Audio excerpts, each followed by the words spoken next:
My name is Jim. This is a channel that brings you news and commentary about topics related to conspiracies, current events, history, politics, movies, music, comic books, delicious cuisine, and awesome beverages. Sir Robin Murray, a professor of psychiatric research at King's London College, warned people need to know that cannabis, particularly modern cannabis, is strictly risky drug to take every day.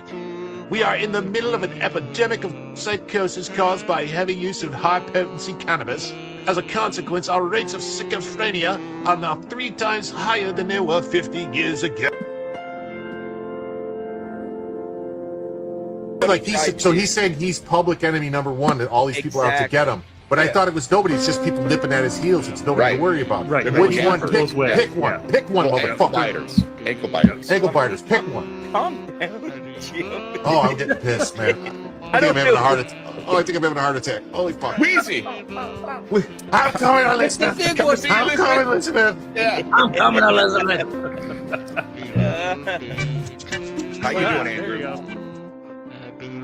There you go. Also, please remember to like, share, and subscribe. You can find us on other platforms like at Jim Satala on X, at Jim Tulsiu on Rumble, at Jim Satala on Truth. Thank you for watching Jim Tells You. I'm Jim. I will see you next time.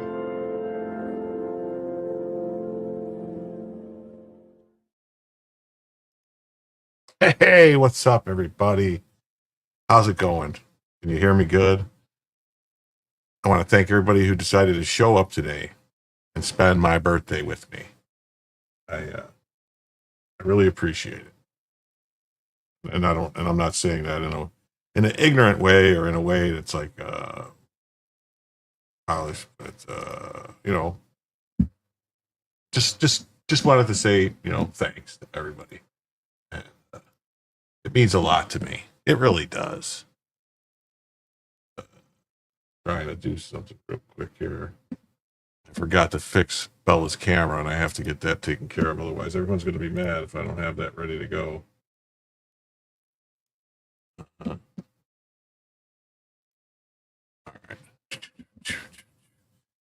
right. You sound good. Hey. On the way. Awesome. There's supposed to be a bunch of guests here tonight. Joe's going to be here a little later when he finishes with his stream. There's a couple other, 3-4 big guests that said they were going to try to pop in, so we'll see if they show up. We're not going to wait around for them. We're going to get rolling.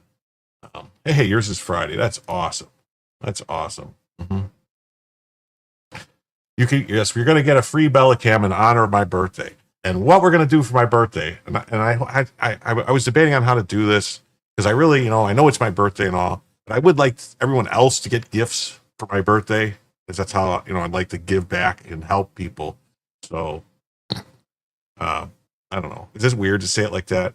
So, preferably, if any, we're going to have a goal tonight, and the goal is going to be $100 in total donations, anything, super chats, Rumble rants, gifted memberships. I would prefer it to be gifted memberships or memberships, people becoming members or gifting memberships, but gifting memberships especially, because I'd like to be able to do like a members only stream soon and have enough people to actually see it to make it worth it. But so if at any point 15 gifted memberships come in, I'm going to count that as $100 towards an extra hour, and I'll do a shot of Elmer T. Lee. Now, I don't want to get too drunk or anything like that. I know I'm not trying to encourage anybody to drink or anything like that. I'm just saying, I was trying to figure out the best way. And if that's too much, too high of an amount, I guess I could lower it. We'll see how it goes.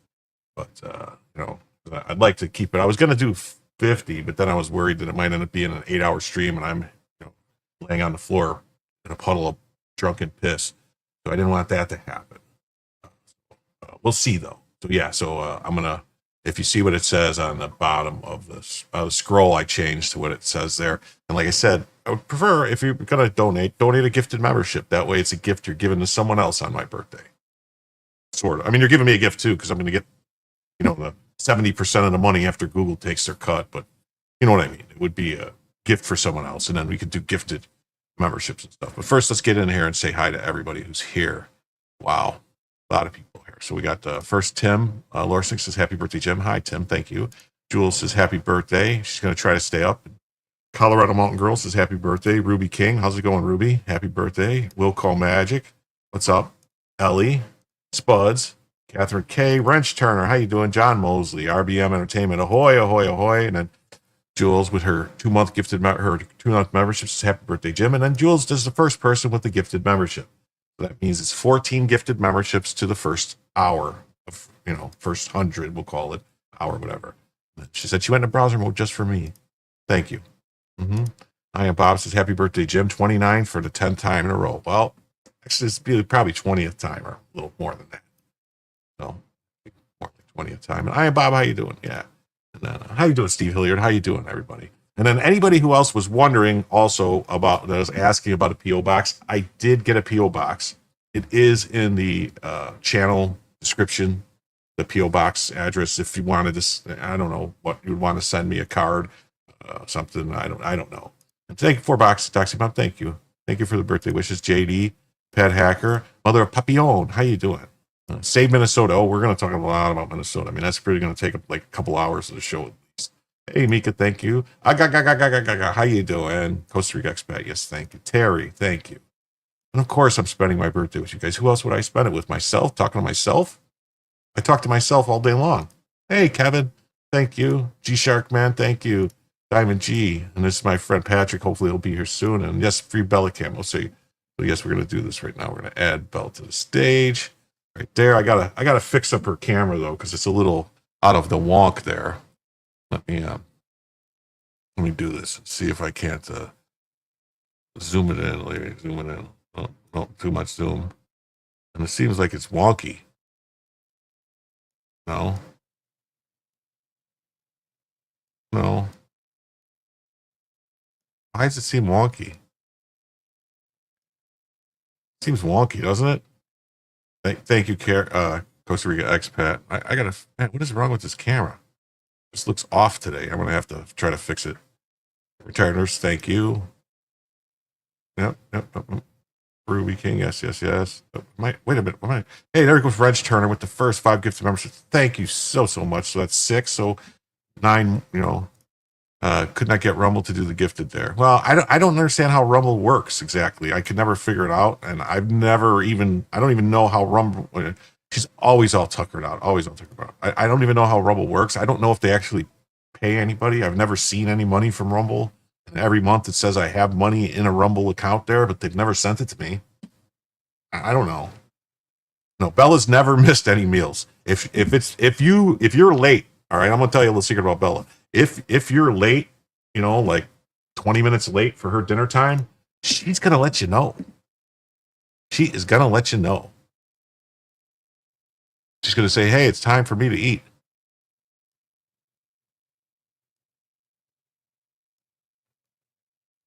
Is that better? Is that more accurate? Let's see, because we're going to go over here anyway. We're going to do this. That's what it's going to be like anyway. And I'm going to put her on top. That way she's not blocked by the stuff. So, Hey, the first big, major, most important guest that heard this is a place is here today. So we're going to bring him on. Hey, how you doing? Andrew Branca. Oh, this is like the biggest get I've ever had on a show, I gotta say.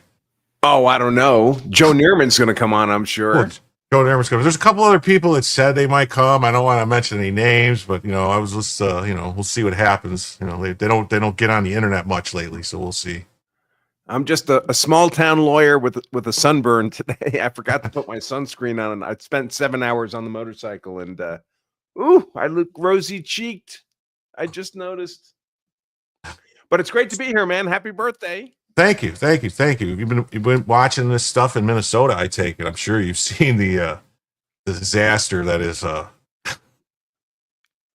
just been catching up on the news a little bit. So I've simultaneously been on a 4-day motorcycle trip, and I've had a terrible cold the entire time. So in the evenings I've been, checking out X a little bit. So I heard about the shooting, of course, up in Minneapolis. I heard about the typical liberal response to the shootings. Got to protect our trans people.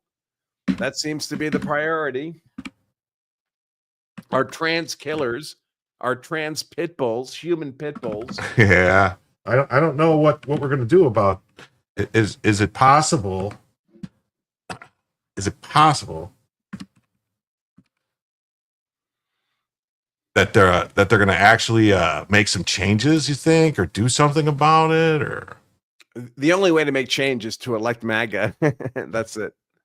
The Democrats are in a bad position right now. I think it's only going to get worse. But the rhinos aren't much better. Most of the Republicans aren't really much better. I don't know if you saw remember Trey Gowdy? Good old Trey Gowdy, the guy that was supposed to be MAGA before it was MAGA. And, right.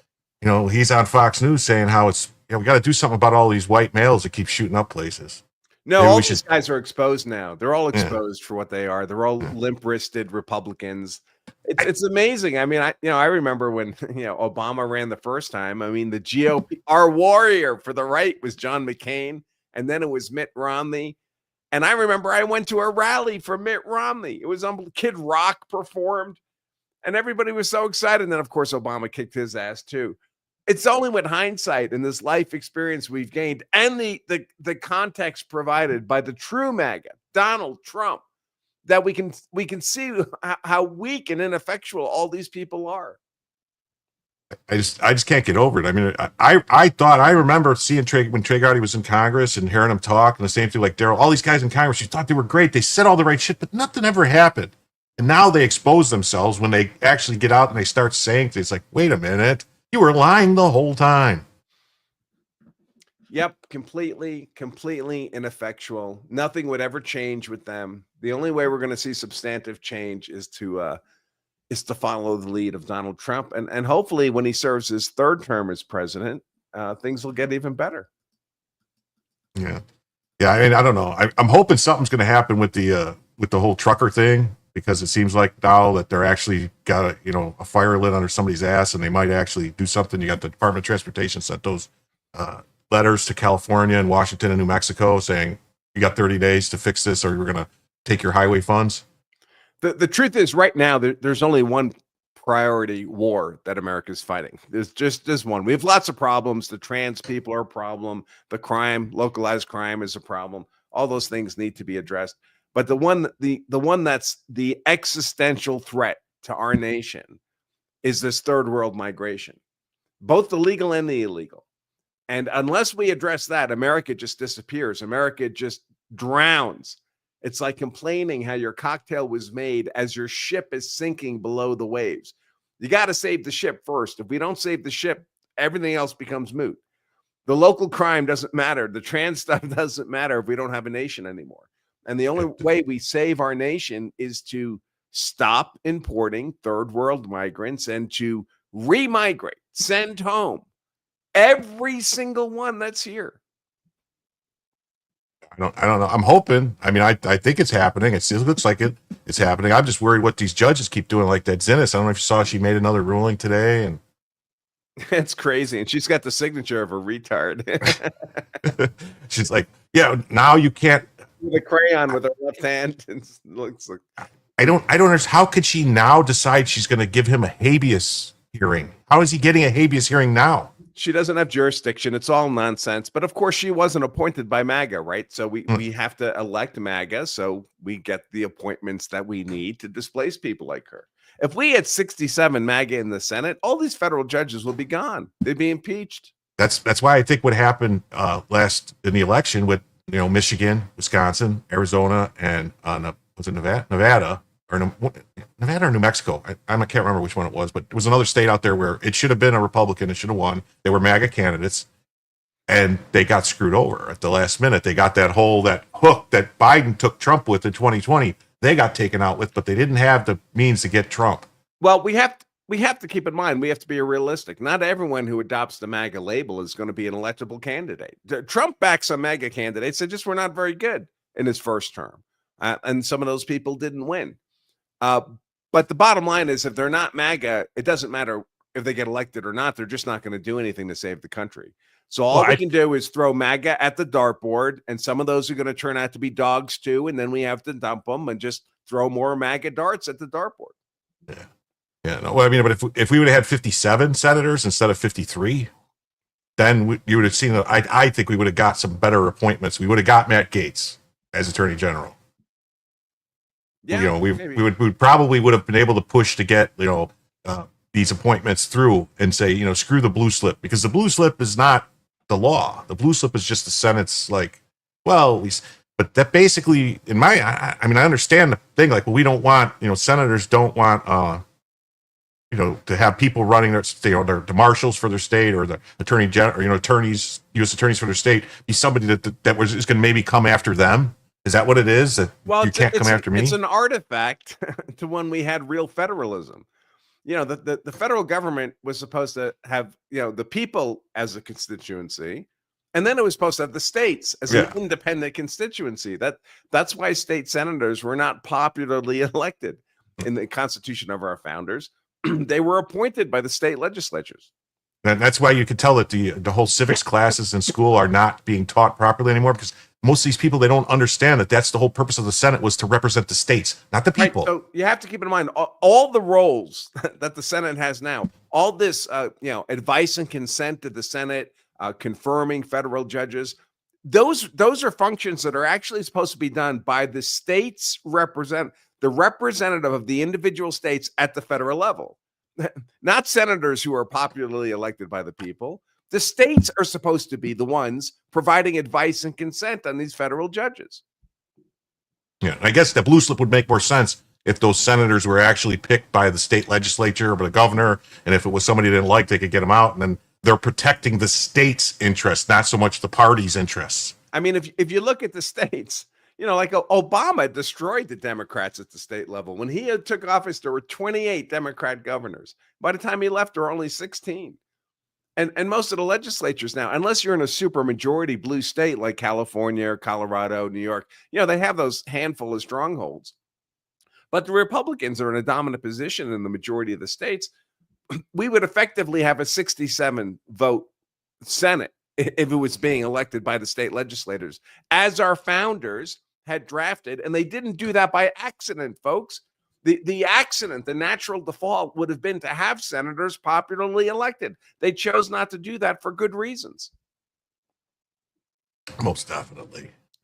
I'm sorry. I like talking to you right now, so I don't really care about the story. I want to pick your brain about just some to warn things. everybody, just 3 days ago, I had complete laryngitis. You can probably still hear a bit of it in my voice. Well, if your throat starts bothering and you want to go, I will, because I got to do a live stream tomorrow morning. But if I have to cut out, that's why.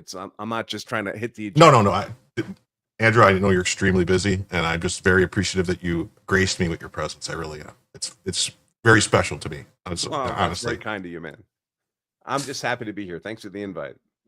So, yeah. Did you see? You saw about what they went after the girl, the N-word girl down there, charging her with 3 counts of disorderly conduct. Shiloh Hendricks. So, of course, I'm an American and I'm a Second Amendment absolutist, and I'm a guy who's armed every day. Every day. I carry a gun for personal protection. If I don't have a gun, I have a knife. If I don't have a knife, I have pepper spray. If I don't have pepper spray, I'm the deadly weapon. But in Europe, they pass all these laws. In Scotland, you cannot carry. In the UK, you cannot carry any object for defensive purposes. Not a rock, not a stick, nothing, not pepper spray, nothing. And that might be a rule that would work if you lived in a high trust, highly homogenous, very law-abiding society where violent crime was basically non-existent. You cannot have that world and also import millions of third world migrants from a low trust, high violent society who feel very comfortable committing rape on children. I mean, those two cultures are oil and water. And to leave your own people defenseless when you impose upon them, drown them in these millions of third world migrants, well, that's the situation they're in, and they chose it. Yeah, and I don't know if because you've been following that the Carmelo Anthony case pretty well. Have you heard about that? There's been rumors that they've been threatening people, but trying to threaten people in the jury pool and make statements. And I mean, I have heard rumors like that. I don't know how substantial.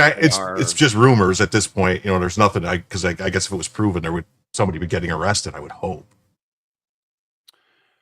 I just don't know the local culture down there well enough to know how much of a political fix they can get in. I mean, the facts are so bad. There's nothing that looks like self-defense anywhere in that confrontation. He just stabbed somebody in the heart for no apparent reason. That's just murder. Yeah. And there's a lot of other stuff too. The other cases like that guy who threw the sandwich at the feds the other day in Washington. They couldn't indict him. They get no true bill via grand jury. It's on video. Well, that's just an argument to get rid of the DC circuit. Yeah. I mean, the DC circuit is it didn't always exist. We used to not have a DC circuit. It was created. And of course, the whole point of having the District of Columbia in the first place is to create an area that's apolitical, but for the presence of the federal government. So it can function in a relatively apolitical environment. It's not supposed to be its own federal state. It's not supposed to be a 51st state. And for most of our history, there was no DC circuit. If there was some kind of federal litigation that came up in the District of Columbia, it got farmed out to a federal judge in some other district. It got randomly assigned to somebody else. Now we've created this DC circuit with all these judges that live in that toxic, hyper political environment of the district. They go to all the same cocktail parties. They meet with all the same people. And it's considered one of the most prestigious circuits now because of its proximity to the seats of power. It's often where people get picked to go on to the Supreme Court. And the power just goes to their head. They're just unbelievable narcissists. The audacity of these people, as I call them, these unelected black robe tyrannical inferior district trial court judges who see no limits to their jurisdiction and authority. It's infinite. It's through all of time and space. They can order whatever they want. Nothing can happen without their approval. They have veto power over every decision made by every other branch of government. And now it's the environment is so, which of course is why they want to try Trump there, right? When they were trying him. The environment is so politically toxic. The people are so brainwashed with TDS that you can't get an unbiased, impartial jury. By the way, that's not the only place that happens. It happens in lots of places. It's just particularly egregious in a federal district. I think this is the second time in like 15 years that a federal prosecutor has not gotten an indictment. It's happened twice. It's happened twice already on people in DC that attacked feds.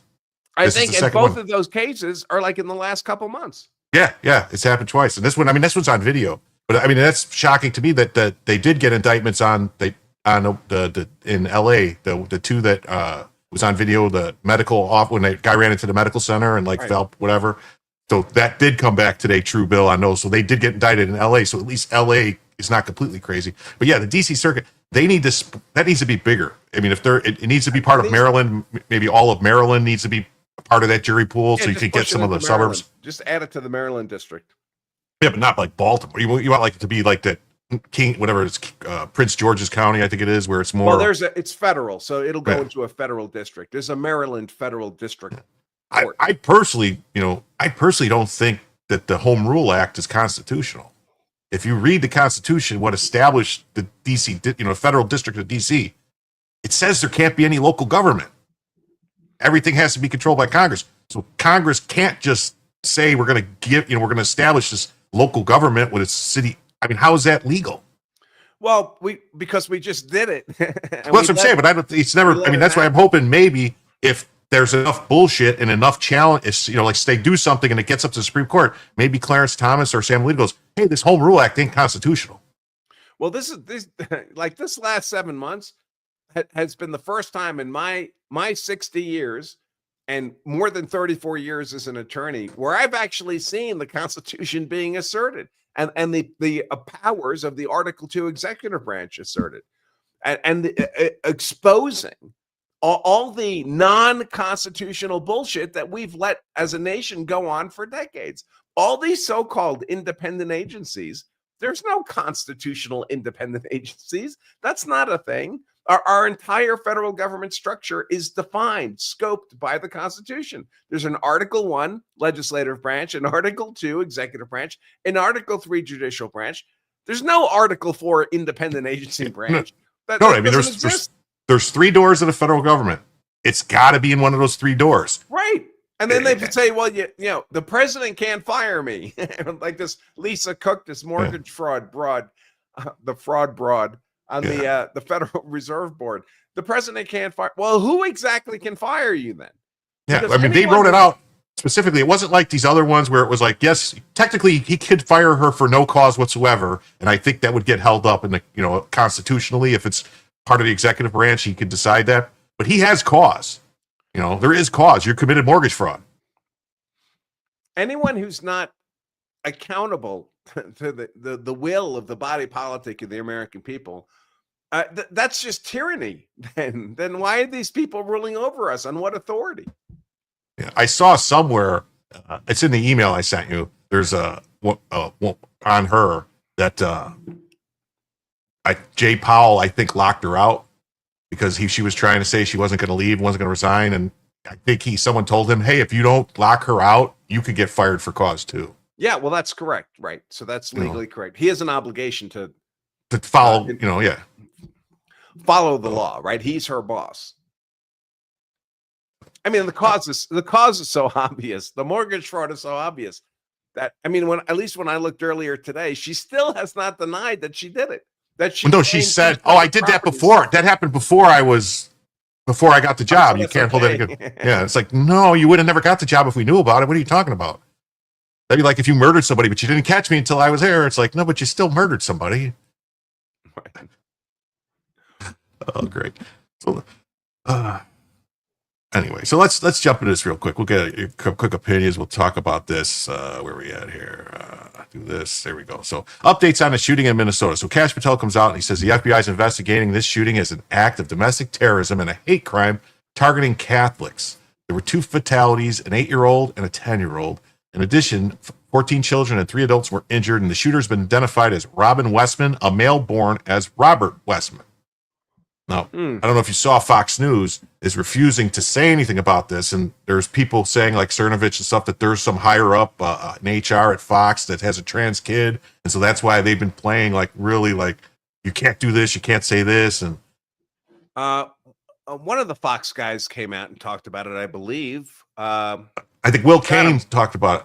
I'm blanking on his name, but I did save it. Let me see if I can find it. Is it Will Kane? No. I mean, I'm not saying it wasn't him. That's not the name I heard.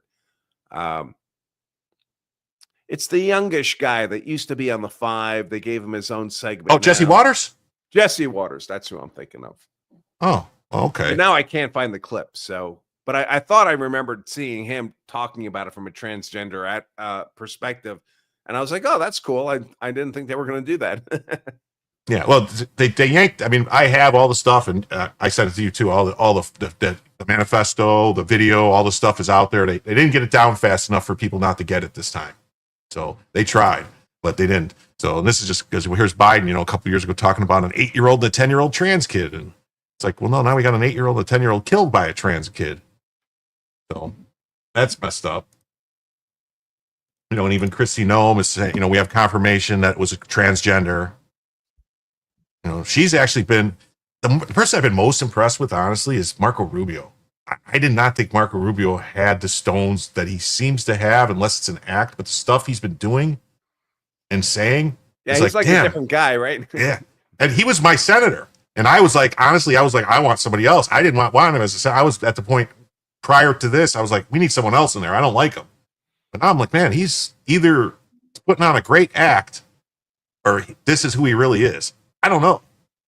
Sometimes it's just putting the right guy in the right job. I mean, I was never impressed by him as a U.S. senator, but he's knocking it out of the park as Secretary of State under Trump.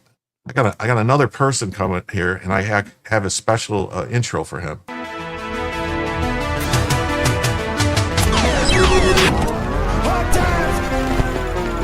Marxist Leninism has been punted for soft pads. Hot pockets. Look at this turtle. It's real.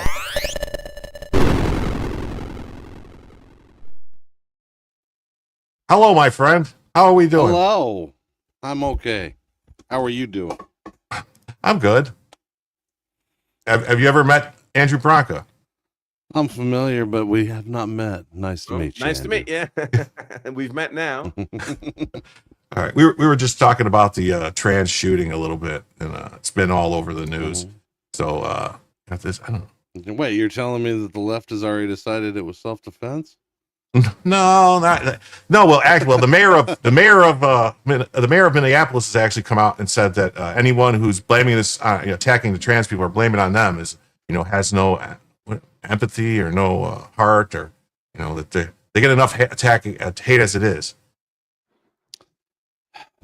Well, consider the source. Yeah.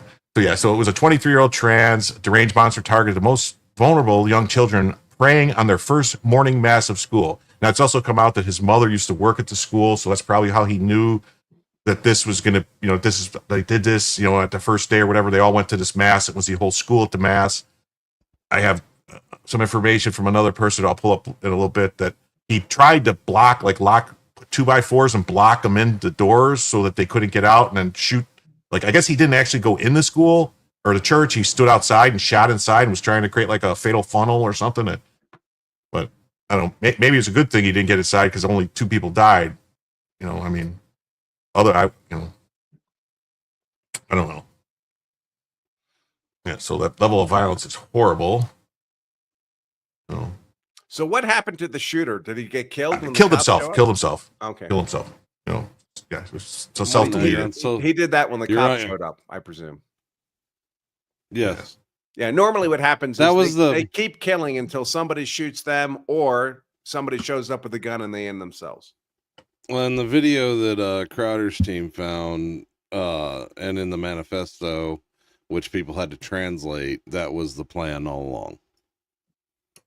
I mean, I'm kind of taken aback by all the different things that this kid, whatever guy, murderer, put on his guns and wrote on stuff. It's like he was all over the place with, talking about like, 6 million wasn't enough, and this is for gas to Jew gas, and then I think funded by BlackRock, and I think it reminded me a lot of the New Zealand shooter who they were quick to yank the New Zealand shooter's manifesto off the internet, but he Kiwi Farms had said, it. Yeah, Kiwi Farms had it, and that's what caused that whole problem with Kiwi Farms.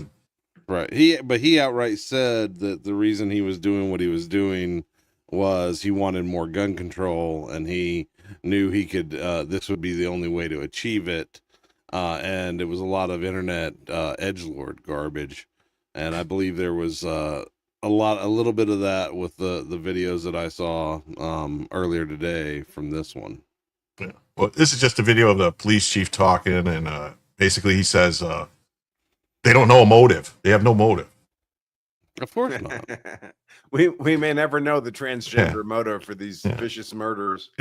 This really makes me start to wonder exactly what happened in Las Vegas all them years ago. Like, we still don't know. And they just kind of said, whatever. This guy just was mad, and Wait, he's saying Mother Pepion said that he endorsed Brandon Herrera in his video. Why would he endorse Brandon Herrera? He doesn't endorse him. He shows his letter to his family, and then he drops a handful of 9mm down on top of it, and says something about this is for the children. And he picks it up and he said, "Yeah, this is the I met Brandon Herrera at SHOT Show last year, and we talked for a long time, and it's surprising how much we agree." Do you know Brandon? I know Brandon. I see Brandon a couple times a year. It could not be more opposite than what this lunatic is describing. Right. And I saw Brandon put out a statement today. Says, I've never met this clown. Of course, Brandon Herrera goes to SHOT Show and he meets thousands of people over the several days that he's there. Right. It wouldn't surprise me. But SHOT Show, I think, announced that they've checked their records and nobody by this guy's name was ever, because you have to register at SHOT. It's not like the NRA annual meeting. You can't just walk in. Well, yeah, because they don't. I think they actually do. They do background checks for shots because you're handling guns and stuff. They don't do a background check, but you have to be a member of industry, so they do qualify you as a member of industry. So you can't just register and get a ticket and walk in, which you pretty much can do with the NRA meeting. But at SHOT Show, they do check to make sure you're a member. I mean, I know I had to jump through a lot of hoops the many times I went. Usually, I had to get a company to sponsor me. That's the first thing that jumped out at me that reminded me of the New Zealand shooter.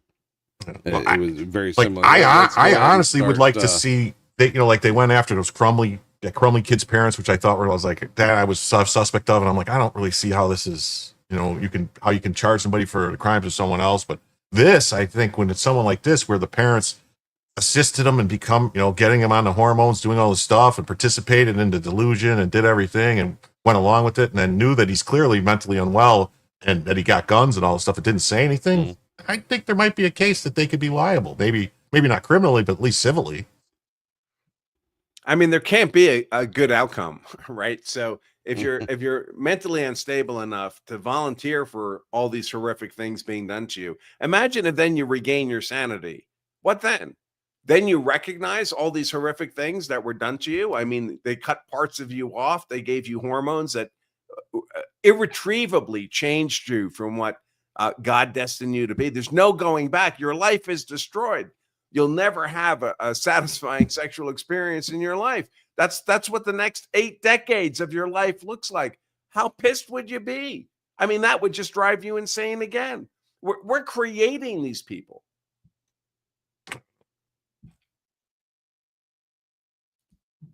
This guy's saying he just DM'd me the X video where he plays like a real life Joker and endorses Brandon. All right, I'll pull that in a minute. But do you want to watch this? You guys want to watch this video of this police chief, or you seen it? You took the time to get it on a possible motive and a relationship to the church or to the school. I have no information to share on a motive other than saying again that there was some sort of manifesto that was timed to come out on YouTube. It's been taken down, and our investigators are going through that to try and develop a motive from that. Additionally, there are these 3 search warrants happening in residential locations, and we may very well, find more information or writings that could give some sense to that, but we don't have that now. And I cannot confirm a relationship between the suspect or his family and this church at this time, but that's obviously something we're looking very closely at. Right, so that's what they say. I just got a message from one of the other very special guests that he's booting up his computer right now. I guess I can say it's Drex. Drex will be here. There he is. No, that's not Drex. That's not Drex. That's some guy from Alabama. What's up, What Cynic? up, boys? Happy birthday, Jimothy. All right, what's up, man? All right. What's new? What do we got going on, man? We're just talking about the shooting, the thing that happened. Oh yeah, that perfectly normal person that wasn't who just was walking outside of a school and tripped and fell and his gun went off. Yeah. It's awfully funny. Can't I believe keep the seeing gun that killed many people. that what's that guy's name? That Sisson kid running around going, yeah, but like how many like normal heterosexual people have done this? Bro, in the last year, it's mainly been these ladies, Yeah, I got a whole bunch of stuff on it. There's like a whole list of them. It shows them all. And I didn't realize it was that many. Yeah, there's a fuck ton of them. And over the past like 5 years, it's been mostly them. It's wild. It depends how you classify it, because if you classify it the way they want to classify it, where like 4 or more people shot, you're gonna pull in a whole bunch of like inner city gang shootings and stuff like that, and then that skews the numbers black crazy. Yeah, just do Catholic elementary school shootings. Well, if you just do that, then it's these guys. That's that. Isn't that the category that we're talking about? It's Catholic elementary school shootings, and 100% of those are transgenders. Yeah, Jim, why'd you bring up a picture of Rocky Dennis?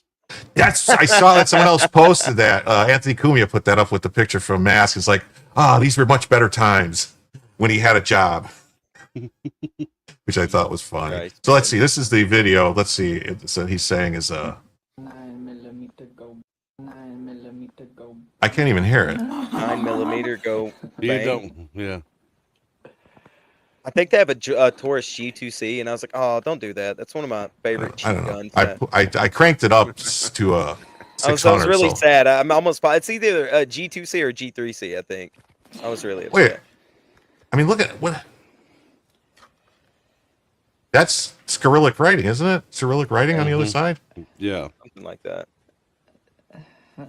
The manifesto is written in Cyrillic. It's English, but using the Cyrillic alphabet. So he just said, "Why so queerious?" He didn't say serious. Man, this shit is creepy as fuck. Where's your fucking god now? I mean, still where he was,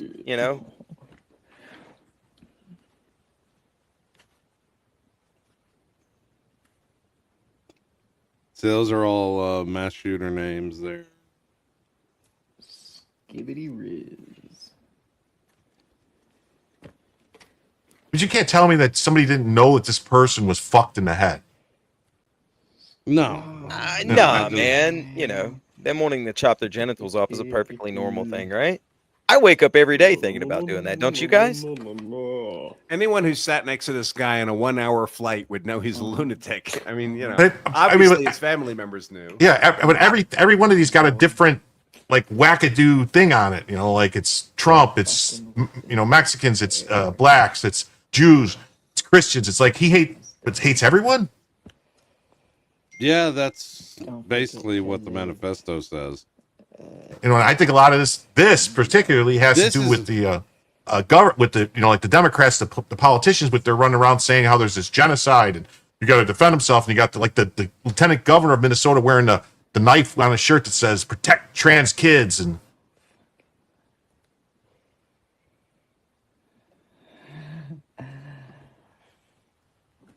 Anyway. And this one's for me, in case I need it. So he was planning on killing himself the whole time. Yeah, and the manifesto is pretty clear about that. Well, this is pretty. This is that's pretty out there. So it was gathering. YouTube shut the countdown. So how did he put the YouTube up? I don't understand how YouTube didn't catch that. Well, he put them up. What it sounds like is he put them up late last night with a scheduled release for the next morning. Did they not look if it's not a monetized video? If you just don't look them, because it's got to. I'll give them a little bit of credit. It's got to be difficult if that's all automated, and as you can hear, you can barely hear it. And these are not. They weren't like live streams. Live streams, I think, are monitored a little closer. But like that, as you heard, you had to really crank it up. It sounds like a bunch of background noise, his little cackling and stuff. But he also didn't say anything that they're trying to police. He wasn't talking bad about Democrat politicians or suggesting things that Harry Sisson could do with his time. So that doesn't get monitored anywhere near as closely. Yeah, I don't know. I see a commenter says, if only he had some copyrighted music, it would have been caught right away. Yeah, they would have caught that. I've been just weird like stuff like videos from months ago. I'm getting copyright hits on now that I got to go back and edit stuff out. It's like I don't get it. I'm like, what? Like stupid stuff. I'm like, what's going on? Where it's like now, after 4 months later, you're telling me there's a copyrighted music on a song on a video. Yeah, they've been pretty heavy on that. I was getting some stuff recently. I had to pull down all of my videos and go through and edit them, which causes me to lose all my fucking chats. So that sucks. I didn't see the super chat. If they're going to do gun control, it'll be because trans characters have a 40% attempt rate. God help us, but we'll do our best. I'm not sure what that means. I think that's a reference to what 41% of them do to themselves. Yeah, but that doesn't matter if they're on the drugs or not. I mean, if either way, they're actually they've found that they're more likely to after the surgery and everything. It's almost like shoving a bunch of artificial hormones into your brain has side effects. Nah, dude, what the fuck are you talking about, Uncap? Are you crazy? I personally think if you go out crazy, there, I think if you go out there and you shove a lot of estrogen into a body that runs off of testosterone, you will be perfectly fine, right? I think you'll be fine. I mean, let's face it, estrogen drives people crazy even when they're the right gender, right? Thank God. Thank God Branca got it. Jesus Christ. I just wondered if there's going to be a wall for these people. Is there a wall they're going to have to hit at some point? I mean, oh man. Yeah. Or most of them, some of them, face, that some of them already have the wall, I guess. Some of them. It's ma'am. It's ma'am. I mean, but I was just starting to think things were making a turn. Like we were starting to see, like they were pulling like that. Just now, it's just now starting to crank up. It hasn't been a full year yet. Yes, it's going to get bad. It's going to get real bad. I thought they're going to try to villainize anything that conservatives are doing in order to keep another conservative out the next time, because that's just what they do. That's just what they do. So you might as well go ahead and get ready and start paying attention. It's going to get bad. It's going to get way bad. That's brutal. Well, I'm glad if Trump wasn't president, I don't know, we probably would already have Republicans like agreeing to do gun control, like when Biden was president with John Cornyn doing that stupid fucking red flag bullshit. But I hate to say it. Look at the bump stock thing that Trump did last time, though. He does some knee-jerk reactions every once in a while. Never forget that that is a 90s New York Democrat in office. Well, yeah, that's what he is. But I will say though, if Trump didn't do that bump stock ban that got overturned, we wouldn't have FRTs legal now. That's true. I don't disagree that things happen, but you can't. He definitely wasn't fucking doing 4D chess there. He was just he wasn't. It was just a happy accident. But that actually might lead to. It actually might lead to people realizing that this whole thing about banning machine guns is stupid. I just want to be able to legally have a machine gun without paying for a tax stamp every year. That would be nice. I'm tired of having to pay for that. That would be fantastic. Did the kid shooter have a dad in his life? Supposedly the dad was at first it didn't seem like it was, but then someone found a posting from the dad when he turned 18 posting trans stuff and everything and saying it was all he was all involved about it. Yeah, all involved. I don't know. Drex must be on some kind of weird thing here where he told me he was booting his computer up and he'd be right here. Oh, it's called CPT. I was gonna say, is he on a certain type of time? Yeah, it's a certain type of timeline. Yeah. So was your trip nice, Andrew? Was the weather good and everything? And yeah, it was great. I mean, it doesn't. I mean, a bad day motorcycling is better than a good day doing anything else. But yeah, the weather was great. It was very comfortable temperatures. It was perfect. Hey, Drex. Oh, how you doing, man? Hey, how's it going, y'all? I've streamed with this guy too many times. Never. What's up, Drex? What's going on, homie? Hey, how goes it, man? Branca, where are you at right now? You're in Wyoming? I just got home. Earlier today. Earlier today, I was in South Dakota, Wyoming, Nebraska. And then Colorado. Comie-rado, of course. Yeah, it's not worse than Minneapolis, trust me. I know you guys heard the horrible news. Yep. That's what we're kind of talking about. It's like the biggest thing, but I don't know. I'm just shocked that the governor and the mayor and them came out immediately and basically start defending trannies and saying, it's guns. We got to get rid of guns. And it's like, what? You guys are one-trick ponies. Are you really that shocked? I am. I actually am. I was shocked that the first thing the mayor did was tell people not to pray. Oh yeah. Pray. They were already praying in there and it didn't help. Well, I'm sure one of you guys has the video of Fry crying at George Floyd's casket. Yeah, I mean, George Floyd was a hero, right? We all know that. He fought for the freedom of bananas, and he lost that war, but yeah, it's. Well, we weren't allowed to. Nobody was allowed to go to their grandparents' funerals at that time, so we needed to have 12 funerals for him. Yeah, his golden casket. Should have come to Alabama, bro. We were free as shit after 2 weeks. What are you talking about? me and Joe were talking last night about what do you guys think would have happened if that whole COVID and the George Floyd thing happened in a year that wasn't an election year? Do you think it would have been a little different? It definitely would have been a little different. First of all, imagine if it was a Democrat president at that time. The cackler? Yeah, we would still be. We'd I still don't be think much fucking would have feeling changed, major though. repercussions from that You shit. don't think if COVID would have hit after, like, say, in December of 2020, after the election had already happened and Trump had already won, that would have been different? So what made that unique was you guys remember the Floyd thing happened in May, right? So end of May. Yeah. And if you guys recall, lockdowns happened at the end of March, right? So that was like basically 2 months of people sitting inside doing nothing, right? Just pent up energy, right? They had nowhere to go, right? It's very combustible.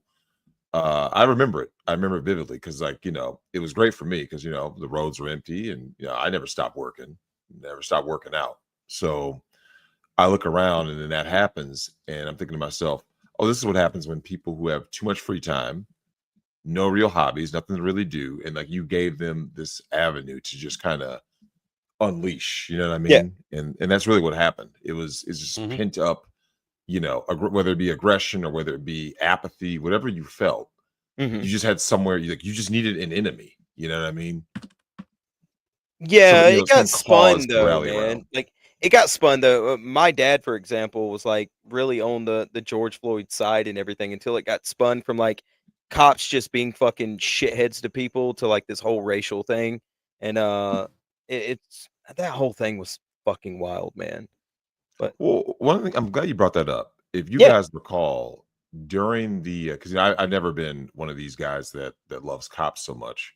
no. And if you guys can recall during the COVID year, 2 years Uh-huh. really, you guys remember seeing how cops were treating people like in Australia and in Oh yeah, yeah. England, Oh, like yeah. bro, they were I brutalized. saw how they were treating people in Minnesota with the Yeah. pepper ball guns running That's what I around was shooting about to people, say. telling them to They- get off their porch. Yeah, Go back saw in the how they were house. treating people here where they were like locking them in the houses and shit like that. Yeah. Man, it was crazy. and these are the people. That's the reason why, like with people who lean much more right, I used to always ask them, "So you guys still think cops are your friends?" Fuck no. And because Branca always says, "Because cops are not your friends. If you think No, cops no, are no, your no. friends, They're gonna use anything you say against you. They're anything you say, like they hate you." I don't know if people have figured this out. Cops don't like if you believe the cops like you, right? I'm sure you guys saw the video of what's that sprinter's name, Sha'Carri Richardson, right? Yeah. You had another Keisha crashing out in an airport, right? Mhm. When she crashes out and puts hands on a dude, what happens, right? Branca, you're the self-defense guy. You and I both know if Sha'Carri Richardson, look at her case, right? Now look at Ray Rice's case, right? When Ray Rice was in the elevator and was getting abused by his then fiance, Janae Palmer, right? She spat on him, kicked him, hit him, and pushed him, right? Only then did Ray Rice then put one left hook on her. It was left or right hook, right? That was it. I mean, it was It's a pretty good hit. It was a good I was about to say it was a nice hit, but it was it might, still it might have been the greatest hook ever since but it was Frazier hit still Ali. just one hook. You're right. Yeah, yeah. But that goes to kind of show you though, is that we live in this system, right? There's tiers to this, right? There's tiers. We live in a system of there's you could be on a lower tier, a mid tier, a high tier. They talk about they call it oppression Olympics. You're seeing that now, like you said, that played out with this thing with the Annunciation Catholic School, which is normally, as you know, when it's someone from the rainbow community or the trans community, they try to like keep that really under wraps, right? They're like, oh, there's a manifesto, but we don't want to talk about it. We sent it to the FBI. There's a reason for that. It doesn't fit a narrative. There's a narrative that they want to push. Then there's the reality that we all see, right? That we can't deny. If you can see reality and you cannot deny reality, the only thing left to do is what? Is manipulate the reality for idiots to push a narrative. And that's what we see right now. Yeah, but this case they didn't have that opportunity, Drex, because this kid, whatever you want to call, was savvy enough to get it out in a way that they didn't catch it before a bunch of other people had it, and there was nothing they could do. They can't hide it. If they were able to hide this, they would not be acknowledging that he was even trans at this point. They would be trying to cover that up, and they would be calling people from the Trump administration that were saying it. They say, "Oh, they're trying to just other people," and they're so. Well, do you guys recall? This what was the trans shooter? I think it was some chick. It was not that long ago, right? Another religious school, The one in Tennessee, I think, right? You guys remember that one? Covenant. They're still trying to deny, and they're trying to prosecute the people that leaked that manifesto. Imagine that, right? But they can't find who leaked it. Can't find who leaked, of course. Right. Well, if you guys recall in that tried.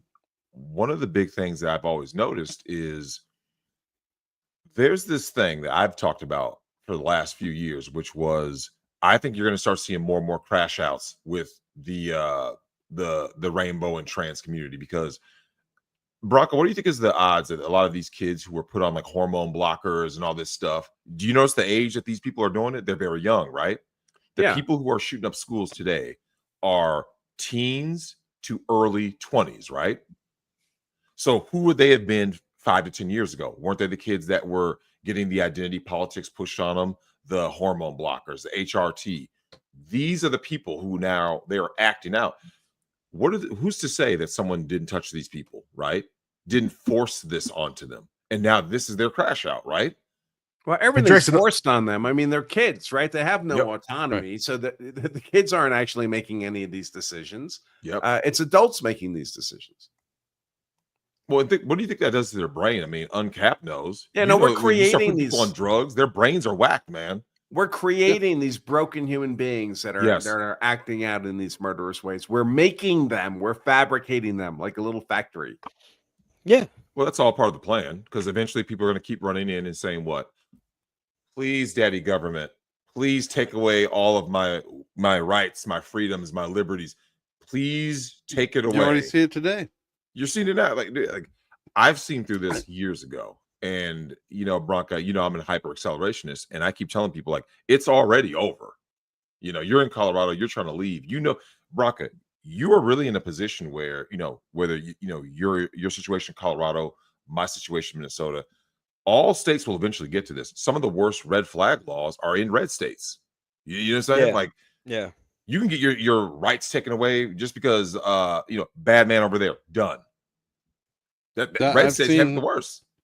Red flag, Florida's red flag law is pretty bad, but yeah, it's only being enforced in 3 counties in the state. Basically, you could look at the numbers, and it's basically out of all the times it's been used, it's been in the 3 controlled basically by Democrats. Yeah, but it's a knife to the neck of every gun owner, right? That's like saying we're all walking around with a knife to our neck, but they're only pushing it in 3 counties. I mean, but the rest of us have the knife there too. All it takes is a new sheriff to get elected, and it's being shoved in that county too.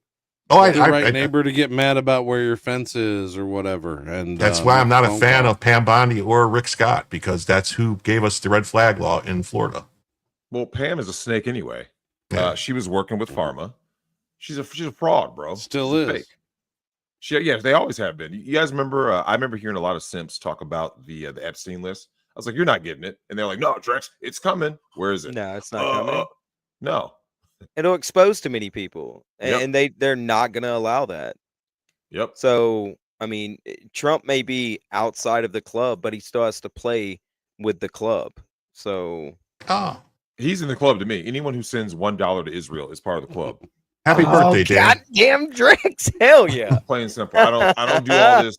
A lot of people, they dance around certain topics because that's who they are. They're weak. Yeah.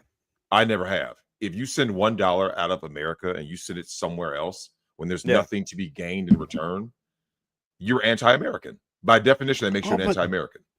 But Drex, for every dollar we spend, we get $2 back. Yeah, but also, Drex, don't you realize that they're our greatest allies because they allow homosexual marriage and stuff over there?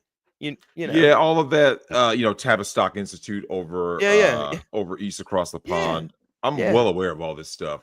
Yeah, I know it's over. Jim knows it's over. It's over. It's the been fact over for a that while. anyone can still have hope lets me know that they're too far gone. It's over. I'm going to the woods. It's over. Branca, there's no way you can look at somebody with a straight face and go like this. In 10 to 20 years, your taxes are going to go down. No, they're not. The cost of homes are going to plummet. No, they're not. No. You're going to be able to have 5-6 kids, and you're going to have one person in the household who works, right? For the average American, one person can work, and they're going to be able to pay for all 5-6 kids. Absolutely not. You see what I'm saying? But if they could one of the advantages of being 60 is all this shit doesn't have to hold together forever. It's only got to hold together. You selfish asshole. For me. That's your problem. No, Branca, I actually understand what you're saying, because like for me, at 42, right? I mean, you've known my goal is always to, see my daughter off, and when the day comes, it's time for me to leave the country, right? I got the money, time to bounce, right? This place is done. Okay, it's over. These people who still have this American flag and live, they're hold on to this dream that doesn't exist. Look around you, like everyone on this panel, testosterone pumping through you. You got fucking balls sitting there right between your legs. You're a third-class citizen, maybe 4th or 5th, right? Oh, easily. Animals have more rights than you do. Yeah. Or women, certainly, especially white women. Like, the white woman is above God. So, and then the trans, I mean, like you guys saw this with the Leah Thomas case, right? The Leah Thomas case really put forth who has more privilege. Is it women or the trans community? In that round, it was women. You see what I'm saying? And do you know why the women won that round? Because there's too many dudes who are still these trad cucks who are like, women's sports should be women's sports. I'm like, you have to give them what they voted for, right? Which is the consequences of their actions. Yeah. People won't do that because most dudes do what, Branca? They rush in. Better batch. What's that? It's a fatherly instinct, Drex, for people to try to protect. You know what I mean? Protect them from their bad mistakes. I know, but I'm saying that's I was just going to point out. Look at what's going on with that girl in Scotland with the axe. You saw that, right? Yeah. Better Bachelor made a great video about that on Cap. I don't know if you saw that. I'm hearing that might actually be the catalyst to actually push some of these, because there's still got some really based people in Scotland and Northern England, Ireland, that might see that and actually might start saying something. I mean, I don't know. I mean, London is gone, but there's other places where there's still some men there, like Tommy Robinson and stuff. I don't know if there's enough though. I don't. That's I don't the think it really problem, matters. though, man. That's the thing. There's not. They went and arrested her. That she's in jail right now instead 12 of years at old. home, and that should be. There's your sign, man. The fact that the sun set on it and came up the next day with people well aware of this happening, and still defended it. Brock, have you seen the people who defend it? It's lunacy. Like they're defending what happened in the UK, right? Like, yeah, well, I mean, girls, the UK is these just men need to gone. step up. The UK is literally gone, right? It's cocked. It's you look at the 12 largest cities in the UK, not just London, Birmingham, all the major cities. Their mayors are all they're ethnically Middle Eastern. The most popular male name given to male babies born in the UK is Muhammad, and it has been for years. I mean, you're just people are just imagining that a UK still exists. It doesn't exist in anything that we would recognize as the UK. It's been conquered. Yeah. But let me ask y'all something though, right? Like Drex is saying for America, right? He's just gonna bounce, forget it, it's done, right? Like, what do you do? I'm not going anywhere now. Look, I'm literally. If I didn't have grandkids, I would not be in America right now. Yeah, but I can't. Line. I mean, I'm going to go to the woods. I'm buying a property as we speak in the woods, in a small town somewhere. The drones are coming. What? I mean, okay, I'm not going to deny Europe, that, right? But like, I can't just leave America, man. My family's been here for hundreds of fucking years, dude. Oh, well, like, it's gone. Well, your family left their home for thousands of years to come to America because of what? That's true. I get that, man. But like, where are you gonna go, Drex? Where are you planning on going? What's better? There's places I've looked at. Like you guys know, I was. I think I sent Branca pictures. I was over in Asia. You know, I sent Jim pics. I was over in Asia. There's places in South America. You know, I've looked at Indonesia and Bali. Like, there's places to go, right? Where your dollar stretches far. Your food is going to be good. You're not going to be gaining weight and feeling miserable, which is what I do in here in America, right? I feel miserable when I eat, right? Because the food is terrible. It's literal poison. I just do cocaine. They're trying to kill drink you. Vodka, so I'm good. They hate you. Like, Branca, do you ever get that feeling like when you travel, when you'll travel somewhere and you're like eating higher quality food and stuff, and then you come back and you eat this shit and you're like, this is literal poison. Yeah, well, I mean, I've lived in Europe for a number of years, so the difference in the food is very obvious. Yep, all our food is effectively poisoned here. It's poison. You can't deny. Like, and I have people who have tried to argue that. I go, dude, you will go over there. Like, you guys notice, like, turtle. I'm sure you've eaten stuff, and like you eat it within 20 minutes, you have a stomach ache, right? You're like, oh, my stomach. I gotta. Like, if someone said, hey, do you want to go out for a hike or you want to go out for a jog? You can't do anything until your stomach ache goes away within like 45 minutes after you. Here's corn. Yeah, just like. But, I mean, just look at pictures of before... a beach in America in the 1970s, right? There's no fat people on that beach. No. And you look at a picture of a beach today, or just go to a beach today, it's loaded with fat people. Americans Those guys are all that fat. they did call fat, we consider skinny now, which is wild to me when you go and look at those pictures. But all right, but how long before Bali and Indonesia and all these other places are the same? Those drones are going to come from there too. This kind of goes to what Branca's saying. Yeah. If someone says how long till place X becomes a shithole, right? I'm 42, right? Within my reasonable lifetime, by the time it would become bad, I'm gone anyway, or I'm on my way out the door. Yeah. It's over everywhere, right? It's only a matter of time. It's over. Yeah. They won. The enemy won. I'm going to Serbia. Forget it's it. Over. It's done. I'm going to Serbia. There's people out here still I'm taking my comic book company. I'm taking my publishing company. I'm going to Serbia. I'll do YouTube over there. It'll be fine. I can do real estate. Whatever you do, like, and there's always this thing about the collectivism versus individualism. Yeah. And I mean, like I said, I look at Jim's situation. I know that Jim's only there because of the grandkids. There's no other reason Jim should even fucking be in America, right? You're well off. You did your thing. If the grandkids didn't exist, you wouldn't be here. You know it. I know it. You wouldn't be here. Yeah, but why There's couldn't no you reason just to take be the here. grandkids with you? I can't just take some woman's kids with me. Take She the doesn't want to leave. No. Then I'm like, Well, what? I'm you know, though, taking my yeah. whole entire extended family and Well, moving them to got money? Poland. do you know what might actually be happening though? Is I don't know if you guys have Billionaire been seeing- Jim, right? I ain't no billionaire. No. Well, Messing with you you, guys are brother. starting to see more and more layoffs, and coming in Yeah. that form of the private sector is going to be schools and hospitals. You're going to start seeing mass layoffs because these people are useless. Okay, AI is man, going to replace them. I don't disagree with that, but I think I'm gonna stay here for a while. I'm in my 30s, man. I'm gonna stay here and thug it out for a bit. I'll go to the No, woods. you've got a generation left. Like you still got Yeah. like within a generational period. So you like when someone I asks you like how I still got my fingers crossed for a solar flare, Drex. So I do have yeah, I hope mean, though, yeah, man. Like a my cataclysmic Come on, the event aliens are would I've coming seen in some December. very feminine young men doing this YouTube thing, right? Because I do talk nerd shit and cover like Comicsgate and all that other stuff. I do see a lot of fucking effeminate young men, but I also hold out hope for I see a lot of fucking base young men too that are getting pretty pissed about they're their not going to do anything paycheck. though. Nah, You're not going to vote your way out of this. I'm not saying promise vote your way out of it. But I this- see a this- lot of this young goes back to men what in their Turtle was early talking about, 20s though. saying, why am I trying to vote my way out of this? Why are we doing this? No, so to Turtle's point though, right? When Turtle's talking about like what's going on across the pond, Mhm. the issues that we're seeing, you're not going to vote your way out. You have to literally strap up arms, right? Yes. Now, the issue is, this is what I tell people, it's not going to happen. One thing I've always said, I don't know if I ever told Branca this. Branca, we need to give Pookie more respect. Because you know what the one thing Pookie has that a lot of these guys that claim to be like, Second Amendment, absolutionists, all Oh, guns. at least Pookie does the thing, right? Can we all Yeah. agree on that? Like, even though For he's sure. wrong, if someone says, hey, will Pookie crash out and actually do something? Yes. Will he take on authorities? Yes. Win, lose, or draw, at least you can say he did it. And Branca has made this point. He said the guys out there in small town America who say, oh, I would never this, I would never that, and the cops this.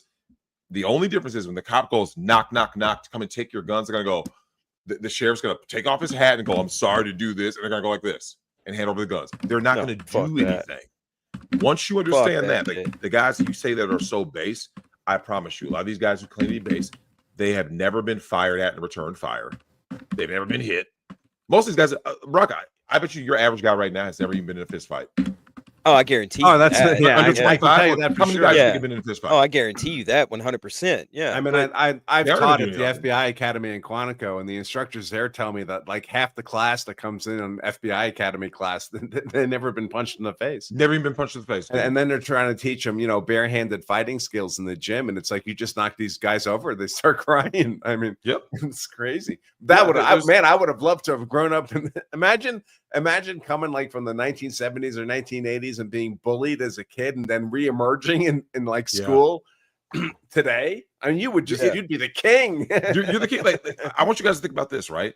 Just think of like your let's just say average guy, maybe a slightly above average guy, right, from the 80s.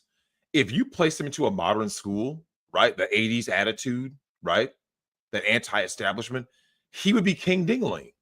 He Well, show up until in they drugged school him and they up. try to push woke agenda. He'd be like, "I'm not doing this, bro." They Pull up you guys- any What's that? video of what those guys look like.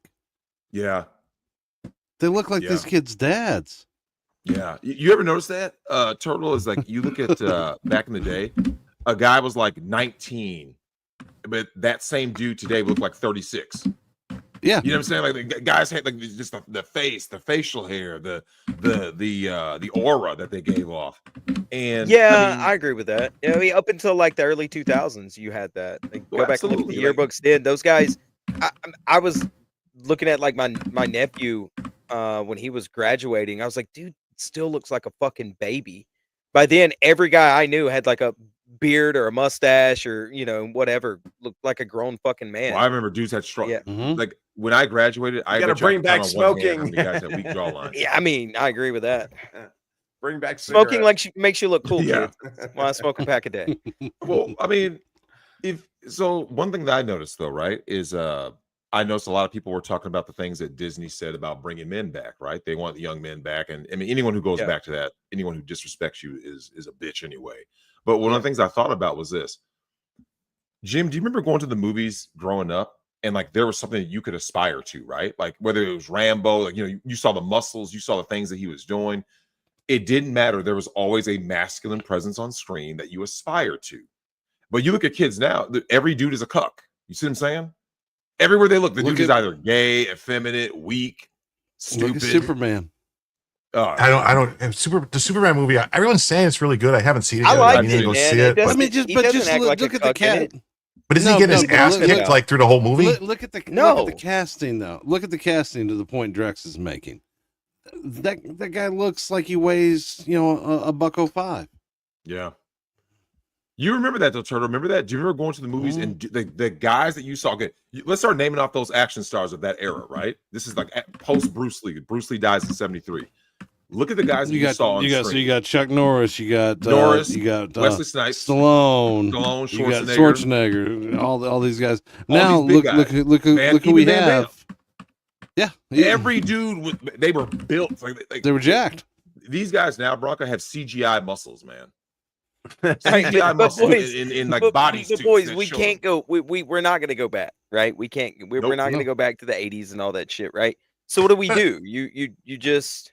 I mean, I have to disagree just slightly with you, Drex, because we had people like Burt Reynolds, we had people like Sean Connery, we had people like Roger Moore that were men, but they weren't muscular, they weren't really built. They were still masculine though. They made, James Caan was not ripped, but he was still a badass and thief. But James, love that movie, but very underrated movie. One of James Michael Caan would best. F you up, man. James Caan was a mean motherfucker. He just had it, man.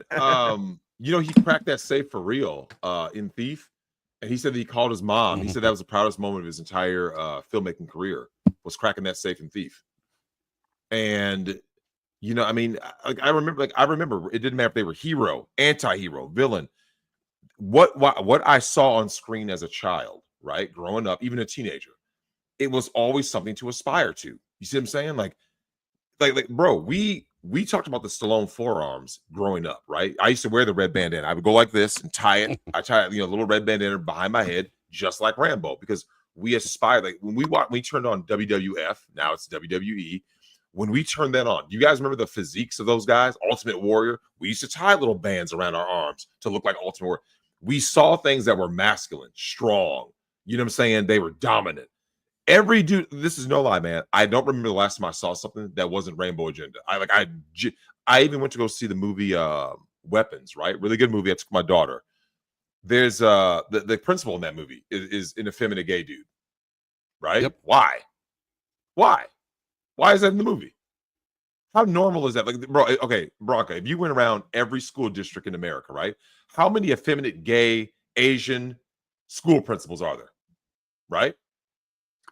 Did you? Not many. Did you see the principal of the school and the shooting happened there? Teachers union.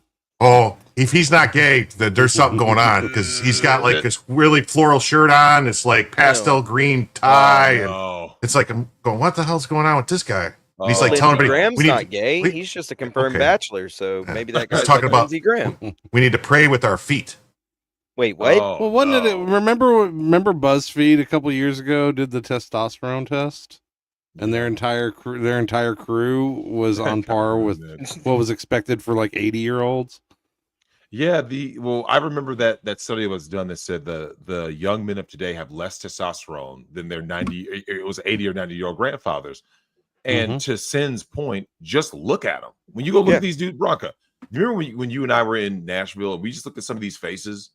And there's body language. It's not just the face; it's the body language. Like they have like that loser mentality. Like, I told the guys, that's a fucking bad one too. The hunched over shoulders, shit. Branca, what is that? I tell these young dudes that I know, especially my nephews and shit. I'm like, dude, roll your fucking shoulders back. Hold your head up. Like, what are you doing? They're saying that we're actually physically changing from the phones. Bro. That the people that are sitting there with the phones is actually causing physical changes to the hands. Go exercise. Go pull your shoulders back. There's no exercise. Well, their whole demeanor is very feminine. It's very estrogenic. It's very, it's not. Well, how many of them were raised by a single mother? When a man walks into a room, right? When we walk into a room, you look around, And you're gauging every other dude in that room, right? Yes. I could take him. All right, I'd have to stab that guy. Yep. You know, but you're placing yourself in the hierarchy of who can kick whose ass when you walk into a room. I know I do that. You just do it subconsciously. But you know, a lot of the guys you see out in the world today, they're not doing that. They're not looking at anyone or anything. I did that They're in just, Asia. This is no lie. I'm walking through Seoul, and I was in Japan, right? I ended up meeting up with Meme Copium a little later on in Kyoto and Osaka, right? But as I was in Asia, so because I'm basically cupped because I have my daughter there, so I can't do the things I would normally be doing, right? However, to Branca's point, everywhere that I went, I was like this. Are they serious? Because Branca, I'll tell you what I was thinking the whole time. If I were here alone, how much would I be slain? Who's my competition? Because you, like you said, it's subconscious. You walk into a new environment and you look around, you're like, this is my competition. Branca, there is none. No competition. The whole time I was in Asia for a week. I shit you not, zero competition.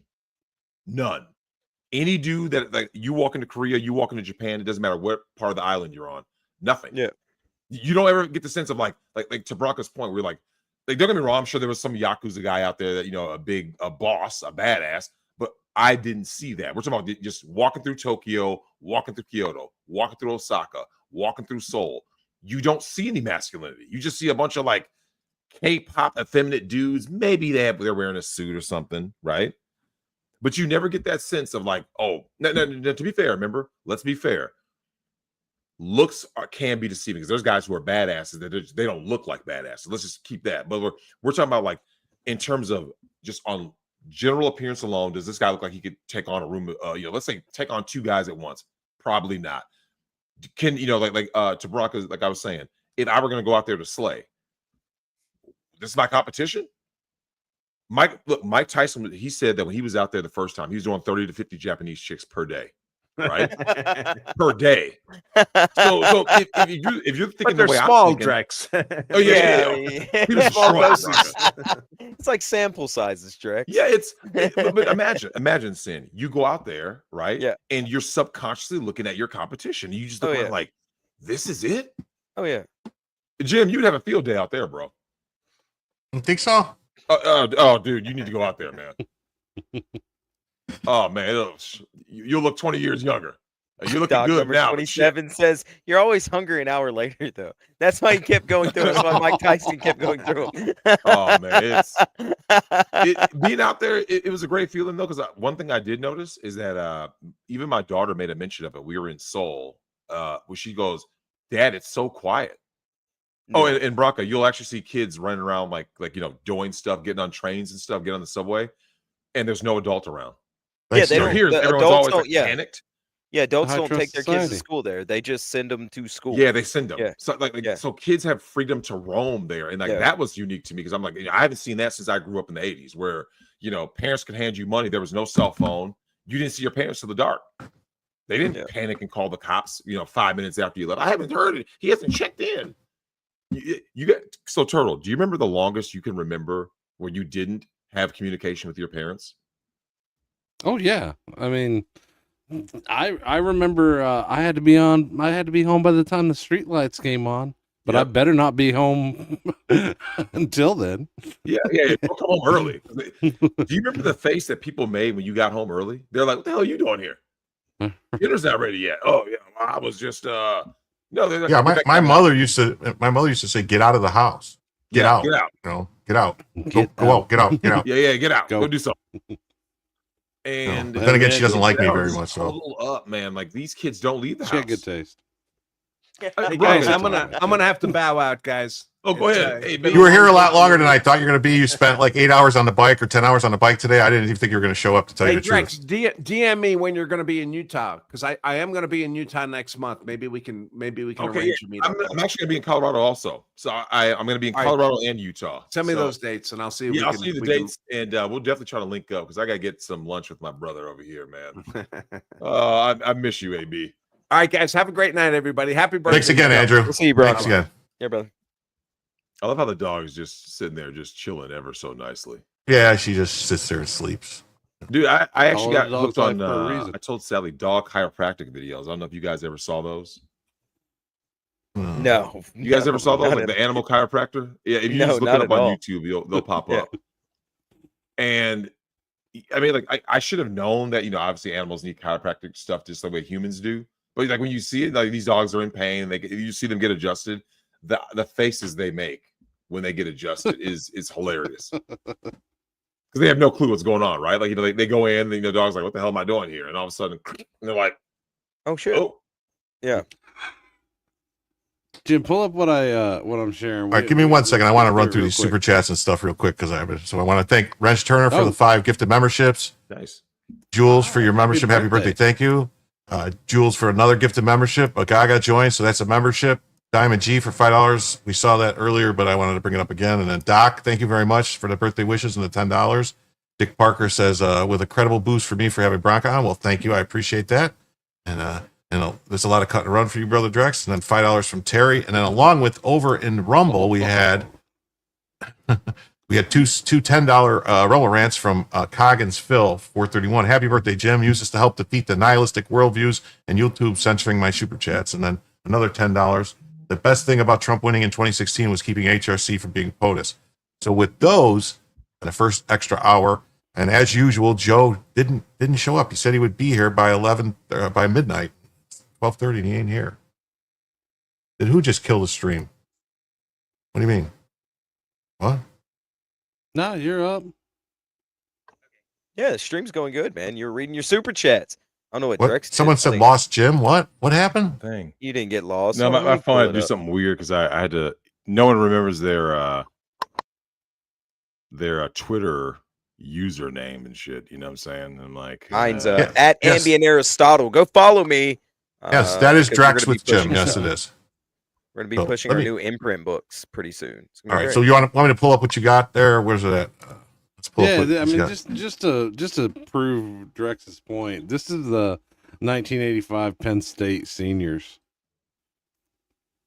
and we can skip through and look at a few of these. Yeah, look at that face. Bob White. That dude looks fucking 40. Don 40. Graham, 41. That dude looks like he sells car insurance. Yeah, I'm about to say, man. He probably does. Probably does. That dude sells car insurance, and he's really upset with his wife and his kids. Yeah, it's not, but it's not just a small group of them. This is everybody on the team. Yeah. Well, the sports guys now also look at this guy. This guy looks like he's ready for retirement. You got to look at the way they do. They also do sports now because they don't train them to be big. They train them to be quick and strong. Not just big anymore, right? It's a that dude looks 35, bro. That guy, 40. That guy looks 47 years old. He looks for real. He sells used cars, and that's Jim's older brother. Yeah, he's gonna put you in a Toyota in a heartbeat. Look, but this kind of proves my point, man. Like this is a junior. This is the youngest guy on the team, bro. Hey, now Jim, by modern standards, that would be an assistant coach, right? Like he's a defensive coordinator. He's a D coordinator. Why did he look like this? I mean, what you're saying is true. They did a study, Drex, that right now a 25-year-old or 22-year-old, he looks like he's in his 40s. He looks like, bro, my man literally looks like he might. He does look 43. Is it the lack of testosterone or is it too much testosterone? Oh, you could never have too much. Yeah, I mean. Unless you're that weirdo that was in the Olympics. Thanks, Erlica. That was beating chicks down. Oh, Joe has rated the stream. Well, that's cool. It's about time, Joe. Oh, he just didn't finish his stream. That's the issue. Don't cross the streams. Joe's raid. All right, here we go. Maybe he had a lot of super chats to read. Maybe. There's a big change, man, and there's people who didn't want to acknowledge this, but like seriously, just start going back, man. Like look at people's yearbooks. Look at, like you said, like with what Turtle is showing. Sports, it's really saying something. Like you look at now, bro, every dude is just effeminate weirdo. The chicks look weird. It's just like, oh, like there's this androgyny that goes on, right? Like I was at the state fair. You haven't seen the decline of America till you've been to the Minnesota State Fair, man. I'd prefer not personally. You'll see some things. You guys want people watch. I used to say Vegas was best. No, it's the Minnesota State Fair is the best people watching that money can buy. Oh man. Hey, Joe Raid. Wow, look at that. 253. What's up? And they had a super chat come in for $10 for 4 Doxy Moms. Super show tonight. Love these guys. And also that puts us at $95. So we're $5 away from Jim's first shot and extending the show by an hour. They're gonna extend the show by an hour, in your life they're gonna decrease by a few years. I get no. Let's see. See, I had to change it because the other night I can't remember what I did. If it was $50 shots or something, and I had like 6 shots, and I'm like, this is a little too much. I gotta have to change it up. What year was this from Penn State? This is 85. Yeah, I was about to say, 85. it has to be mid 80s from looking at everything. But it's not just like we were talking about the food and like single mothers and shit like that. Oh, you got a fan, Drex. Look at she says you're infantilizing. So favorite person. It's the infantilizing of kids nowadays, right? So, I know a lot of fucking people in their mid 20s, men. So we hit the first goal of $100, and so I have to take a shot and extend the show by an hour. There you go. No, yeah.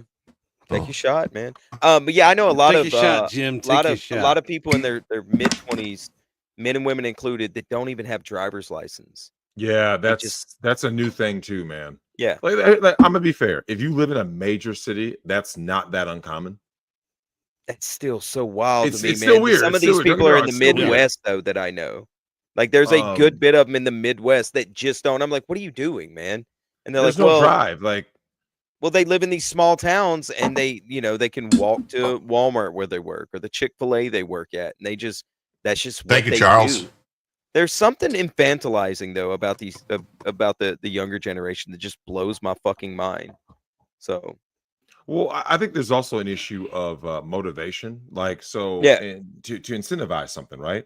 Yeah, Aaron Clary has talked about this. He talks about, like, they keep saying that there's this problem with young men and that, they're underdeveloped and all this, but it's like, imagine, like, okay, I'm 42, but I imagine, what if I were 22? Yeah, what would I have to look forward to, right? Oh, you see what I'm saying? Like okay, well, so when we were 22, right? You want marriage and kids. It's like, okay, so the women are terrible, right? Yeah. The job market's terrible. Like, if everything's bad, everything's downtrodden. You guys have heard that in I believe that's in China. They call it what's like the lay flat movement, right? Yeah. Oh yeah. Like, bro, they're done because like but Jim, it's not just that though, Drex. Like, if you look at the motivation of when we were 22, right?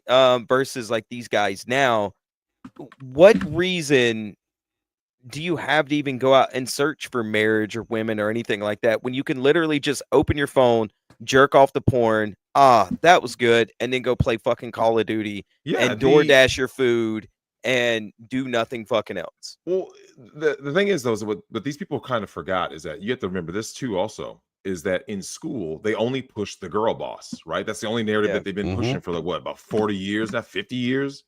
Yeah. Because of that, right? There's more women in college. I remember men still out earn them for obvious reasons. Men work harder, work longer. They actually do things in life. They aren't useless jobs. The thing that you start to realize, though, is that when men do strive for something, it's always for the betterment of others, right? Like when you ask a guy, hey man, why do you want to become a millionaire?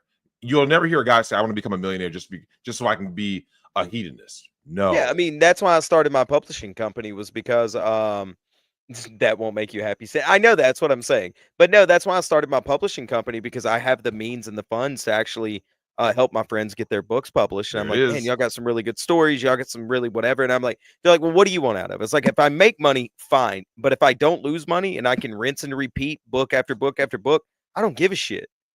Right. But I'm going to push it to 1 million if possible. Right. Yeah. So like, you have to do is what is most fulfilling to you.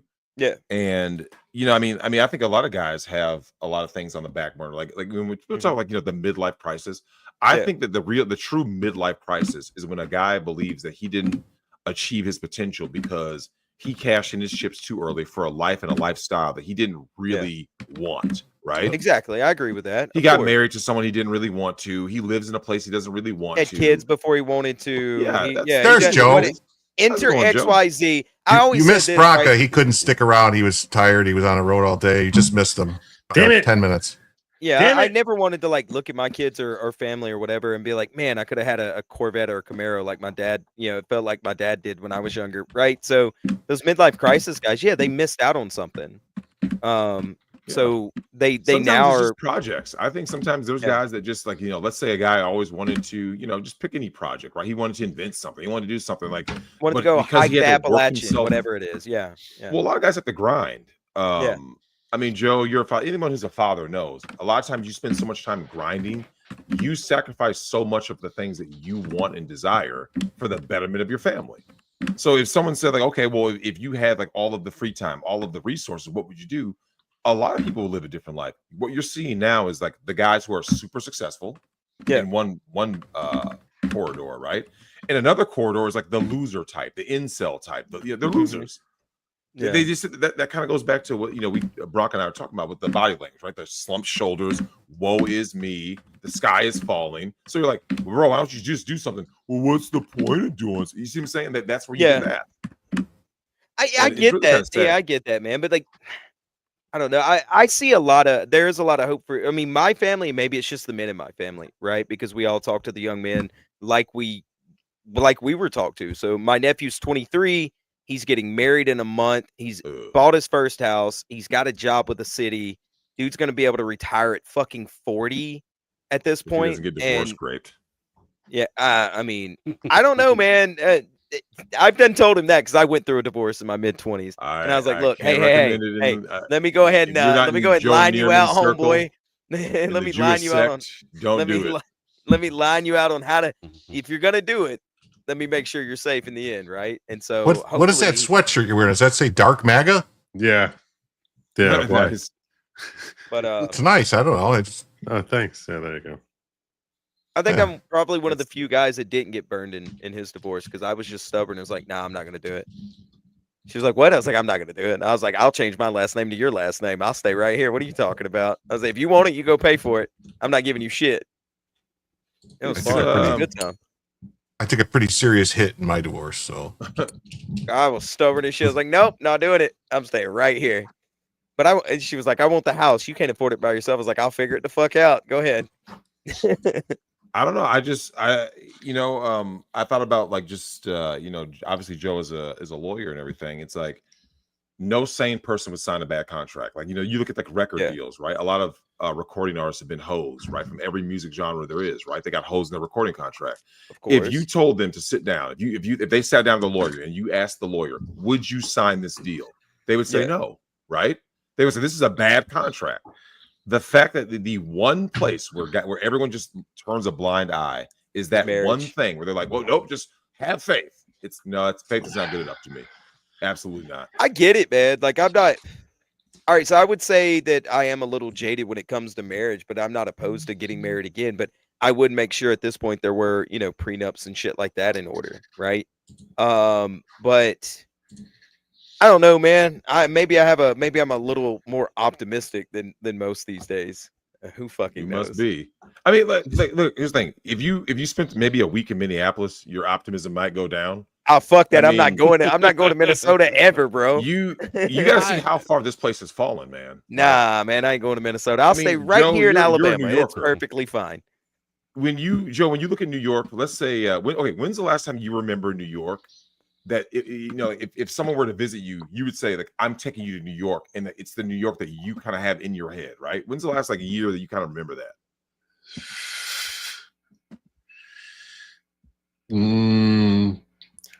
Before 9/11. 9/11. 9/11. Yeah, 9/11. Yeah. You pull your camera down just a little bit, Drex? Oh, what's that? Pull it down just a touch. There you go. Because you keep doing this and then just see the top of your head, and it gives me bad memories. 9/11 changed. I've got a friend. I got a friend that lives in New York right now, and she sends me like photos, and it just looks like shit, bro. It's all dead animals and stuff. And I live in Alabama. There's trees everywhere. There's animals every fucking where. And I send her stuff like when I go to Gulf Shores, and she's just amazed at how clean the beaches are, how clean like the cities are and shit like that. And I'm like, it's well, now we know why you didn't get hosed too bad in the divorce. He's in Who, me? Alabama, so they got to still It was remain his sister. Well, cousins. we were cousins, right? So we just kept everything in the family. We know what Yeah. really happened. Yeah, that's exactly it. It just transferred, you know. It'll be all right. I'll get that checking account back later. Don't worry. Well, you've seen a corporatization of a lot of things. Like, you know, I was looking at some videos about, you know, the decline, or, you know, some people say impending doom of Las Vegas. And you know, obviously my parents live out there, and like, I know what Vegas used to be, right? Yeah. I went to Vegas for the first time in 1993 when I was 11 years old, and I fell in love with the city, right?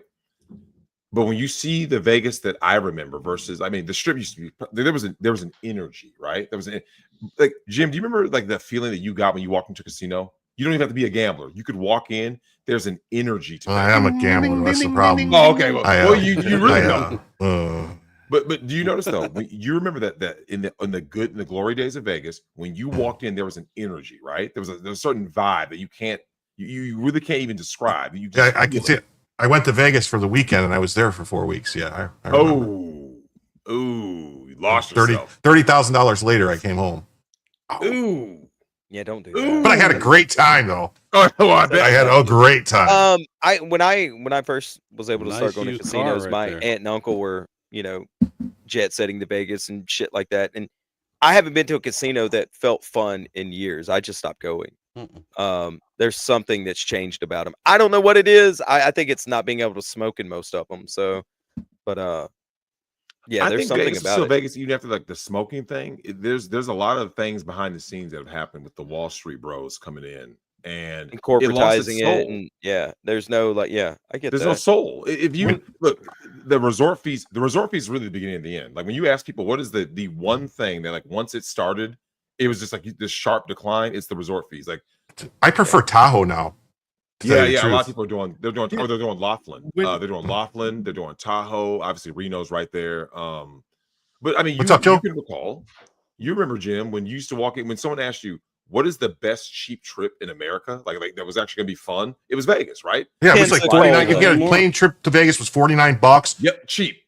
The If you're going to gamble, you get drinks your were food was cost. comped. If you're gambling, you got free rooms, you got free, you know. You are all wrong. Go to Pensacola. It's way better, man. What are you talking Pensacola? Well, a couple of years back, on our way back from California, so I was with Lady Logic, and we had a stop over in Vegas for like a few hours, and that city was gross. It was like it was really gross. I mean, look, I like a guy. I'm a guy, right? So like, you know, if you see something attractive, you're gonna you're gonna appreciate something that's attractive. It was like, seriously, I'm not exaggerating when I'm telling you, it was a bunch of young fat chicks wearing nothing. And like thing. wearing nothing, like literally everything hanging out in ways that was like just like bad. You can blame Drex peoples for that, man. Things were hanging out that you didn't want to see hang out. White people, white people, black people. It was all no. Black dudes helped ruin it the most because they black ruined guys that, man. That's you can blame Drex. Black dudes started hitting everybody with thick, and they look like just pudding. Yeah, gross, man. It looks like it was like jiggling everywhere. Did you go on cruises, Drex? Oh no! I know you heard about the chicken tenders, man. Yeah, the chicken fingers. Yeah. Dude, when I heard, so my mom is the one who sent me that, right? Do you have that video, Joe, from last night? Which one? The one I asked you to send me because I wanted it for tonight. You didn't send me. I can share it with you. Yeah, sure. Yeah, share it with us. Because Drex will like this. The chicken tenders, man. It's the Carnival Cruise ad. You'll love it. Right. Oh, dude, it's so bad, man. That. I felt so guilty. I was like, "This is so racist." My co-writer in Serbia sent that in our group chat to my black buddy Ruby, and she was like, I thought you would enjoy this." I was like, "God damn it!" They even. I remember hearing about the no rap music playing after like 8 o'clock or 9 o'clock or something. Yeah. Yeah, you know who it is. Like, here's the thing, though. We all know who gets a bad rap, right? So the guys who aren't doing that, the people who don't engage in that, like myself, now they got to be punished. Yeah, because this thing, there's a perception, right? I've never been on a cruise. I've always wanted to. It's like, you know, people have always told me, Drex, you would love a cruise, man. You'd love going on a cruise. And I'm just kind of like, yeah, I would. And like, you just keep hearing that there's always an issue, right? Whether it's everyone got sick, everyone started twerking and fighting over chicken tenders. I mean, You but know, dude, there's can you bras imagine going how out. good them motherfucking tenders were for that to happen? Come on, man. Bro, I'm gonna laugh if they find Let's out that be it's like honest, the it was world's nice best that the chicken. pool was pretty empty. Look, Yeah, I just yeah. never The pool's understood. always empty. Don't worry. I just never understood why black folk who Thanks, historically Gilly. are known to not be able to swim go on a cruise. It still blows my mind. I can't Oh work man, that look. out, man. I mean, here's the thing. Well, when black chicks, man, Keisha can't get the weave wet. You already know that. Oh, you can't god get the damn weave it, wet. yeah. I remember, like, I used to, when I was younger, I used to go to Panama City every spring break, and then they used to go to, I forget the hotels, like, that's where all the black girls went to, and they would all, none of them would get in the pool, none of them would get in the absolutely water, not. No, none of them would do they'll- anything because of their weave. They'll be that around they the just got perimeter. done. They'll be on the perimeter. Yeah, of the pool. right They'll on the take edge. pictures. Yeah. Yeah, right at the edge. Take Yeah. pictures like they're in the pool. but Never be get in the pool the whole Yep. fucking time. Yeah. Am I God, sharing with you, or I'm giving the link, or you want me to share? No, screen? okay, here it is. All right, there it is. All right, check this out. Bring your bitch ass down to Carnival Cruise Lines, the trap house of the sea. Be sure to bring your EBT cards so you can enjoy malt liquor and the finest loud this side of the unemployment line. And don't forget to bring those hands. We don't want you to catch a fade while you twerk your funky pussy all over the dance floor. Be as loud as fucking possible. Live your goddamn truth and catch some motherfucking hands while you wear your life vest at the splash pad. And don't forget about our chicken fingers. They're worth a whole ass beating, cuz. Enjoy all of our features and amenities while you indiscriminately beat the shit out of each other. Man. And tipping? Fuck tipping. You is kings and queens and shit. How dare service workers ask you for gratuity in exchange for great service? God, fuck. Safe sailing from all of your truest niggas over at Carnival Cruise Lines. So there you go. I'm not gonna lie, that tipping line, when I saw that, it was all black folks. I was like, bro, I'd be in that motherfucking line too. What are you talking about? I'm one of those I'd be dudes, right there man. with If I'm not Keisha. mistaken, isn't that like half? Once you get halfway through the cruise, you can shut the automatic tipping off. So that's what they're doing, is they're trying to shut it off because they had to. Yeah, do they're like, going to shut. Yeah, they turn that off. I was like, fuck, I'd be in that line too. What are you talking about, bro? No, me and Keisha be chopping it up. I tell people, man, just look. I get it. When I hear about the whites only community, which is funny because there's a black only community, right? And no one really said any crazy things. Well, he got whatever got you want to kicked do, off just of do it. Patreon today. Yeah, bro. Yeah, look, Turtle. I get it. See, this thing, they always think that every like there's like this monolith, right, of beliefs. I'm like, no. I'm going to say this right now, though. I don't agree with any of this white only community or black only community or anything like don't that. 'Cause either, I would because- have zero problem with Drex being my neighbor. I would have zero It's problem your with. mentality. Your mentality is what really matters because, like, you gotta remember, man. Like, when you've been around white trash before, when you've been around ghetto black trash, they think the same. And this comes in high class too. Like, you guys ever seen high class people that act inappropriately, right? Yeah. You know, what's the name? Lauren Boebert doing all kinds of ratchet stuff. Yeah. There's a mentality. Look, Monica Lewinsky. I saw something on X about Monica, and I'm just thinking to myself, there are people of all different shades, all different income levels, who are basically participating in the same ratchet behavior, right? Yeah. Drug addicts, weirdos, you know. So it is what it is. I mean, look, whoever was on Epstein's island, they weren't broke, right? Look what they're engaged in. So you just get to a point where you have to go like this. What is your mentality, right? What is your mentality? What is your belief system? That's what really matters. I got something special for you, Drex. Yeah. Let me get your opinion on this one here. This is a.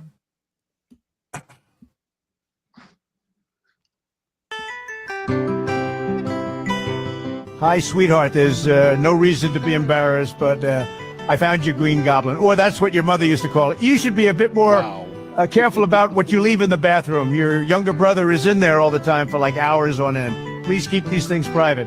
To be frank with you, I didn't believe it when I first saw it. These things are so much bigger than I remember.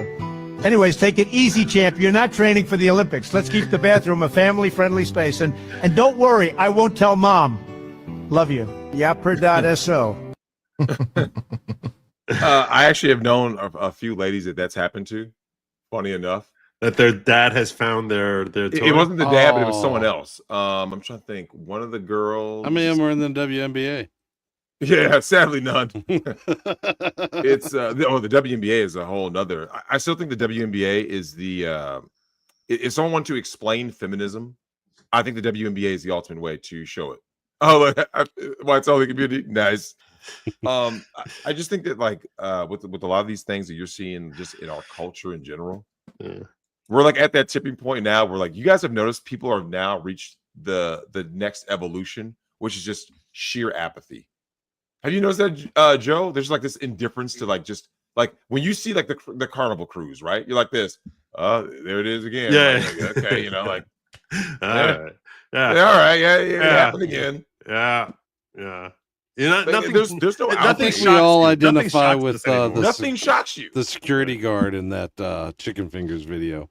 Yeah, he literally just hit his He's just like, I'm out. Radio was like, He punched out. He's like, yeah, dude, I'm out, man. Like, and you don't think? Here's the thing, though.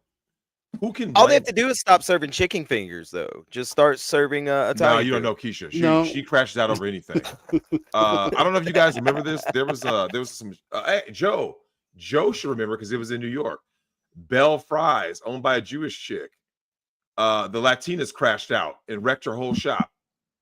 I don't remember that. No, I don't remember that. It was in 2021. If you look up Bell Fries incident, you'll see it. Kevin is it was bad, man. So what you just saw on the Carnival Cruise happened at this Jewish lady's Bell Fries in New York. That's funny. And they started twerking. Like, so they wrecked her shop and started twerking and throwing stuff. Good Lord. Yeah. It's like, and there it is. Like, Joe, nothing shocks me, man. Nothing. Yeah, nothing's gonna shock you. Nothing. Did you cover a lot of the shooting stuff on your stream, Joe? I spent like a good hour talking about the trans thing. What else did you talk about? I shared the Susan Collins being heckled. I didn't even see that. I didn't give that to you. Where'd you get that from? You cheating on me, Joe? You getting links from other places? Joe, what are you doing? Everyone, you stream slut. Hey, folks, big announcement. Tremendous news, really. Starting immediately, and I mean right now, all African Americans, every single one, can walk into any Dodge dealership anywhere in this beautiful country we call America and get a brand new Dodge Hellcat for free. That's right. No strings, no payments. Just take the keys and drive. The Hellcat was a horrible idea. Because nobody loves the African American community more than I do, and nobody understands horsepower like I do. The Hellcat. I've never loud. seen. It's fast. I've never seen anybody but Just black like me. folks Hey, and my folks, white big trash announcement. cousins drive Tremendous Hellcats. news, really. Starting immediately, and I mean right now, all African Americans, every single one, can walk into any Dodge dealership anywhere in this beautiful country we call America and get a brand new Dodge Hellcat for free. That's right. I'm having deja vu strings, here, no Jim. payments. Just take Jim, the are we keys playing and it drive twice? because nobody loves the African. Oh, I didn't know. I thought it was. Oh, my bad. I thought it was. I thought it was something else. I like I said though, I've never seen anybody but black people and my white trash cousins drive Hellcats. I haven't even seen a single white person on one ever. I Bro, swear to God, Chicago, go down Lakeshore Drive. Jim knows. You know what you're seeing down Lakeshore Drive, man. I was sodding a black guy's yard over in it's called Pecan Avenue in the town that I live in, where all the black folks are, dude. And come like 6 o'clock that Friday, I'm sitting there and putting sod on this dude's yard, and you just see nothing. It was like they drove to, like it was a strip in Panama City or Las Vegas, all fucking Dodges, Hellcats, and everything in this like project neighborhood. And I'm like, what the fuck, dude? The Hellcat. What are y'all doing, man? I mean, it basically kind of replaced. I mean, you guys remember, like, they had covered wagons, and there's certain things that like, certain types of people rock, and like the Hellcat is the new thing. I mean, it replaced the Impalas, the square bodies. Moms, if you're a ratchet single mom on EBT, you drive an Ultima, right? Everyone knows. True. Yeah, you gotta drive an Ultima, and now the Hellcat is like the new thing. Yeah. Yeah, we remember Chrysler 300s. Those were big for a while. Yeah. Who could forget that? That was that would have been like mid to late 2000s, man. You saw them everywhere. The baby Bentley is what they called it. Yeah. Baby Bentley. Yeah. You couldn't afford a Phantom or a Rolls Royce. No. You ain't got a baby Bentley, and you would put that aftermarket grill on it to look like a Bentley, so people would double look. Yep. Oh, he's got a. Oh no, it's just a 300. Nah, you got the 300C with the Hemi. Yeah. Right. To really floss and flex. You're like, okay, look at me. Yeah, it's like it's still a Chrysler. It's going to break down next year. Okay, I got to ask Drex. I'm streaming the other night. Drex starts sending me these pictures. What the hell were you eating? Oh yeah, so that was over at Tot Boss, right? So they're the famous. Why have you tater got a tots. handful of tots though? Like, Oh yeah, man. are you just holding? It looks like you've got a fistful of them, and there's no container that there is. I'm starting to understand what you were talking about earlier about the way you eat here. Like a grab and go of tots. 20 minutes later. Yeah, I don't feel good when I'm in America. He goes to Tot Boss. Yeah, right. What the fuck, Yeah, Drex? so the Minnesota State Fair is known as a den of debauchery and gluttony. Yeah. And if you guys have ever seen, I don't know if you guys have ever seen the pictures of like the lines at the fair. Yeah. Then is this? What is this? Some kind of? That is a tandoori chicken quesadilla. And that thing was great, man. That So was really that's good. that's like basically like pita with like chicken Yeah. inside. Yep. And what is this? Some kind That's of big fat bacon? That's a huge piece of bacon. Like fat bacon. Wow. Yep. Oh. Big fat bacon. Just one big slab. What's this? Some kind of rice? Paella from Spain. So when you go to Spain, that's like their national dish for street food. Great. That one's great. Man. I know what these. I know these are French fries, but it seems kind of like like what were you doing just slumming with French fries after all that other stuff? Oh yeah. So I had to like get my stomach ready to eat more food. So I sat down and I was like, I need to, because I ate something sweet. I ate something. I don't remember what the sweet thing I ate was. I ate something sweet. I was like, I need to eat something savory. So I sat down with my mom, and she always has to take a break. I need to sit down. It's like, all right, let's sit down and eat some French fries. And then she was eating something, and I went twice. I went Saturday, and I took my mom on Monday. And it's funny because like how's your mom doing? Doing good? Yeah, I mean, she's got to be ready to go back to Vegas soon. What are we in August 27th? So she should probably be back home soon. I'll be back to being unsupervised. I tell you, man. What happened? Something. Mom's coming to visit. Is something else. And there's one more here, which this I think is what, a rib?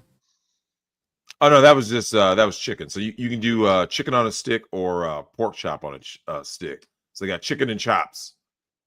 And you know me, I'm always going to do the only original white meat. Chicken on a stick is like the original fair food. It is going way back. Way back. Well, because if you think about it, like there's even when I lived in Japan, all the festivals you could get chicken on a stick. Yep, everybody walks. Think about like just the way meat is. Chicken is like the ultimate meat because you right there. There's the breast, pop, grab and go, man. Oh yeah, this is what the left is doing. You know the problem I have is everyone says the left are doing it. Like the kids are just ruined. Period, man. This is like so. Blame our friend Reagan for see the women in the 70s read and watched One Flew Over the Cuckoo's Nest, and they felt that toxic empathy. Yep. And then they cried about closing the asylums, and look what it led to. Yeah, that was Reagan, along with No Fault Divorce. So get the dads out of the house, and this is what you end up with. 40 years later, this is what you end up with a cuck like Ronald Reagan, who married the throat goat.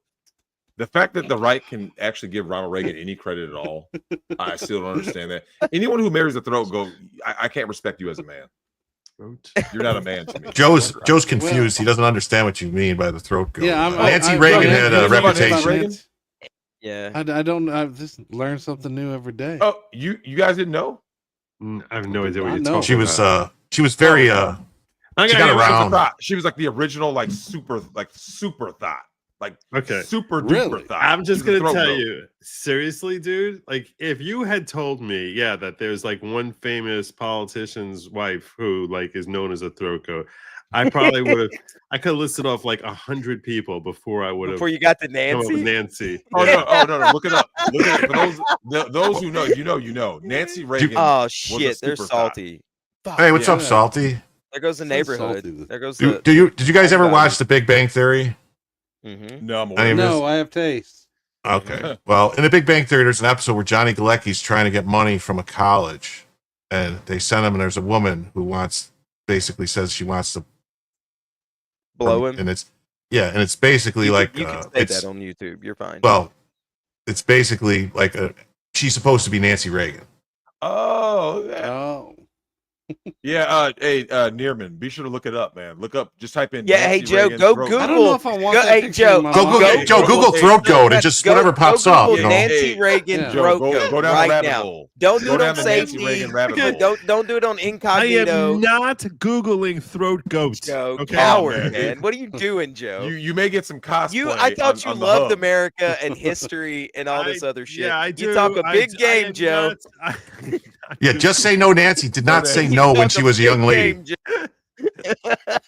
I'm trying to. He said no to drugs. I didn't watch Not to those old thugs. movies. I thought you guys- so I thought like the only everyone knew Nancy that. I can picture Usually Google is the one that was taking president's care of wives him in the getting late blowjobs. '80s. That's not a normal Hey, Google Turtle, search. now you got a homework assignment, man. Yeah, I know, Salty. That happens all the time when people see him I here. might be skipping that assignment, taking an F on it. Oh, shut up, Salty. I follow 2 of your damn accounts, right? Come on. Now they're it's terrible. Wow. What do we got here, You gotta Joe? head out of here because it is midnight. Because I have an alarm. never to wake mind. up to. But All right. Well, Drex, I really happy appreciate birthday you to coming you, by, Drex. You know, keep in Jim, touch. I miss Joe, talking to Sam, you. Turtle. You know, you Have got a my good one, all number. you Call me. You're out of here, brother. I gotta go. I got an alarm going off at 5:45, bro. Oh, okay. It was Yeah. great seeing you. Peace It's out, been too y'all. It's a long. pleasure. I gotta brother. get you come on soon. All right, you just tell me when. Yeah, brother. Have a good night. Peace. See you, brother. Finally, he's gone. Well, the Seriously. property values went now we back up. can now we can all now we can all get a word in edgewise. I Joe. like Drex. Oh, I like Drex too. I love talking to him. He's awesome. He he'll still call won't me. follow my fucking Twitter account. I've been told him 5 times, like, oh yeah, I used to follow you before you got banned. Thanks, Elon. And then he he'll just call won't me do it, man. for something, and I think it's a quick 5-minute call, and I'm on the phone with him for an hour and a half. I'm like, It's Drexel. great, but it's just he's awesome to what he talk does, to. man. All right, real quick before we do anything else, I want to say there's 280 people here. Thank you very much for all you people that came, especially the ones that came from Joe. Please hit the like button. That's really important. Please subscribe if you haven't subscribed, because it really helps with the algorithm, all that good stuff. And we're running a special tonight on the goal. I prefer if you're going to contribute, really, if you do gifted memberships. That way the gifts aren't just coming to me. They're going to other people on my birthday. It's a nice little thank you. And now, Allegan News just came in with a $5. It says, we all know George W. Bush's wife has the ultimate throat coat. How else did she win? Well, it's possible. And so with that $5, that puts us to where we at here. I got to wait for it to come back. I believe we are 125. No, so 73. So that 5, that brings us to 60. Oh, Charles and Company just gifted 20 gifted memberships. So that's another hour right there. So that's more than that. It's $120. 20 gifted memberships. That's because it's $6 a gifted membership. You charge $6. You're expensive. Yeah, I'm not cheap. So with that, I got to do some math here. So okay, I owe some shots now too. Holy shit. You said you were at 60. How old are you That's anyway? another 60. It's 100. Me? Yeah. I just turned 53, Oh, nice.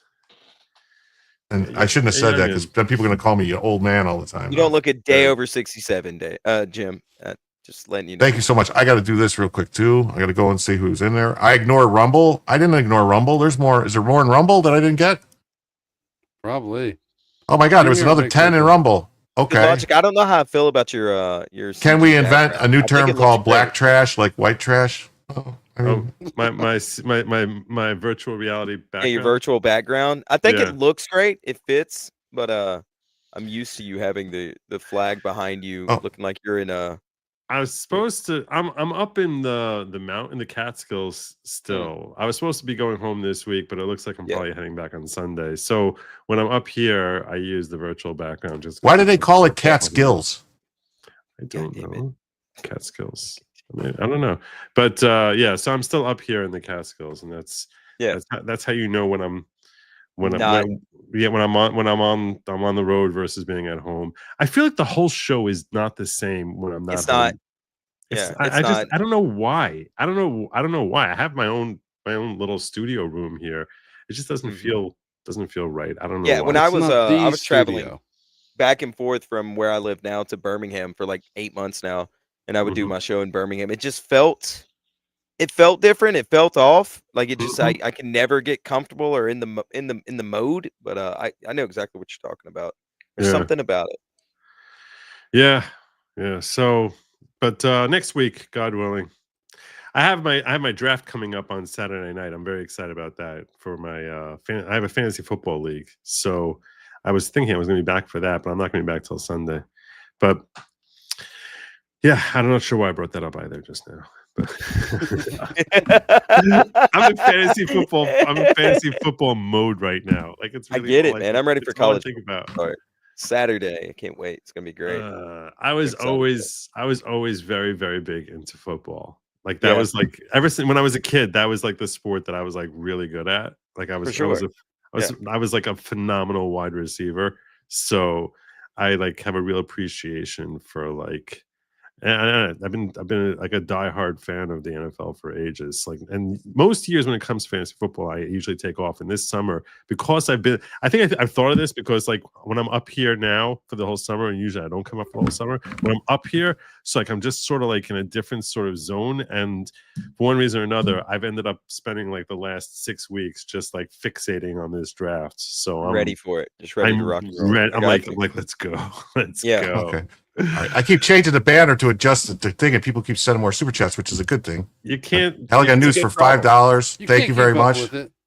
I'll keep up with it. I got to because I got to keep track of it, and I know right now what I got to do. So that's another $10 that's got to come off. So it means $40 to go for the old and slow. So. Oh, shut up, Salty. Look, I'm gonna give our new coach one more season before I go up there with the pitchforks and torches. All right, calm down. We did get beat by Vanderbilt last year. That was fucking shameful. God, it was terrible. We'll be all right, Salty. Okay. Yeah, I don't disagree. So a shot. We're at 2 extra hours now. $40 to go for the third extra hour. Wow. Wait, 2 hours more from now, or 2 hours? No, 2 hours more from. So start. It's a 2-hour show. So we're at about a 4-hour show. And we got $40 to go for a 5-hour show. You're gonna be going when I get up. It's gonna be great. We'll see. In the morning. We'll see. Everybody, keep him going until 6:30. I'll pop back on. Don't you worry about it. No, what happened? What'd you kick Joe for? I didn't. Joe's the money maker. Damn it! What are you doing? Damn it! I hit the wrong thing. It's me and Joe. Don't kick us. No, damn it! I hit the wrong thing. Oh my chopped liver! Damn it! Not damn it! But thank you very much, Jay Swabek. My birthday's tomorrow. Oh, that's awesome! Your Christmas babies are special. I don't go by the date of birth. I go by the date of manufacturing. Actually, what's funny is my grandson was born on Christmas Day. Let you say that. It's like we're supposed. Thank you for the 20. So now I got to do this again. My birthday is as far away from Christmas as possible, which I guess makes me the Antichrist. Oh, so don't do that. No, it just means you get to have 2 sets of gifts. So I always feel bad for kids who are born too close to Christmas because depending on how the family budgets. That kind of cuts in. That's true, but if you're actually born like in late June and when you're a kid, so you're not in school and you're not yet in camp, so like I never had any friends around. It was so sad. I had a miserable birthday like every year as a kid. I was. This is one thing I never got, Joe. I always thought that that Jewish people didn't like camps. Nice. You just go right there. I'm just saying, I don't get it, but they all there's all my friends, they always used to go to a summer camp, and I was like, I don't know. Thank you, brother. Happy birthday, Jim. Yeah, happy birthday. Happy effing birthday, Jim. Good job, Jim. Joe's got a good sense of humor. Yeah, no, that was great. Anyway, I gotta go. It was great seeing you guys. Joe's looking at away on his YouTube studio to pull all of his viewers. Shot number 2. Thank you. How do I cancel a raid on YouTube? Grade him on a curve. He's been drinking tonight. So. Yeah. Well, those are double shots, so technically I'm 4 in. Oh. You all right there? I'll be all right. I out of space to drink so. I'm doing it. What do you mean? It's been 2 hours. I did the first one probably about an hour ago, I think. I don't know. I'm not keeping track of. I can only keep track of money. I can't keep track of time too. Well, we have the time up in the corner, so like, I know. That's what I said. You know. Oh crap! Yeah, you've already been going for 2 hours. He just needs a counter for that money up there. I'm doing it in my head. Hey, pull up what I'm sharing here, Jim. Okay. It's 12 seconds long. It is absolute cinema. I don't know if you've seen it. Yo, Joe. This has got to be the greatest news cameraman ever. He better get an Emmy for this. I know that. No, Brian, I would never turn it into like that. If I get drunk, I'll just say I gotta go. It's 12 seconds long, and you overtalked half of it. I know that I live rent-free in the president's head. and I wish he would spend some time in Chicago so that he could see what a lovely city we have. Governor, quick follow-up. What do you do if the National Guard... I know that I live rent-free. Good job. Good job. That's great. Way to go, man. That's really Damn funny. it. More money, Jim. Sucks to be you, man. What do you mean? No, I already got that $1. That's what, somebody was saying, /4. damn it, more money. I was reading a chat. Oh. Sanglet It said- 86.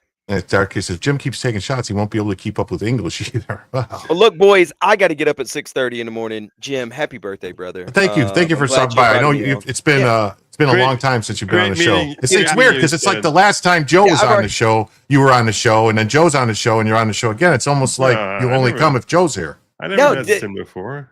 Yeah, you it's did. normally Stimulated Cynic. I just shortened it for my show. So. Okay. Yeah, we've talked in DMs before. I'm supposed to go on your show sometime, but I've been so busy. That's what your DM said to me. That's in my DM. Yeah, sure. Okay, let's do it. Jesus, big time in the shit out of me. God, man. Whatever, Joe. I can't. He's in the Catskills. That's what they no, do. I'm yeah, off Jim. my game. I'm off my game until next week.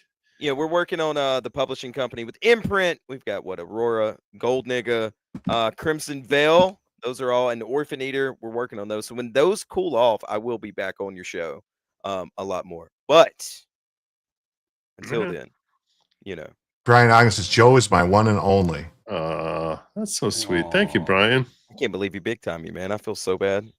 Golly, bro. Hard for people to big Wait, so Brian, do you mean what if I paint myself blue? That's what she said. But nah, boys, I appreciate it. Jim, happy birthday, man. Thank you. Now we can finally get to some stories. Yeah. I would have done stories with you. What are you talking about? Oh, everybody was talking. Branca was talking. Drex were talking, and everybody. And I didn't want to stop the conversation to cover the news. It was a great time. I normally don't do guests. I mean, it's usually maybe it'll just be like Joe will come on, or someone else will come on, and it's just we talk about the news, particularly. But when you got people talking and having a conversation, I was enjoying it. You got to go with what the flow of the conversation is. That's true. Yeah, Cynic is lucky Joe noticed him. I did change my name. It was changed for my show because I got tired of Stimulated Cynic all the time. People Cynic is just lucky Joe noticed him. Now I remember. Yeah, you were making me laugh last time. Yeah, I've been. Last time you were really good. This time, not so much. This time, not so much. Right. All right, boys. I've taken it or something. Look, if I wanted all this abuse, I would have stayed married. All right, fuck you guys. But all right, I'll see you. Good night, brother. Take care. All right. Yeah, man. Let me pull this up and see. So this is what we've got here. It says the trans Minnesota Catholic school shooter Robin Westman over the years. This is what the left is doing to our children. How long until we reopen the asylums or start charging parents who trans their children with child abuse? I was thinking about that too. I mean, if what they did with the Crumley parents and what they did to that other, there was another parents and the other one, Colt or whatever, they went after the parents. These parents should be just as liable, right, Joe? No. No. Well, I'm saying, I don't agree with them charging those people either. I'll just say the Crumleys. I thought that was an overreach. The other ones, but I'm saying if they did that to them, why not these parents who did this to the kids? And they seen this obviously coming, but you can see him when he went. What he just how he changed. He went from this kid on the left, which just looked like a kid, and then this one, kind of them eyes is kind of crazy though. That would have scared me a little bit. And then, no. A clear distinction is this kid is 23. As opposed to being, in high school. That's a big difference with respect to the culpability, the potential for culpability by the parents. They're not guardians of him anymore. You know what I'm saying? I agree with you that they screwed this kid up. They did screw him up and then basically unleash him on society. And I hate the politicians. You can blame Jacob Fry and Tim Walz, Tampon Tim, and trying to promote this entire ideology. I spent a lot of time on my show tonight blasting all these politicians and basically attributing to the two major motivators for why trans has become the thing it has become is people making money and power off of it, and the virtue signalers. And the virtue signalers. It seems like they've moved on from ADHD with kids, and every kid has ADHD, so now they're all trans or something. It's insanity, and I was analyzing a little bit as to the motivation behind the virtue signal mentality, and how those people themselves who feel a need to virtue signal, are deeply insecure and twisted people. So they basically try to find their own validation. They don't like themselves. They try to find validation in that I'll get other people to like me by basically showing that I'm a good person. I'm a better person than you are because I worry about this group of minorities, these illegal aliens. That used to be the gay community, and now it's the trans. So, and here's the evidence of that, right? I mean, if you think about it, there's an ever shifting landscape of different defenses that they're always going to give when their policies are exposed as being disastrous. So when we had during the Biden administration, when they're defending and saying they're not criminals, most of them are not criminals, they commit fewer crimes than American citizens, and it's logical to explain that because obviously they're going to commit fewer crimes, they don't want to get caught, so that's why they're not going to be committing crimes when they're here, and they're very innocent, they don't do anything, so why are you bothered by them to defending the ones who are criminals? So it's like why would anyone think, no, we have to keep these criminals here in this country?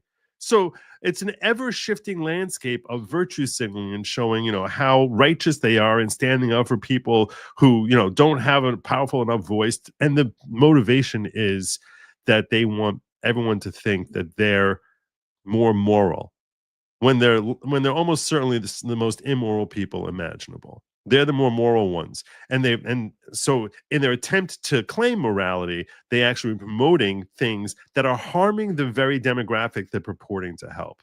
We see that with, the different policies they have for the Black community. You see it with let's enable someone who has a delusion, someone has a psychosis, instead of saying, hey, wake up, wake the F up.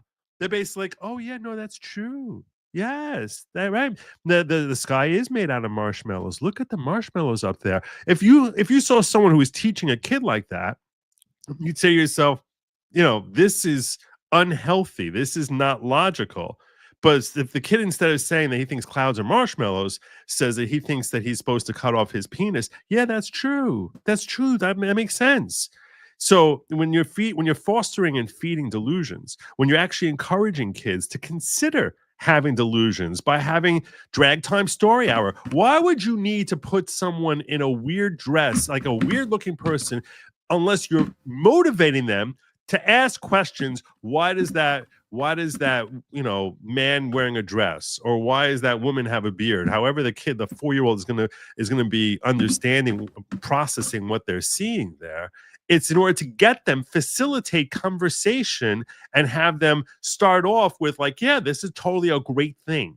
So, but why would you be doing that unless you're trying to get them to consider that maybe they too are born in the wrong bodies, especially when they get to a later point in their life where they feel insecure because during, they hit puberty and they have all sorts of problems with their bodies, and that their zits are breaking out, they're not popular, and their voice is cracking, and they look shorter or weaker or have smaller boobs or whatever it is that they feel is an ailment, or they're too fat, some ailment that they feel is causing them to be ostracized. And the next thing you know, it's like, oh, okay, I can get massive acceptance if I embrace my female side, or if you're a girl, if I start claiming I'm a boy, all of a sudden I'm going to get all these people who tell me they love me.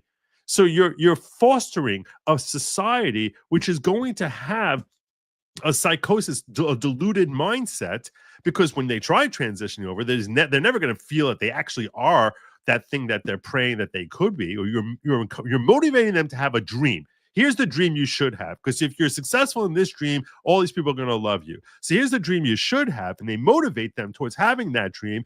And instead of curing whatever's ailing them, you're just twisting them up into a further and further knot and claiming that makes you the good person, when you're actually the one who's screwing the F up on them. You're the one who's screwing them up.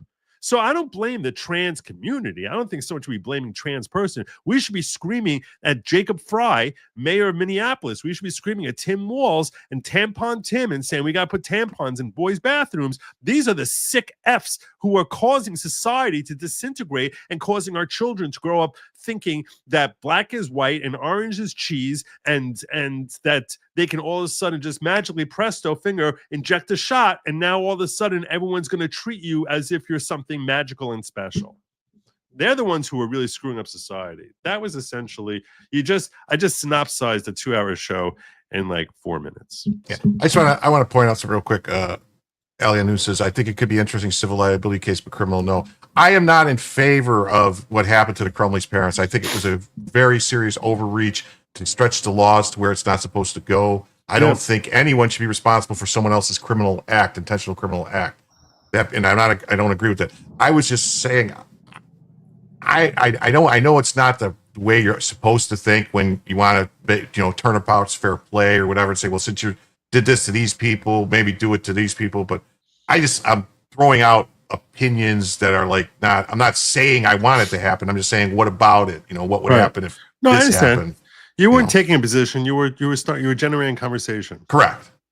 But then thank you for the $5, and we are $13 away from the third extra hour. Nice. Which would mean there's 5 hours. So that would be 4 a.m. end time. Which would mean tomorrow is going to be even rougher for you. Nah, I'll be good, dude. Yeah, no. I'll be good. I'll be all right. I wasn't planning really on stream. I'm supposed to get my new computer tomorrow, so I didn't think I'd be able to get it set up in time to stream anyway, because it takes forever to set up a computer now. Yeah.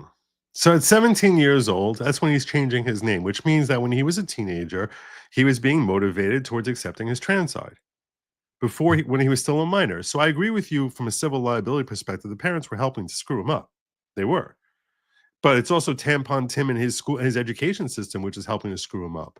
It's a culture which is basically saying that they have to have cartoons where people, where the cartoon characters are saying, I'm not a boy or a girl. All these weird things that they're just trying to just foist on our children, just to make them start thinking, maybe I'm not a boy or a girl. That's what the objective is. I think he's trying to say like hood parents. I think they actually did charge a hood parent with a shooting not too long ago. A woman whose son took her gun out of her purse and brought it to school, if I remember correctly, in North Carolina or South Carolina, I think. Yeah, but that's a kid who I think was doing show and tell, right? He brought it to show and tell, and it went off and shot somebody, but they charged the mother. I think Steve is making a great point. Like, why wouldn't you charge the parents of a 14-year-old thug in Chicago who's involved in, I think they were called the Yummies, like these kids who were like all so young that they couldn't possibly be charged as adults, and send them out to commit the most vicious crimes. There was a thing going on with that like 6-7 years ago, and I would say, in that circumstance, we should be looking at the parents there potentially. If you're gonna be looking at the Crumbleys, these are the Crumbleys are dealing with a one-off kid goes nuts, as opposed to having a kid who's an obvious threat to society and continuing to engage in that and committing one crime after another. What would we do if a doctor, if a kid was sent to a doctor that has bulimia, and their answer was prescribe them syrup of Ipecac? Yeah, exactly. Thank you, Jay Wills. Yeah, exactly. And that's what we're doing with this. Yeah, that's precisely what we're doing. Instead of just like saying, hey, this kid has some problems, let's help him sort through those problems, and perhaps give him alternative, ways of encouraging his development into becoming a healthy young man, as opposed to thinking, I screwed up. Here's the other thing also, by the way, this is a big mistake. I mean, part of the reason for it is because I think it's probably far more common for it to be, and I haven't looked at the statistics. I'd be really curious if someone does know the statistics. I would bet it's more boys transitioning to girls than vice versa. That's what I would imagine it to be. Now, I don't know if... Can I Google that real quick on Kev? You can check. I can look it up, but I believe it's actually the opposite. Is it really? I'm very surprised by that. Well, because I think because girls mentally are more worried about what other people think, and they get like, girls are real mean when they're young and everything like that. So I think it's easier for a girl that might be a little frumpy or whatever. And it's not even actually, I've been noticing a lot of the girls that are doing it, actually, some, I should say all, but I've seen some that they were very pretty and they destroyed themselves. Like, look at that, the one, what the hell's the name? Demi Lovato? Well, no, the one that was the actress that changed to Demi Lovato. No. Ellen Page? Ellen Page, yeah, Ellen Page. She was a very cute girl. Yeah. Why aren't they responsible for screwing up the kid before he was 18? I'm incorrect, at least as far as 2021. Male to female is still more common. That's what I would think. It's about 60-40. That's what I would think. You see, my gut reaction was it's probably that way, and that's because the mistake that they try and that people make is that if you suck at being a boy, that means you're a girl. That's, you know what I'm saying? In other words, and the opposite of masculinity is not femininity. That's the tragic error there. Even if such a thing were possibly scientifically, which it isn't, obviously, but being terrible at being a man doesn't make you a woman, and being terrible at being a woman doesn't make you a man. Well, that's what they're erasing, the tomboys. They're erasing, the effeminate boys that, some might have been gay, some just might have been effeminate, and they're just basically telling them, no, you're in the wrong gender, you're in the wrong body, and it's nuts, like that they could tell somebody that this is body positivity. We're being body positive by telling you you're in the wrong body. Yeah, I mean, exactly. And what kind of twisted type of, fat shaming is terrible, but penis shaming is that's cool, right? I mean, how stupid is that?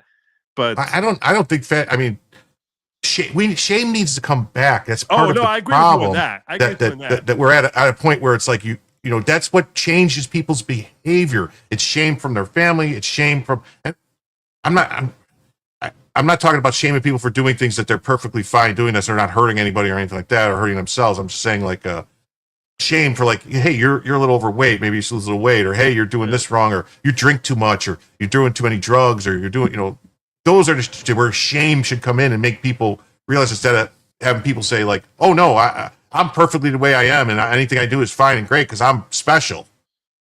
Yeah, and that used to be just like normal conversation. I remember I was one time meeting up with some friends when I was like 21 or so, and I saw like we had like a reunion, and so it was a whole bunch of friends of us, who we basically got together like a year after school ended. And on my way out, I remember I got in my car, and I had forgotten. Like, apparently, the reason I remember this conversation is because one of my friends came over to me afterwards, and apparently when I first saw him, I just looked at him, and his nickname was Hills, and I was like, yo, Hills, lose the girth. And he just like exploded in laughter when I said it. And later on, when I was leaving, he actually ran to my car. He's like, I just want to thank you for making that joke, Hills, lose the girth, because you're right. I really do need to work on it, and no one says anything to me about it. But people who see me every day don't say anything to me about it. But the little joke that that you made just really made me think I really got to change. When humor and mockery is a way of sort of motivating people to say, hey, fix yourself. Don't just say, oh, well, I'm stuck like this. The whole purpose to our journey in life is to be bettering yourself. And if you strip away these little prods that are painful, if you strip away the pain of the prod, then there's nothing to set you back on a healthy path. The reason we need guardrails is because, those are the guardrails, the prodding, the mockery. Those are guardrails where someone starts straying off. It's like, dude, get your act together, get your head out of your ass.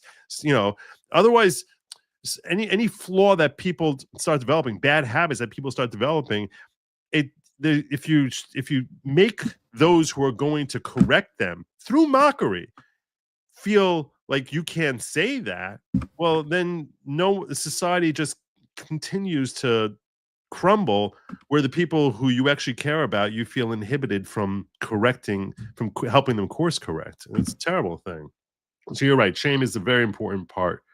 But the point I was getting at is the very people who make it as if fat shaming is the worst crime in the world are the same people who will basically make boys feel terrible about the fact that they have a penis.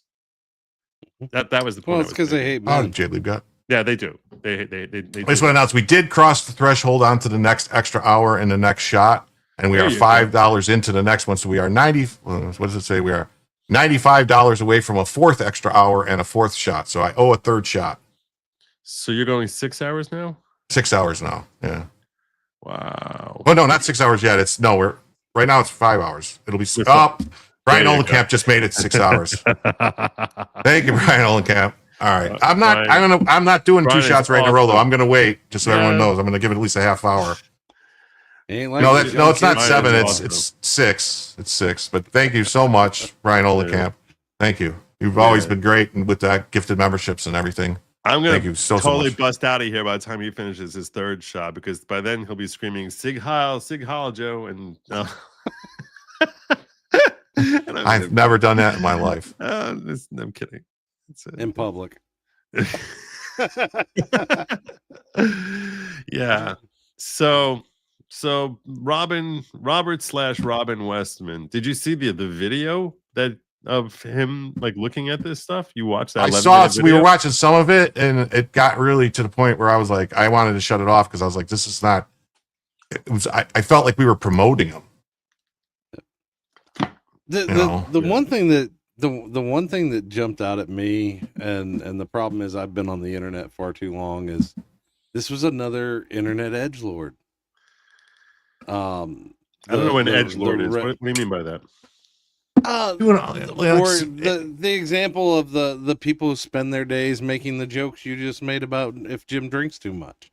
The 4chan, the Reddit, the I just want to be a contrarian and society is not the way I want to make it, so everything's dark humor and it gets to a point where it's no longer for them humor.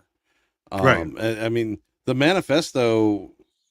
I was watching Crowder as they were trying to translate it. So the manifesto is written in Cyrillic alphabet, but it's English.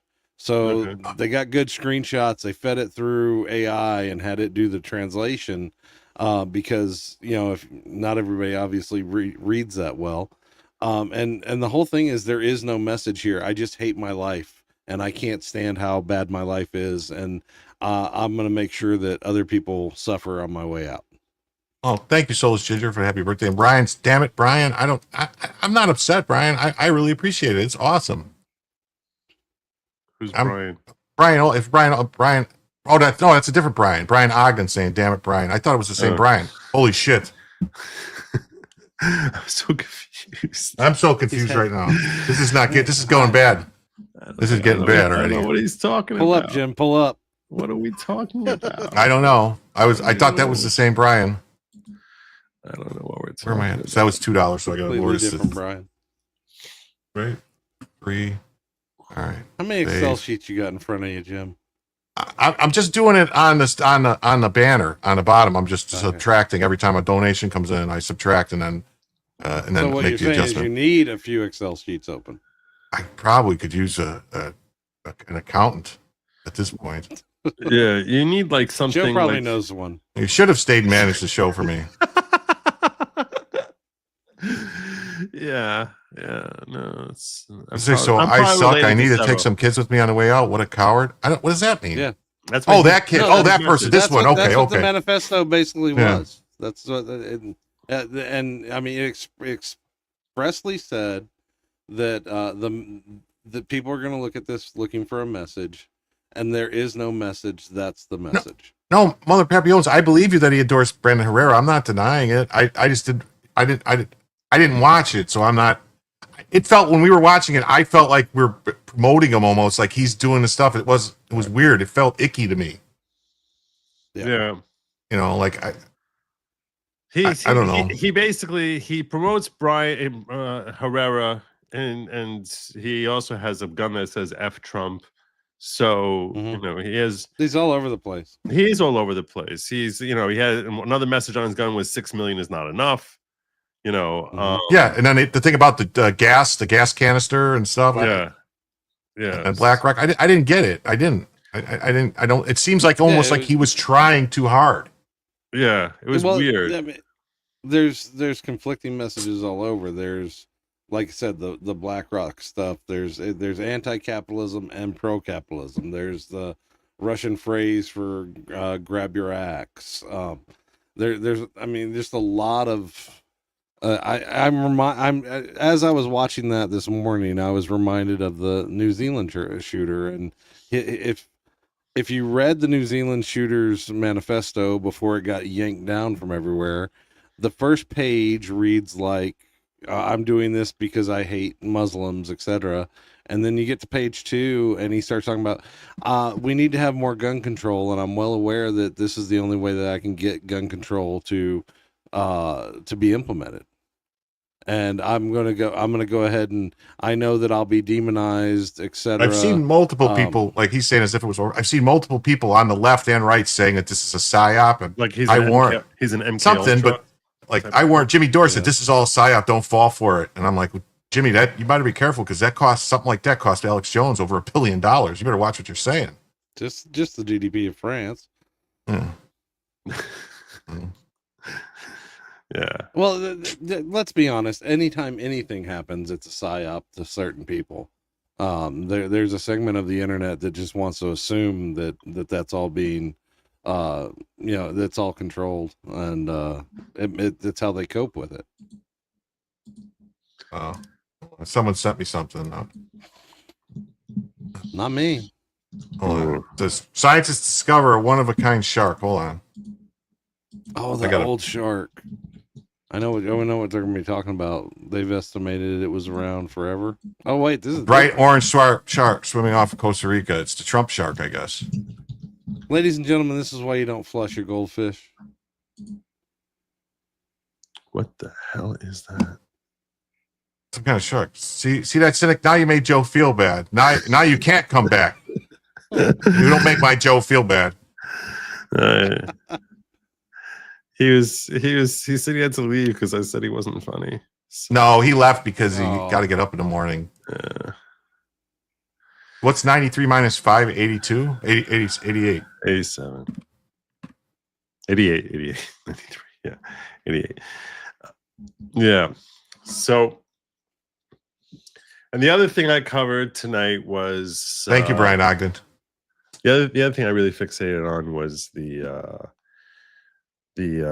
Trump calling for RICO charges for George Soros, so I was trying to break down like where RICO charges may lie. I found a thread which was talking about it, so I was like sort of breaking down the potential, the realistic legal viability of any charges that would come out, and some of the things that the person was saying, I was like, you're never going to make that. I know they've been looking into like his connections with his son, along with Act Blue and with the other stuff with the NGOs and different things. They're looking hard at it to see if they can get something. I think.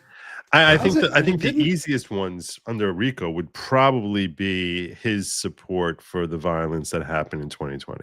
Like if you can tie in that he was willfully funding that violence and trying to promote that, especially if you have any sort of smoking gun of him, like, basically him or the heads of his organizations, saying, are we sure that these people are going to deliver on some smashing buildings and stuff like that? Then you can really start to establish something, and perhaps they can. There likely are some smoking guns. Oh yeah, you see, it's Cracker Barrel. It's a Cracker Barrel fish. That's okay. Didn't Doge basically prove though that he hasn't been funding anything? He was just being a middleman. He was going to USAID. He wasn't funding it with his own money. That's the thing. He's that's what all rich people do. They use other people's money. Yeah. I got to figure that out. Don't be a puss. Do the shot. I owe one more shot right now. I'm just waiting a minute here. And I got this $4.99 MK. I think it's MK Ultra, not MC Ultra. No longer needs direct influence. They figured out how to do it via the internet for free. And I am going to do the other shot, just not right now. I'll wait until I'm 3 hours in. I'm going to give it another 20 minutes, and I'll do the next shot. Okay? I hope that's okay with everybody. Because these are double shots, by the way, just so you guys know. This is not a regular shot, guys. This is what's called a jigger. It's 2 shots. Stress 2 ounces. 2 ounces, 2.5 ounces, right? Yeah, 2.5. That's what I'm doing. So, wait, well, hold on. Holy shit. So that's 5, another $7 off. This is fucking bad. This was not a good idea.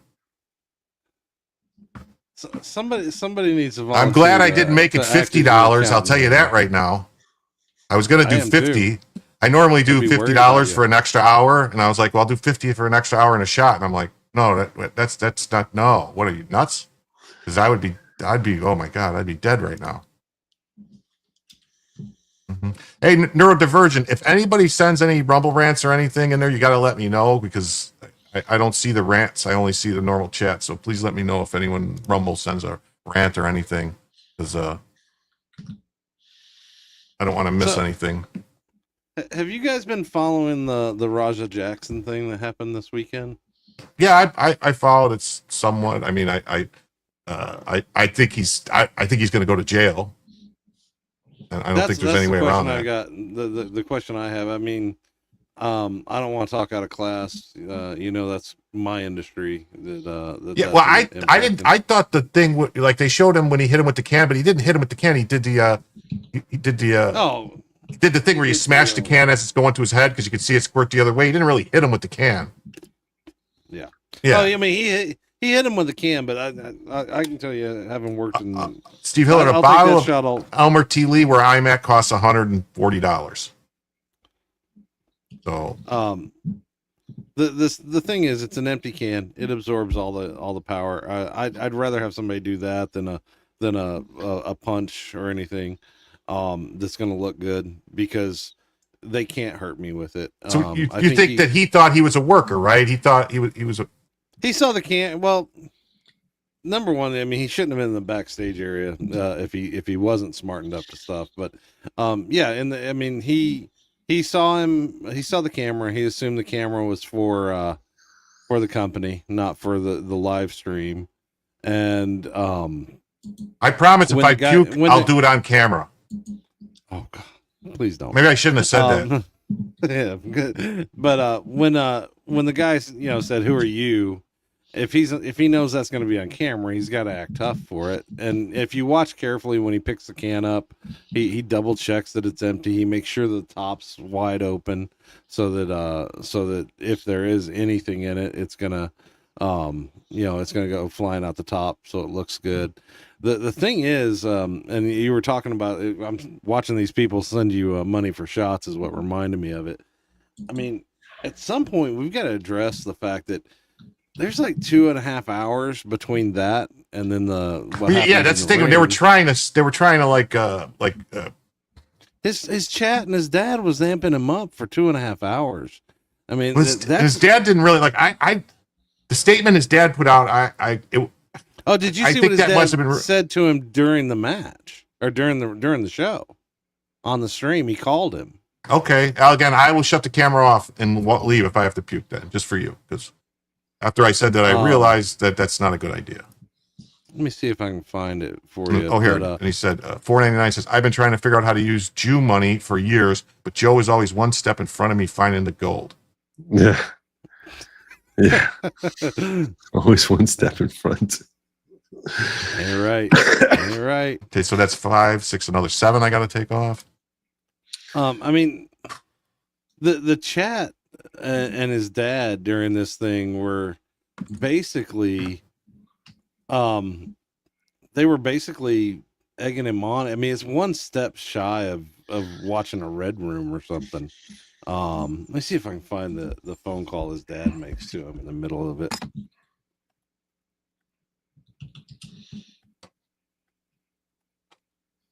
All right, so anyway, let me actually do some streaming here. So yeah, I got it. So that coward has been identified as 23-year-old Robin Westman, no prior criminal history. As to the weapons used to perpetrate this horrific attack, there was a rifle, a shotgun, and a pistol. All three had been lawfully purchased by the shooter.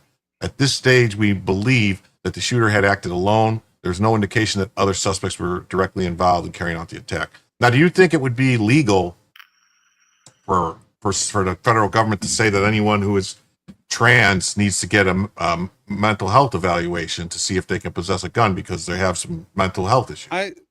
I saw. Or would that be over the line? There's talk of them trying to put it back in the DSM, which would mean you would fail the background check. Oh, because does anyone sing a birthday song to me yet? Actually, I have one here. Let me pull it up real quick. Oh, let me pull this down. Go ahead, you can talk. Oh, I'm just saying. Is there talk about changing the DSM? That's what needs to happen. That's what needs to happen. There was talk today about putting it back in the DSM. I mean, we have a significant problem. This is like the 7th, and that's not counting like the dude that came in with an axe and hit that guy at the 7-Eleven with an axe. It's not just the shootings. You've got the famous "It's Ma'am" at GameStop. You know, It's Ma'am. Yeah, you have or that one who said, or that one who grabbed Ben Shapiro and was like, "I can rip your neck off." I'm gonna look that one up. I'm unfamiliar with that. Yeah, no, there's one. Yeah, he's like, "That's not very ladylike of you." Yeah, so yeah, that was But I did see that I saw some discussion that that there are people saying that that's one of the ways we can address this.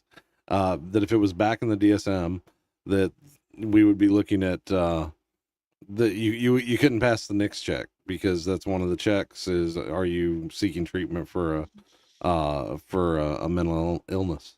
And Westpro weighed in on a Rumble rant. 2 old favorites and a new friend. Happy birthday, Jim. Well, thank you. I don't know if I'm the new friend or one of the old favorites. Or if I'm not even included. I might not even be included in that. I don't know. Trust me, I'm nobody's favorite. You're a lot of people's favorite. Uncapped turtle. Mm-hmm. And then Allegan News comes with another 5 and says, "At this point, I got to believe the Jew gold must be in the Catskills." Well, they keep it on them. Haven't you seen South Park? They keep it around their neck in a little bag. And you got to be careful they don't give you the fake bag.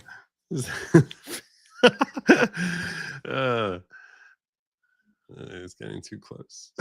He's getting too close. I don't want to jump topics too much, but just, like I said, what I was thinking about is the chat here getting you going. Oh, thank you, Salty. Getting you going on the drinking and keeping your stream going.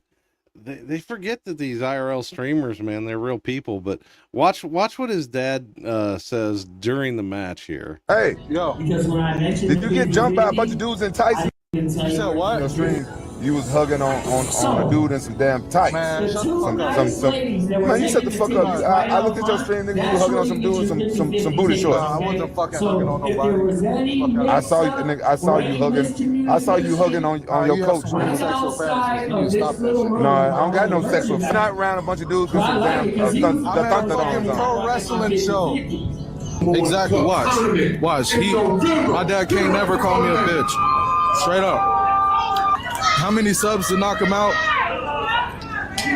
That's a good question. I'm a fake crash out. All right, bet. You about to see how fake of a crash out I am. Now I get a chance to get in the ring and do some shit to him. Exactly. People think this shit's sweet. People think this shit's a fucking game. Straight up, bro. I don't remember if this we don't want to show this on your YouTube. Is he about to get wrecked? Is he about to get wrecked? Oh, I don't think anybody's been getting hit for it. No, people are getting hit for showing. Oh, are they? Oh, he's copywriting people. No, it's not copyrighting. YouTube saying it's glorifying violence. If you actually show, he nearly killed the guy. Really? It's really bad. And Salty, you want to come on, buddy? I would have sent you the link, but you normally don't want to come on. I'll send you the link. But watch when he's coming out. Now, there's a bunch of talk from his dad about these people were they should have known better than to talk that way to his son, etc. Watch what he says after watching that phone call when he's walking away after nearly killing a guy in front of a bunch of families. Shout out everybody fucking playing with me and shit. Think I'm always playing and shit. Call me bitch and shit. Not no fucking bitch, bro. At the end of the day, I'm gonna stand up for my fucking self because I'm tired of everybody fucking playing with me, bro. Real shit. Yeah, it's I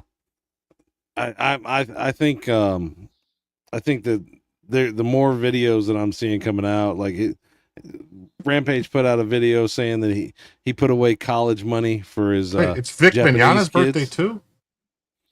Well, you share. No, you have to send him some of your birthday money. I don't know. Vic Mignogna just posted thanks for the birthday wishes. Oh, nice.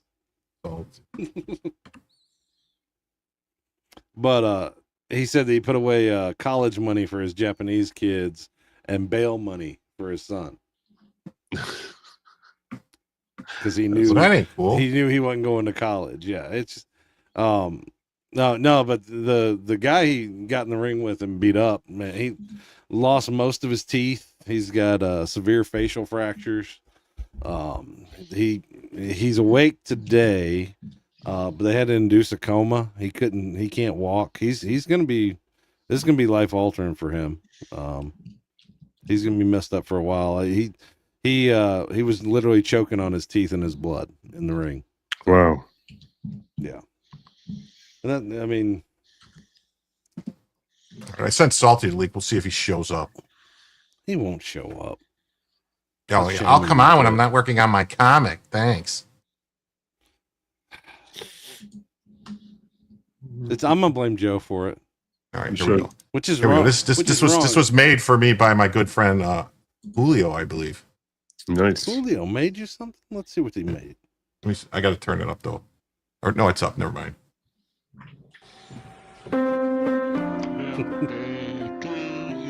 My name is Jim.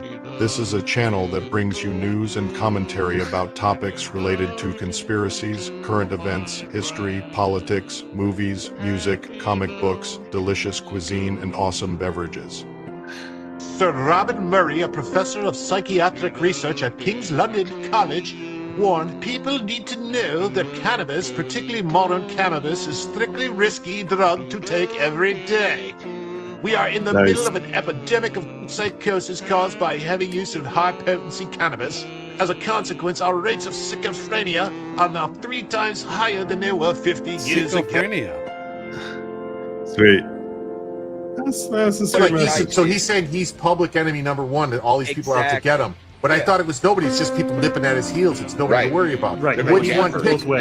Pick one, motherfucker. Biters. Ankle biters. Ankle biters. Pick one. Calm down, Jim. Oh, I'm getting pissed, man. I think I'm having a heart attack. I think I'm having a heart attack. Holy fuck. Wheezy. I'm coming, Elizabeth. I'm coming, Elizabeth. Yeah. I'm coming, Elizabeth. How you doing, Andrew? Also, please remember to like, share, and subscribe. You can find us on other platforms like at Jim Satala on X, at Jim Tells You on Rumble, at Jim Satala on Truth. Thank you for watching Jim Tells You. I'm Jim. I will see you next time. Nice. Well done. You really have come a long way, Jim. You have. You don't look anything like that anymore.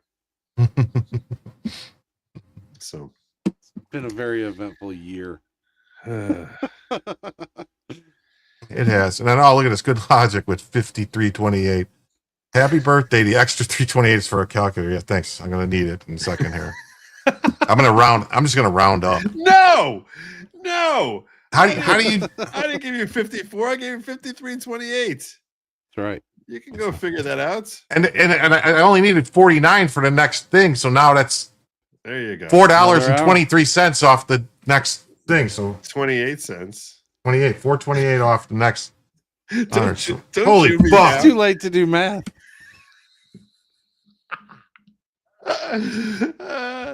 That was why I did that.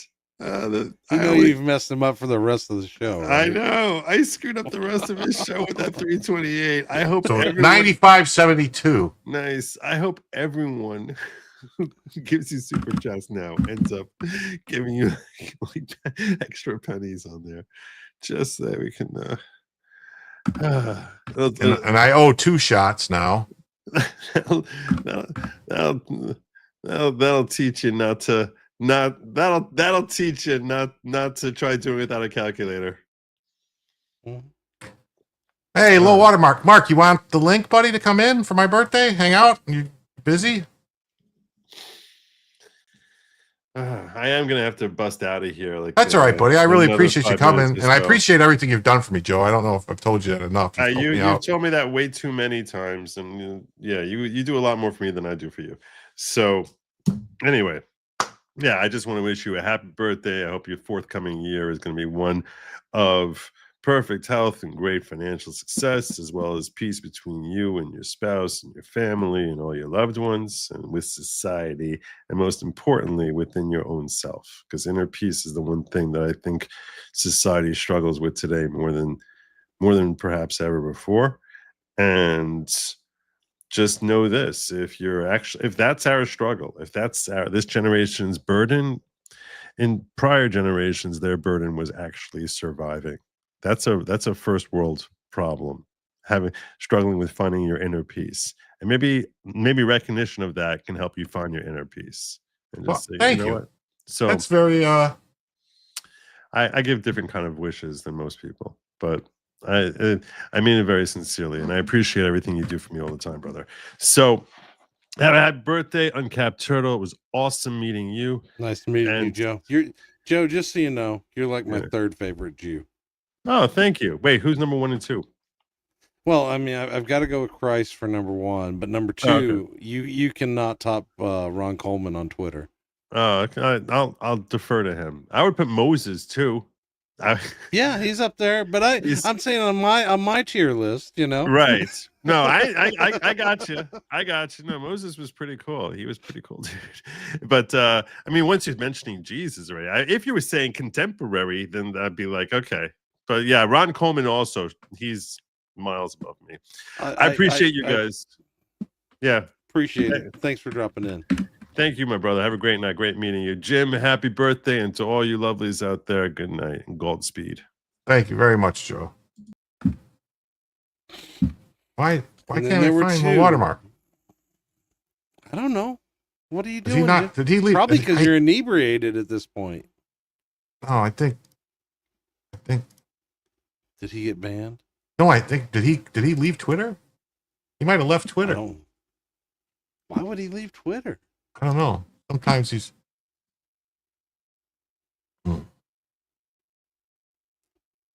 Poor Jim. I can't find you to send you the link. I don't know what's going on, Mark. I don't know what happened. Tell him to message you. Unless maybe he changes his name. Rogue says, thanks guys, this has been fun for 472. Oh, this is just fucking great. Thanks, Joe. No, he's saving you. He's saving you. No, it's not. 472. Oh, okay. Okay, yeah, all right, I see it. Okay, I see it. So all right. So that's a good man right there. So it's down to $91 then. Yeah. He's evening it up. All right.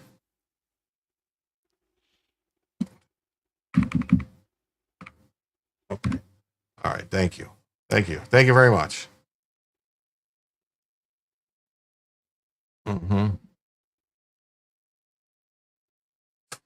Yeah, 4488 would have been funnier. Yeah.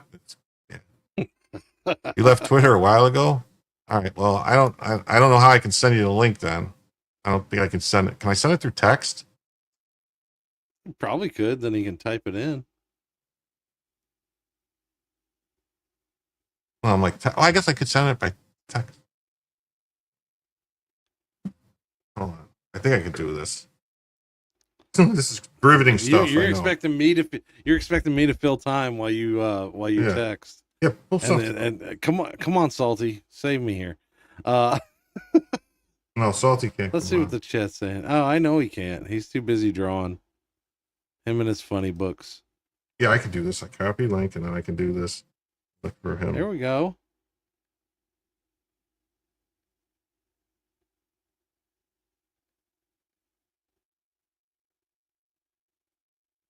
I don't think I ever texted.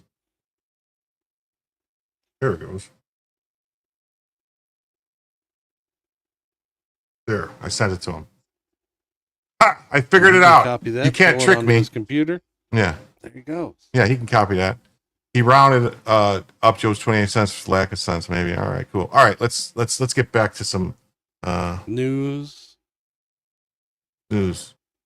My math skills, yes, is bad. All right. This is no, wrong one. Okay. All right, sorry, man. Oh, it's The chief says investigators are in the process of executing 4 search warrants.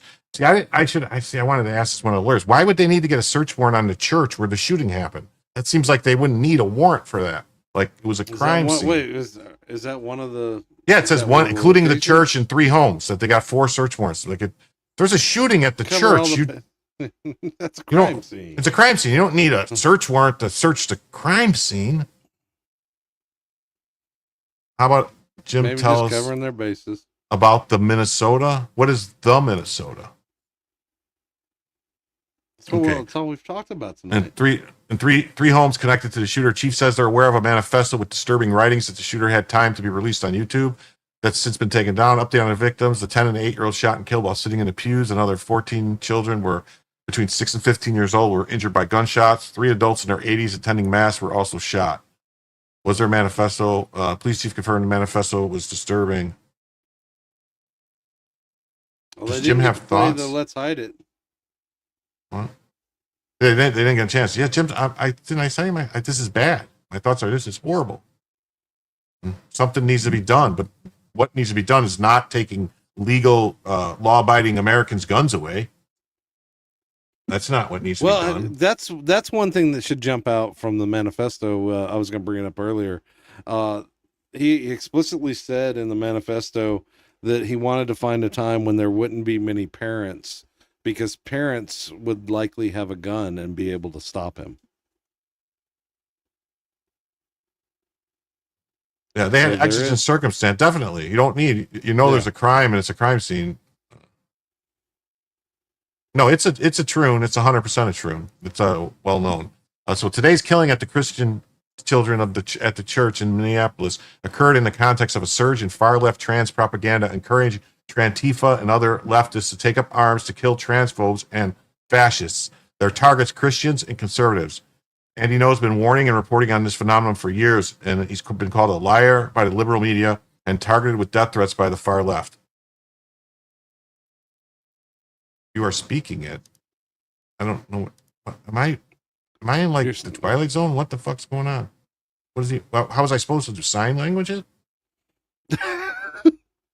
I think he said you're speaking your thoughts on the matter. So yeah, so here's the stuff. Like this is the thing. Like these people with this right here, this is the same shirt that the lieutenant governor of Minnesota, wears. This one, that posted these things like,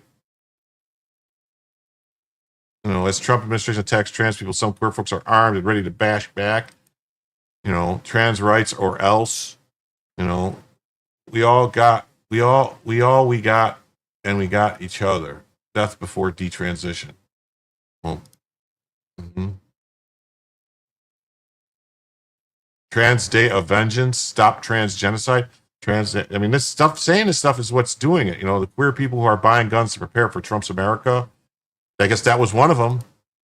To all U.S. trans military members, we need you to contact your local trans organization, offer their support.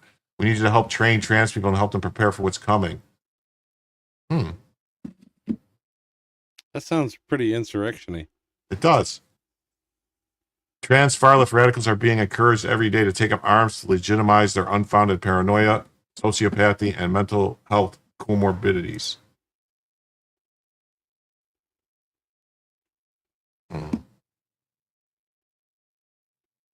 If you won't play along with them playing dress up, they need to. Yeah, they say your children. It's like if you don't let me trans myself, they'll hurt themselves. But now they're saying they're going to hurt kids. If what? Like, why are they doing this? Because they're mentally ill.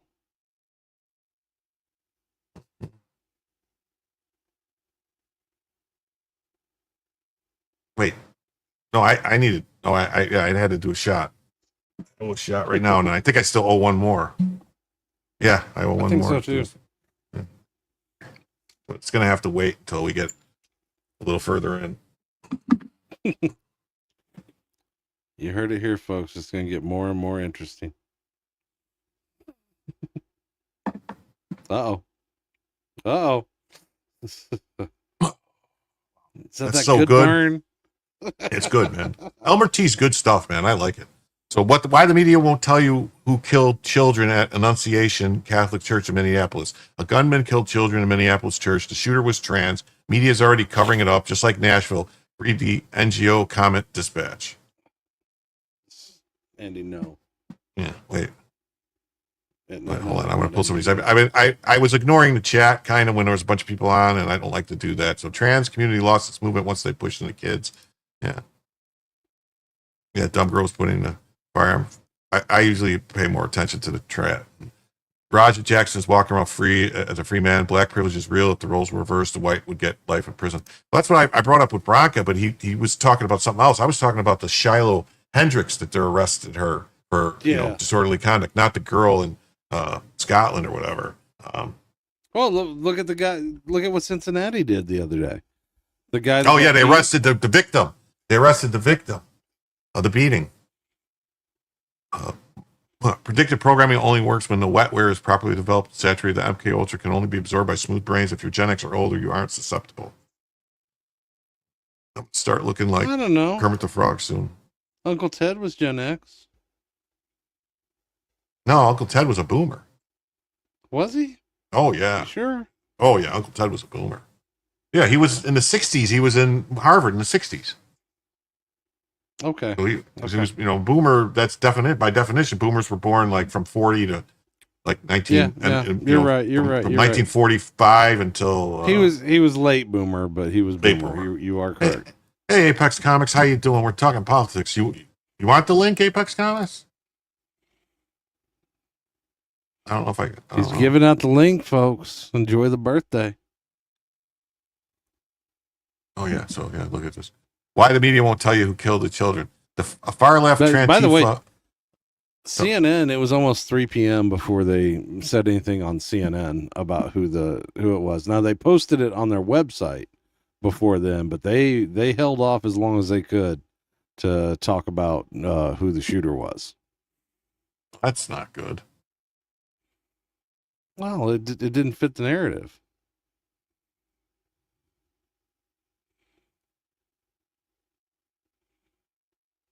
Wow. Uh-oh. Someone's here. Someone just popped in. Who's that? It's Low Watermark. Yay! What's up, buddy? Hey, Jim. How you doing? Thanks for coming, pal. Glad to be here. Didn't know it was your birthday until I started watching. I wondered what the big hubbub was. You have so many people watching. It's fantastic. So it is. It's great. 237 people watching right now. Amazing.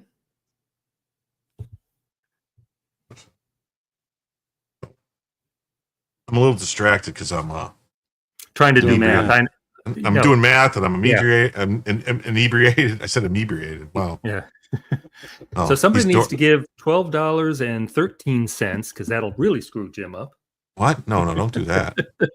No, we're at $91 right now to go for a 6th hour and a 6th shot.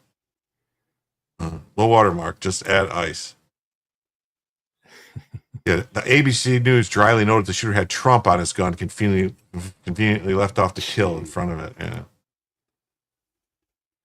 Yeah, there's a picture. I could actually get that. I'll pull that up. I didn't want to do it before because it was how they say it. Let me look for anti-Cumia's.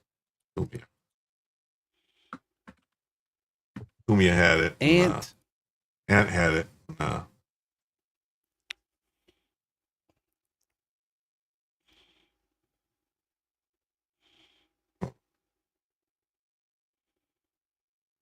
Yeah, he posts a lot. Yeah, he does. Here it is. So this is the latest shooting, right? Yeah, this just happened today. Yeah. See, he posted happier times. Rocky did it. Wait, that's the same picture. Great minds. That's pretty much what the kid. That's pretty much what the person looks like. Great minds think alike. That's the first thing I thought of when I saw that.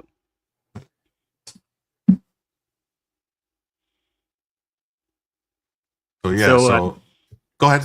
So I guess they're as usual. Is the media covering for the trans person saying? No, they're actually coming out and saying, "Yeah, I was trans," and stop saying that anything's wrong with trans people killing people. Yeah, it had nothing to do with that. Nothing to do with that. Stop the hate on trans people. This is the first time I've noticed that they when the police named them, they didn't mention both names. I heard the police chief actually called him, and I was like, "Uh-oh," he said him. Wow, he wasn't passing with that face. Mm-hmm. Did they use the male name or the female name? They're using the female name. They're using Robin, from what I heard, but they said him. Right, they are using Robin, but they explicitly said formerly known as Robert. Yeah, so it says far left Trantifa. That's what he calls them, Trantifa, because it's trans Antifa. Extremist account has responded on Instagram about a trans mass shooting of children in Minneapolis. His account, which has over 11,000 followers, is furious at me for reporting that he creates propaganda to radicalize trans people into becoming killers. Yeah, this is the person with that protect trans and all the I'm better than you. So is this like the first time they haven't like scrubbed the history, They erased didn't- yeah, all of they the weren't code? able to. They weren't didn't get able it to. fast enough. Yeah. Cool. They Very tried. cool. They tried, but I mean that's one of the reasons that I noticed it. Remember that guy that got fired from a Virginia news station, and he ended up live streaming him shooting his ex and her cameraman during a morning live show. That ever since that happened, that's the first time I remember seeing all the social media coordinate and delete somebody's social media profiles immediately. For the most part, unless a name gets set over a scanner and people can start searching beforehand, they won't release any information while us plebs can still go find what they have on Facebook and Instagram and YouTube, etc. This one, people had it before they were able to delete it, and I pulled them down when I saw them because I knew it was coming. And as I was downloading the third video, it got yanked. Yeah, they really got to stop covering that stuff up. Yeah. So here's Laura Ingram. That paragraph is poorly written. What paragraph? My paragraph? I wrote a paragraph. $15 from Duck Fat. Thank you, Duck Fat. Okay, let me go see what the message was. This one I don't like. One thing about Rumble, it says detransition never sounds like Unix unite, and happy birthday, Jim. Well, thank you, Duck Fat. Thank you very much.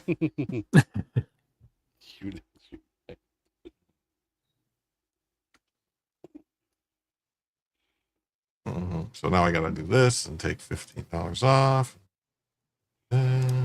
So it's 80, 75, $76. Then while we talk about how they're pushing this stuff, Joe brought up like the drag queen story hour. They have these drag shows at schools for kids. You wouldn't let a stripper go and do that. You let No, a not at guy all. pretending to be a stripper do it. Make it make sense. Explain why, other than the fact that you want to destroy any kind of semblance of normalcy.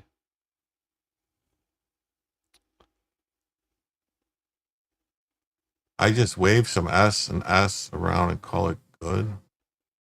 I don't know what that means exactly. But anyway. Okay, the battle of good versus evil is real. Today's evil descended on Annunciation Church, taking innocent lives. Democrats call questions about the killer's hate. It's not hate, it's common sense.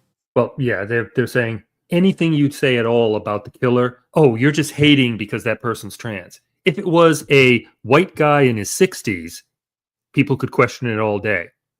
But if it's a trans person, nope, that's hate. The more important thing here, Uncapped, is don't hate the trans person. Forget about the people who are dead. Don't hate the trans person, or you're a bigot, racist piece of shit. So, killing common sense. That's the focus of tonight's angle. The battle of good versus evil. It's real. And we saw evil descend upon Annunciation Church this morning, taking 2 precious innocent lives with it. Now, over the past 2 decades or so, the killers who've brought terror and devastation to our churches and our schools have one thing in common. Their faith was non-existent. Their focus was not on God. It was on revenge, or it was on social media fame, a combination. A desperate need, above all, for recognition and notoriety through the infliction of maximum pain. Now, if it wasn't death by guns, it would be by a knife or with an explosive device and a pressure cooker, maybe a backpack. But like most cities run by Democrats, Minneapolis, of course, is a mess. The politicians are clueless. Their priorities are all screwed up, even today. I have heard about a whole lot of hate that's being directed at our trans community. A lot of that should be directed at you, Jake. Using this as an opportunity to villainize our trans community or any other community out there has lost their sense of common humanity.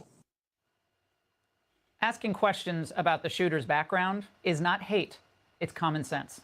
But again, common sense eludes people like Jacob Fry, Twisted Tim Walz, because they claim bragging rights about issues that are statewide embarrassments. Huge piece of shit. Actually celebrate the mutilation of confused children and the Oh, he's release friends of with school criminal- shooters, so it's one Minneapolis of will his pals. continue to be a safe haven for undocumented immigrants, for our trans community. I saw a statistic came out today is Minnesota ranks the highest per capita for being a safe haven for transgender individuals in Minnesota. And this is life-affirming and life-saving healthcare. When our children tell us who they are, it is our job as grown-ups to listen and to believe them.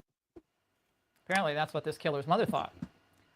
These are their real priorities: keeping illegal aliens safe from deportation and ensuring that children have access to puberty blockers and so-called sex change surgeries. This is truly sick. And anyone serious about preventing mass shootings should want to know all the facts here, including what, if anything, triggered this individual. And as our previous guest said, transparency is key here. Now, remember what happened after Audrey Hale, that other trans killer who shot up the Covenant School in Nashville. Officials there tried to keep the public in the dark, as James just alluded to. And liberals excoriated anyone asking for that manifesto. Why? The narrative didn't work. Well, that doesn't work in the age of Trump because a real FBI director is involved now, and he's going to get to the bottom of this. Plus, Americans are pretty smart. A cursory glance at law enforcement numbers in Minneapolis tells us everything we need to know about how serious these people are about public safety. They have learned next to nothing since the George Floyd riots. As of this past May, Minneapolis had 583 law enforcement officers.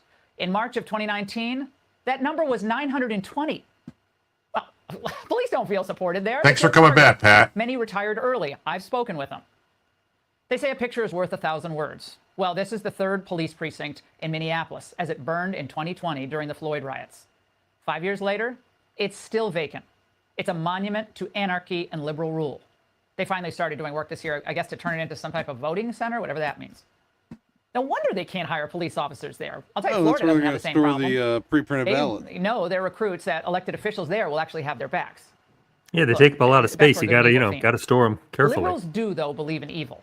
But for them, the word mostly applies to Donald Trump and conservatives who've worked to make cities safer. This is not about fighting crime. This is about Donald Trump searching for any justification to deploy the military in a blue city, in a blue state, to try and intimidate his political rivals. You know, his J.B. Pritzker's brother or sister, whatever, is a trans, and that's put a ton of money. You know, it's a billionaire trans person, so a ton of money into all this stuff, and I would. That's probably one of the reasons it's getting pushed so many places, because when you got a billionaire that's backing it, not right? Yeah. It'll all come out, though, in the end. His complicit lackey, Stephen Miller, searching for ways to lay the groundwork to circumvent our democracy, he wants to be president militarize so our cities, bad. and end elections. These aren't serious people. If they cared about saving lives, they would be applauding the drop in crime in D.C. since Trump federalized the force there. 1 murder in 2 weeks. But that's not a cause for celebration for them. No, they resort to their usual anti-Second Amendment talking points, usually getting the facts wrong in the process, such as the type of firearms used. It, of course, makes me think about guns and all the work we've done to ban these automatic rifles and to do something when it comes to the background checks. We keep getting thwarted. We were able to pass a limited measure, but not enough to stop something like this. Of course, posturing is easy, but why hasn't Klobuchar been asking what the heck is going on with Minneapolis and the PD there, the recruiting numbers? Did she even know that there was a second school-involved shooting in the last 36 hours? Yeah, just yesterday, the police department said an armed man with a high-velocity rifle opened fire at a group of people across the street from Cristo Rey, a Jesuit high school in Minneapolis. Thanks for the raid, Third Rail of Five. 6 were injured, 3 critically. Police say the shooter left the scene in a car, and they still haven't identified him. But again, liberals don't care. Their soft on crime policies, their perpetual denial of the obvious is endangering lives. They're just smiling and waltzing right into this trap. I mean, look, going out there saying statistically crime is down. Voters don't believe that. You look at the polling, they don't believe it. They think it's getting worse, or they think it's just staying the same and they want to see it addressed. You know, Democrats sort of saying this is a whole authoritarian power grab by Donald Trump. But the problem with that politically is that while a lot of voters don't like political power plays, the thing they don't like even more is feeling unsafe. This new AP poll is devastating for Democrats. First, Trump has a 53% approval rating in handling crime. That's because 2/3 of the public thinks that crime in the U.S. is a major problem. And even more, 81% think it's a major concern in our cities. Well, only a third, I guess, support the feds taking control of U.S. police departments. By the way, that's not something Trump has suggested. A strong 55% think it's acceptable for the U.S. military and the National Guard to help local police in the large cities. So as the Democrats go back to their same tired talking points, Americans have moved on. They see the world as it really is. So what happened today in Minneapolis is evil. But Trump's attempt to restore order to D.C. is the opposite. His desire to see Chicago and New York and other cities return to their glory days is both ambitious and honorable. And that's the angle. That's good. That was good. I had just realized I had the banner screwed up. It said the show week said it said we were at 4 extra hours, but it's 5 extra hours. So it's a 7-hour show and 76 to go for the 6th and shot in the next 6 hours. Yes. We're gonna come back tomorrow night. He's still gonna be streaming. No, it's not gonna happen. So yeah, this is the Minneapolis Shooter Manifesto translated. We used AI to translate the Shooter's Manifesto to English. Read below. The journal contains some Russian language, but its primary English words spelled phonetically with Cyrillic characters and some English words. Had a lot of time on his hands. I wonder how much. So the show will be over when Jim is unable to do math. Oh. Well, it would have been over 2 hours ago. pretty sure it's 4. You think it's 4 only? I thought it was no, because I had 6 shots. It said right. Wait. Yeah. Did I do something wrong? No. I can't do. There's no way I can do the math and start adding things now. I can't. There's not. I can't do it. They're messing with you. I can't do it. I can't do it. Can't do the math now. Am I? You know, the fact that he had all this time to do this. Has anybody talked about what job he had?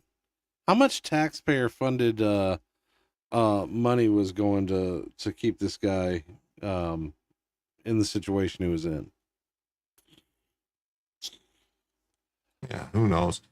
So this is the Cyrillic writing, and then this is what it says. It says, I've had thoughts of mass M word for a long time, and I'm very conflicted with writing this journal. I need to get my thoughts out. I'm worried about me reading this. Someone's going to record it, and then they're going to try and claim it's me saying this. When the investigation comes later, Jim. Yes. Yeah. Jim's math ain't mathin'. The math ain't mathin'. Neurodivergent one says he's had some shots too, so we can subtract. That's cool. Thank you. I appreciate it. Mm-hmm. So the journal is not going to be organized. It's easy to read. A brain barf of thought. He's been entranced in the setting of mass shooters, and he's known about these events for decades, even at the time of being morbidly obese. So this guy was really fat one time. I didn't see any pictures. No, he said of really fat. morbidly obsessed. Oh, okay. Oh. Oops. Jim. He has been drinking. Tell me, don't read it on YouTube. Yeah, it's probably a bad idea to read the whole thing on YouTube. But there is one of these in here that I like said that I think people need to bring up when we're talking about all this is Rogue Thought has a good point. He said, why would I care what they call me at this ridiculous point? They sow insanity and we reap their fruit. So sick of this madness. I agree. I wholeheartedly agree. Oh, and they're saying Crowder did it earlier. Yeah, but it's Crowder. Oh yeah, he sues them. So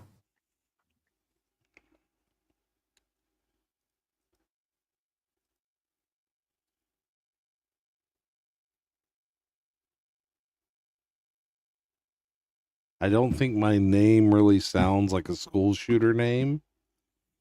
My face isn't crazy enough. Okay, Rocky Dennis.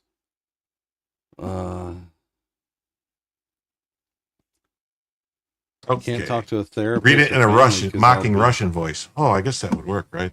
That would. My interest is specifically school shooting start. I think in 7th grade, I remember one day I was taking Valerie. She was crush mine have on high. I asked if there was school shooting, where you hide? It's better than your British accent. I will say that. My British You know, accent what we sucks, learned. man. Oh, this must be the next page. And it's Wait. So that last part, that was the handwritten part? That's a handwritten. He wrote it in Cyrillic so that it would get. I think so that it would bypass AI detection, right? Yeah. Well, here's the thing. So if mom and dad find that too, you know, because I got a feeling he lived with parents. If there's 3 houses that they were searching. Okay, well, have a nice night, Kenizzy fam.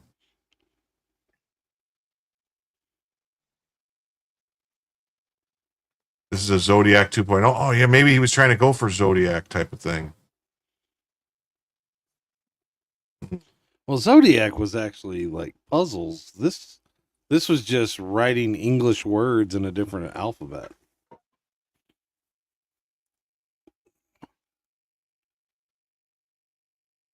I can't. He talks later. He says, I can remember vividly when I heard about it. I remember sitting on the computer, lounging in, I think, 4th grade, Wii U or just something, doing work on our computers, when a little notification popped up on screen saying 20 children and 6 adults shot and unalived at Sandy Hook. I remember not really knowing what that meant. I don't remember my classmates or teachers' reactions, but I know that image of that little notification popping up has always stuck with me. For some reason, I can't get it out of my head. It's such a perfect event. What a psychopath. That's crazy. I'm trying to find the part about why he talks about why he doesn't want to do it when there's parents around. I mean, this is long. Okay. Okay, so I gotta do this. Correct this. Okay, so Yofune brought me to an even 70 to go for the next hour. I think the steps we think we Americans take. So go to if this is the wrong one, go forward. Yeah, no, just keep going forward a few. A lot of this is just repetitive, and you'll see one that starts looking like a list. Because I've been learning Russian for many years, but never really learned. I also might already suffer that I could write Cyrillic very inconsistently. I wonder if he took. How do you think he did it? Do you think he did it from a book, or do you think he did it like on a translate thing and they tried to copy what they wrote? I think he was trying to learn Russian, and he knows the alphabet, and that's why it's written. He substituted the letters and so forth. Just right. So it was like writing in code, kind of, because people wouldn't recognize what the letters look like. I wanted to see big events happen on my birthday, June 17th. It was so disappointing when it went down. The loser, Brendan Clyde, tried to shoot up a school. What an idiot. I can remember vividly when I heard the computer lounging, I think 4th grade, or something, doing work on computers when a notification popped up screen, 20 children, 6 adults shot at Sandy Hook. I remember not really knowing what that meant. I don't remember my classmates or teachers' reaction, but I know the image of that little notification popping up always stuck with me. For some reason, I can't get it out of my head. It's such a perfect event. What? Why would that be a perfect event? Weird.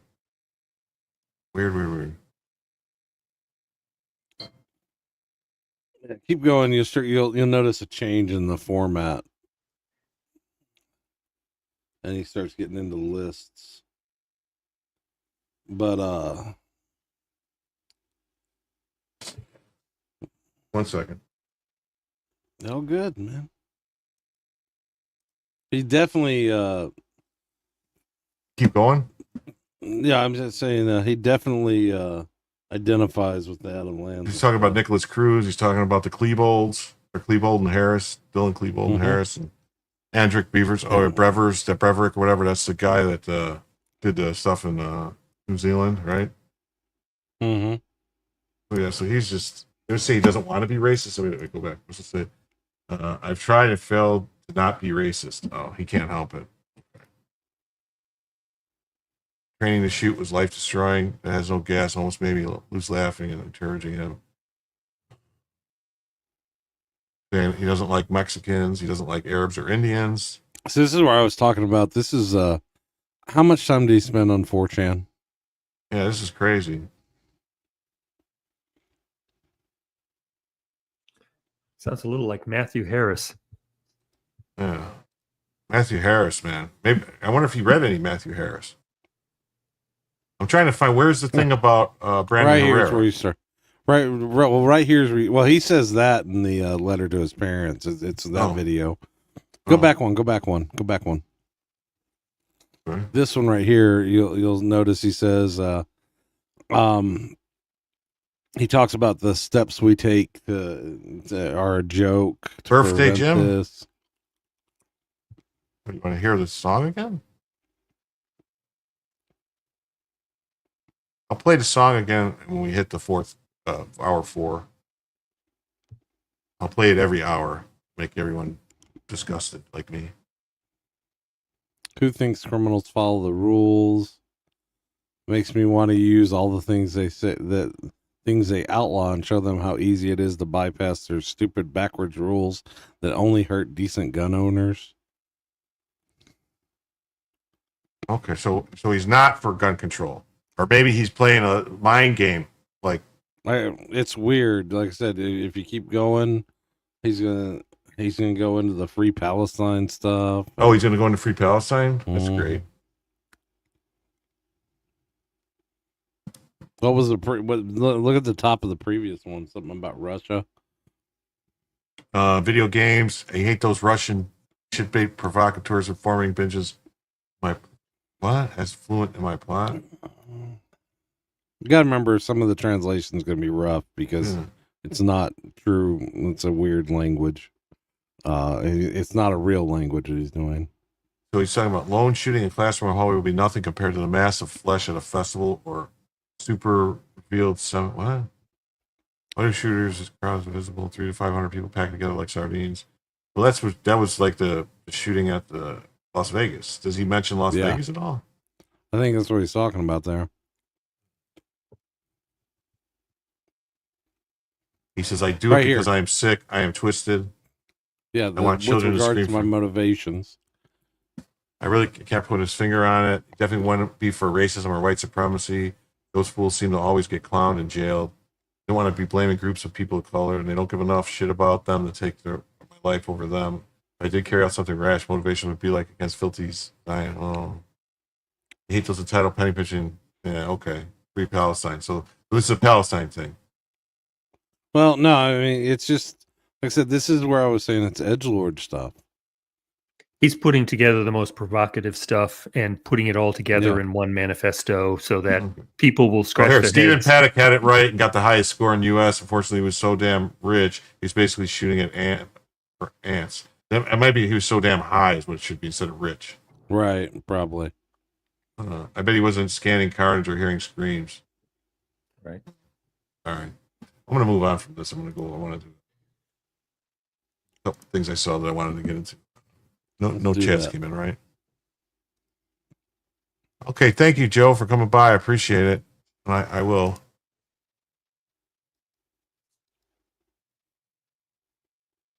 You think it's war? Well, I think it's war. I think we've been.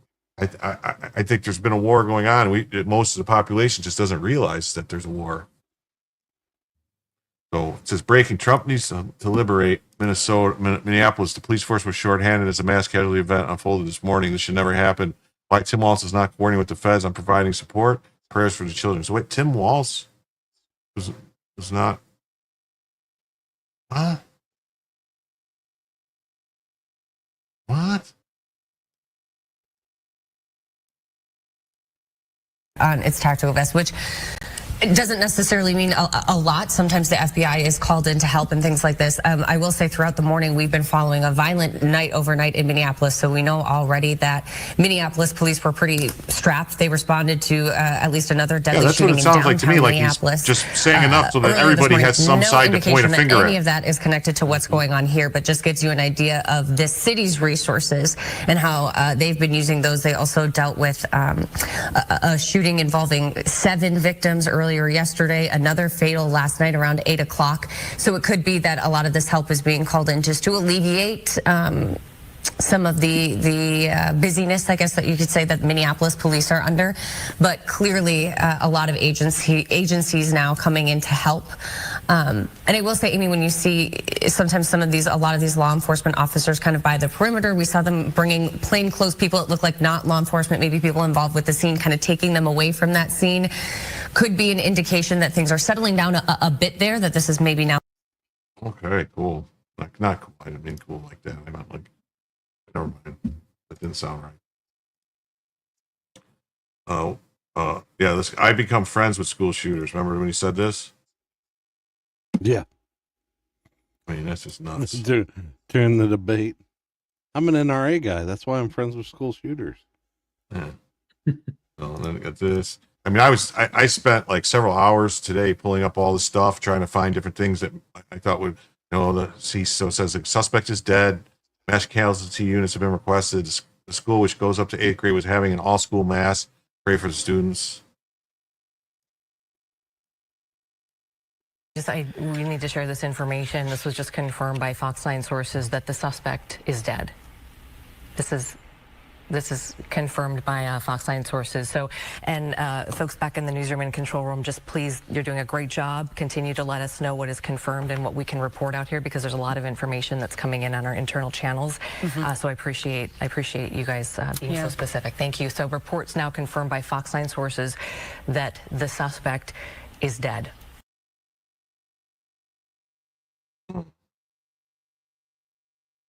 So thankful daughter's school lost teachers that concealed carry. I mean, why hasn't there been a push to have armed guards at these, especially Catholic schools, private schools? Why don't they have? Are they the first do no harm type of thing? Or what do you think? Hello? Yeah, I don't know, Jim. That I don't know why they wouldn't nowadays, because so many of the school shootings have been against either Christian, Catholic, or whatever schools. If you're private, I don't think you're restricted. I guess maybe there's laws in certain states that don't allow it regardless. I don't know. Thanks, Darth Kitty. I hope I have a blessed year too. I hope you have a blessed year and have a nice night. And I hope to see you soon again. And I'll be in a better state of mind, I guess is the word they use. Yeah, they're all in denial. Probably, you're right. They saw no need. They didn't think it won't happen here. Maybe that's what they thought. Crime in Minneapolis was so bad last night. The police response was limited. As many as 20 people injured. And it was all school mass scheduled. So it was definitely it was a mass shooting. Well, yeah. By That's a Jim joke, people. That's a Jim joke. That is. It's kind of like a dad joke, but but not as funny. It doesn't necessarily mean a lot. Sometimes the FBI. Oh wait, no. We played this video already. What the hell's going on? Oh, here. This is what I wanted to show. I pulled this up because green siren. What does that mean? As Cool Frog is ready to stream. Well, thanks, Cool Frog. A dad joke, but sadder. Yeah, definitely. Definitely. I'm just digging through this a little bit further. I'm doing this for me. I'm going to go for as high a score as possible. I don't care if shooting a crowd of Trump supporters at a protest like January 6th would be both a little morbid justice, but also satisfying to me. Wow. So this is Gun Facts. It says an interesting bit. The perp placed 2x4s through the handles of the 2 church exit doors and fired from outside of the church. He was trying to create a cattle pin scenario, a term we coined for the most effective way to get a high body count. What? Why would they have a term for that? Because we study how these things play out, so we know how to respond to them. Okay. Fortunately, he appears to have been unfocused and deranged enough to not execute well. And then from other news reportings, the city citing the perps videos and manifestos, she appears to have been mentally unstable. Well, yeah. The data tells us that mass public shooters, which thankfully today the event does not qualify as. Well, why wouldn't that qualify as? Oh, because not only 2 people died? Is that it? Yeah, not enough. Yeah. Not enough people died. Have mental health disorders and twice the rate of general public. It's important because the perp acquired the firearms legally. We have noted in some of our research that the mental health management system in the United States is deteriorating, has major gaps. Well, if they refuse to call it, if they refuse to call transgender dysphoria as a mental disorder, then it's not going to matter anyway. Right. They had to destigmatize it, so they pulled back from that, which had always been accepted that, well, it is a mental disorder. But yeah, we can't say that because it makes them look bad. Okay.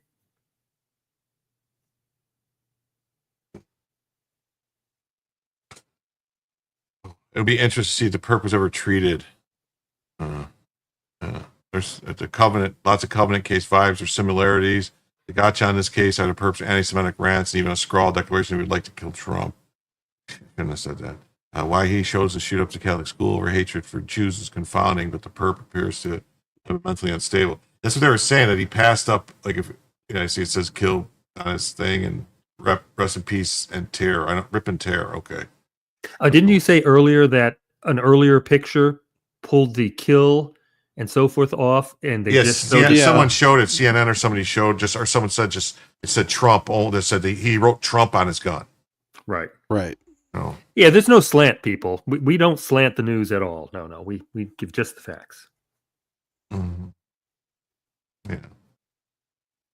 Yeah, I saw the interview with that little 10-year-old boy. That's saying that his friend climbed on top of him and his friend got shot. Yep. That's very, very, very sad. Very sad. But anyway, for all the people watching right now, there's still over 230 people watching. Please hit the like button if you haven't already.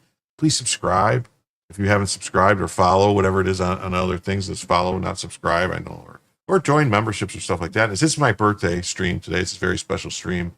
There's a lot of guests here. There's still a lot of very important special guests to me here, and we are doing for every $100 that comes in through either donated memberships or purchased memberships or super chats or Rumble Rants or PayPal or Cash App, add an extra hour and do a shot. Right now we're at 5 extra hours, and we have $70 to go for the 6th extra hour and the 6th shot. And it'll be another win for the toe. It'll be another win for the toe. Yeah. Venmo, PayPal, Cash App. Buck Sexton was CIA. Yes. The communist mayor who performed the meltdown at the casket of St. George Floyd wants us to be on guard against the real threat. People saying mean things about trans. Yeah. So I guess we'll play this real quick. I think we'd listen to it, but I'm not sure. Look, we need to be doing more than talking. It can't just be words. There needs to be action. Well, isn't that what they've been saying? Wait, isn't that what they were saying? There has to be action. They were telling these people there needs to be action, and they decide it's all fascist and Trump's Hitler, and they're all going to put them in camps and do all this stuff. And so now when they're going out and shooting people, they're saying they want more action. School shooting. When we have seen churches get shot up by horrible actors, I think the impetus has to be on all of us as leaders to do a whole lot more, to recognize that we've got more guns in this country than we have people. Okay. Doesn't make a difference. Good. And it's on all of us to recognize the Thanks, Cindy. Thanks for coming by. We can't just hope to see you again soon. Shouldn't happen again and then allow it to happen again and again beyond that. It's on all of us.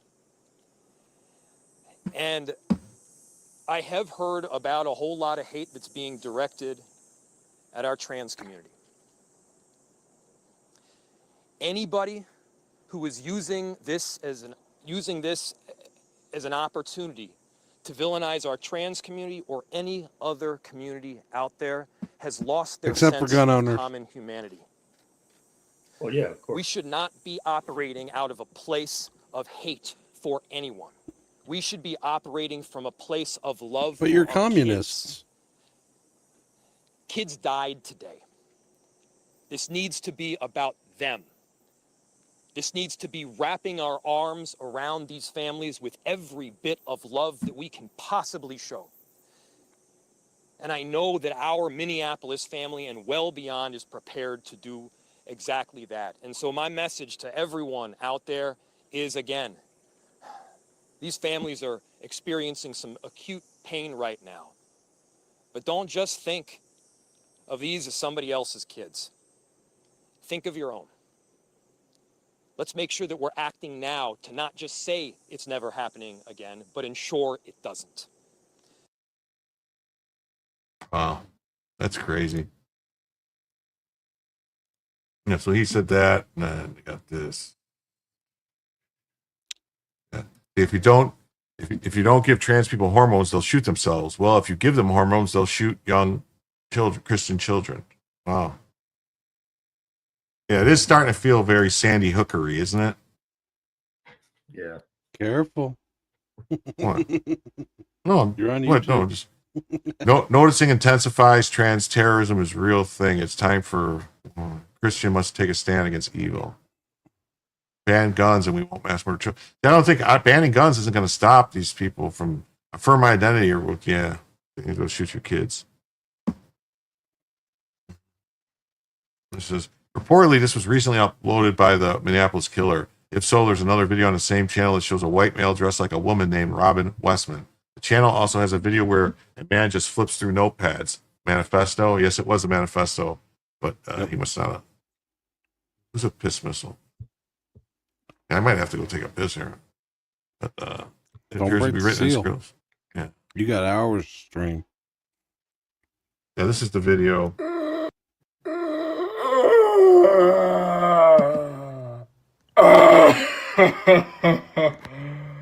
Yeah, that has viral written all over it.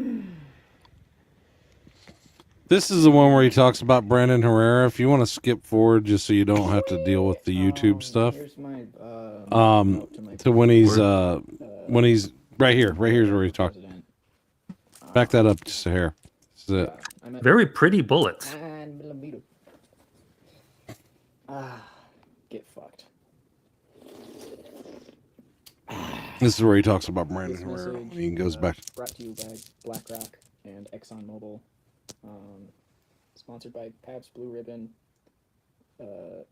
Brandon Herrera for president. Yeah, I met Brandon. This guy's just streaming words together for the show. No, hold on. Back it up just a hair. He said he met Brandon I agree Herrera with shot you. so, but like it's at 140s where it starts. 140 yeah, is but where like, it starts. like Branca said, Shotzo is not open to the public. Right. But listen what he says. Yeah, I met Brandon Herrera at SHOT Show last year. He and I had a brief conversation, but like, we agreed on a lot of things. So y'all should vote for Brandon Herrera for president. And Vintage Warfare promotes love and peace. See that? Pause it right there. See, he does the OK sign twice. Yeah. After saying that, well, he talks about in his manifesto the Brandon Tarrant, which is the New Zealand shooter. He always made sure to do the OK sign when he went to court, because that's the thing 4chan got going, and so that the OK sign was somehow racist. I have the volume boosted up to 600% really quiet. boost. There's really not. I mean, I could try this and then put it on voice boost. Love and peace.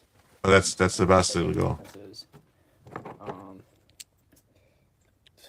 I don't know. I might have to end up buying a better booster. I'm sorry to my family. But that's it. That's all. Yeah, the audio's very low on the video. There's nothing I can do about that. He probably purposely did that so that it wouldn't get flagged. Shit.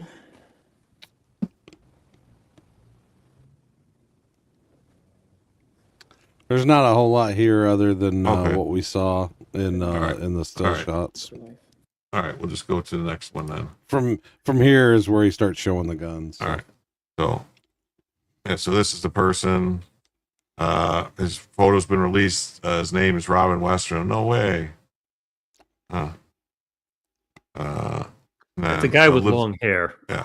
Alleged Minnesota Catholic shooter has been identified as Robin Westman, reportedly identified as transgender. His manifesto includes pride flags and a gun with "Kill Trump" etched onto it.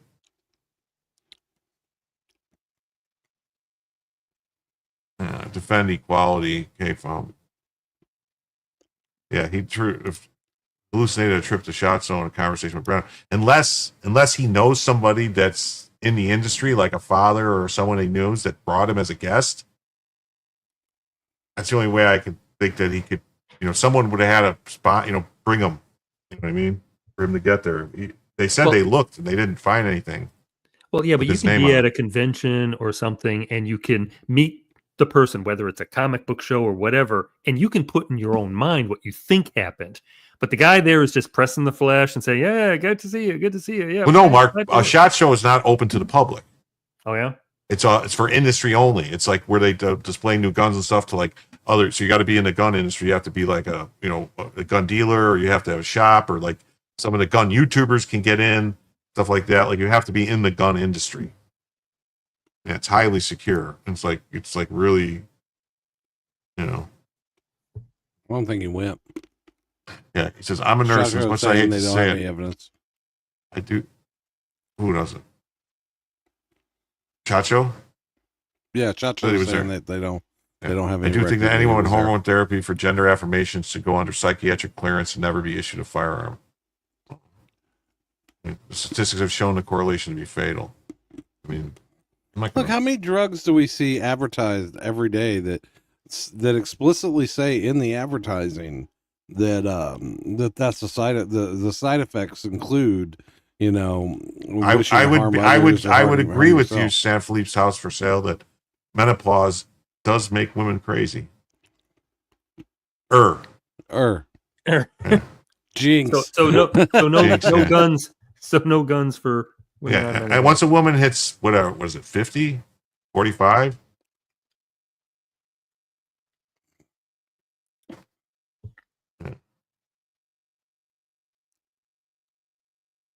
Anyway, her motive is unknown. Yeah, where is your God?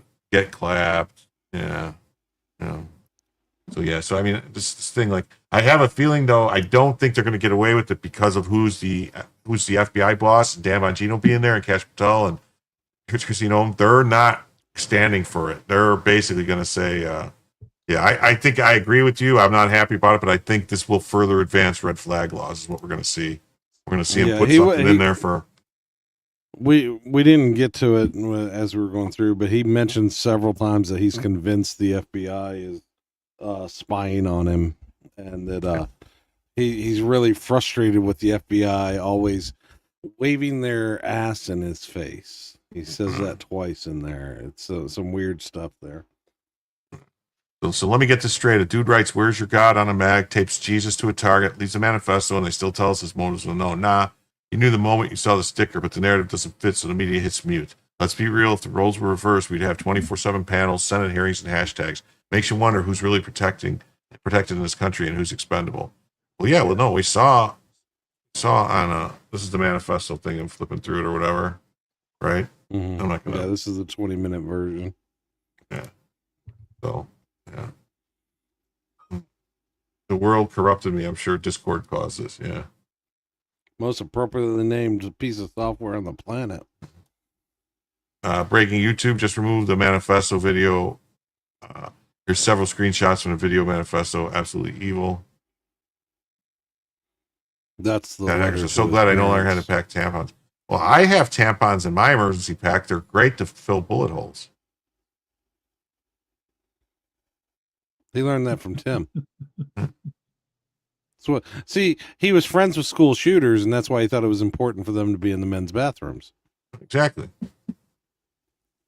Here, Colorado Springs shooter identified as non-binary. Denver shooter, trans. Aberdeen shooter identified as trans. Nashville shooter trans. I think we're seeing That's just a pattern. a few of them. That's just a few of them, man. Yeah, Seeing a there's pattern. 7. This is number 7. This is not even the so- biggest one. And this guy says the Right. left isn't going to be able to spin this one. About that post. And this is, Phil Holloway says this is a predictable result of the violent rhetoric of the left. Person who appears to have carried out the shooting, did all that stuff. Yes, because that's right. They would. Which is a good What do you thing. What do you mean tampons are not good for plugging bullet holes? That's a myth. They're perfect. They're made out of cotton. That's what you would do is pack a wound. Perfect shape. Yep. Yeah, It's stick it in bullet there. Yeah. They're better than nothing, but they're not ideal. It's a sorry your birthday week is picking up puzzle pieces. Well, I was hoping there was, honestly, I had a bunch of stuff lined up that was good stories if this wasn't to happen that I wanted to cover, but it is what it is. You got to go where the news is, and this is the news. If I didn't cover this, it just wouldn't, you know what I mean? It wouldn't be. But we might make it all the way through this, and then we could get on to something else. Mike Davis says, maybe we should stop telling the most severely mentally ill people, gender dysphoria, they are targets. Loading them up with hormones, affirming their severe mental illness instead of treating it, and letting these dangerous lunatics roam our streets. Yep.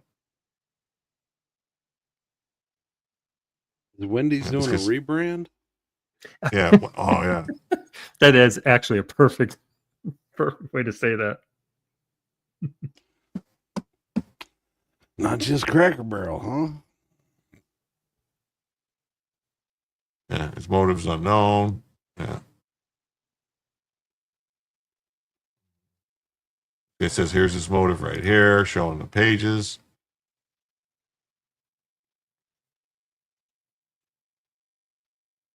Admittedly, I'm going to Is this give him the some high road credit stream here. where we make fun of this troon piece of shit asking for a friend?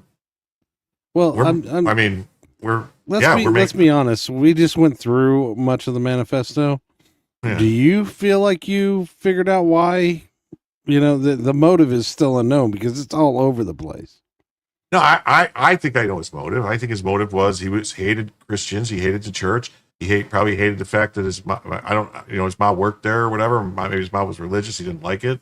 Who knows? I don't know. Maybe there was, even though his mom and dad affirmed him and did all the shit, he still probably felt like they were evil white, oppressors and part of the bourgeoisie and had to get him. But what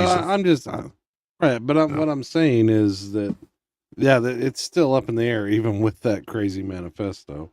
Yeah, no, we get to we can make fun of him because he's a psycho troon who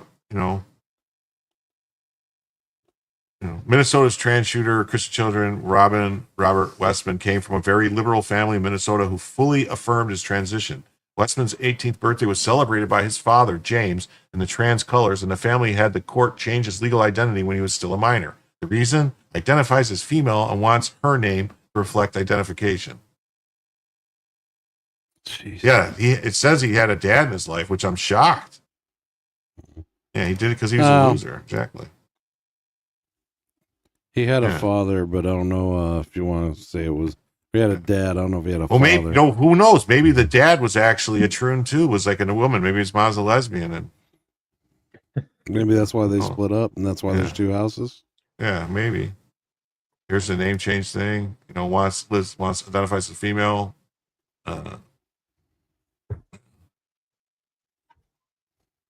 Trans anti-Trump. Yeah, we saw that. So, the liberal couple thought they hit the woke lottery having a trans kid. Yes, Savannah. Yeah. And this.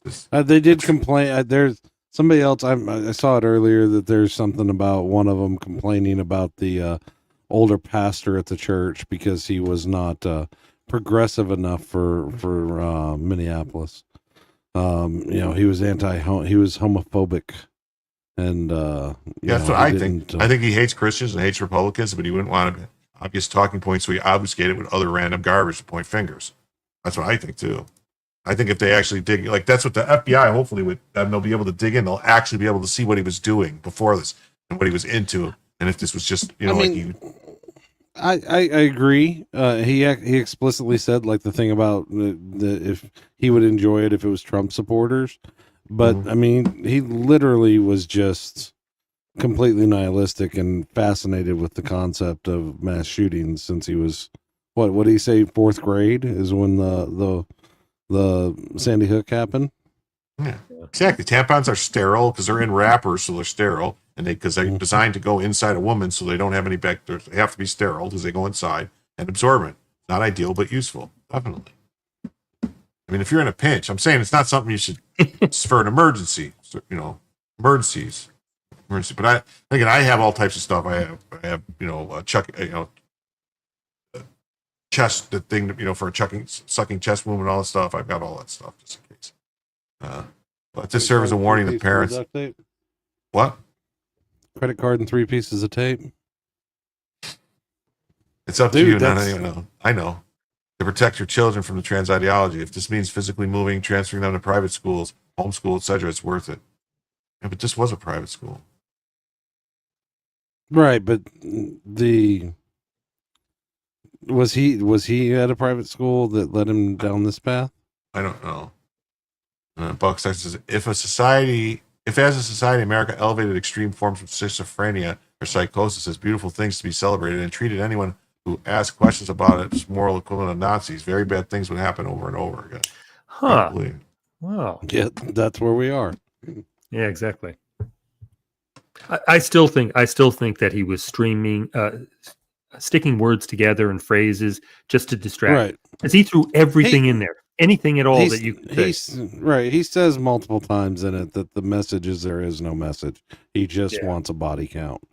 I think it harms us to try and attribute it to a political motive when we've got that much evidence that no, he's just a psychopath that wants to die and does and he's also a cluster B personality that is everything is about them. No, it's not. Now I really hate my username even more. No cap. No, okay.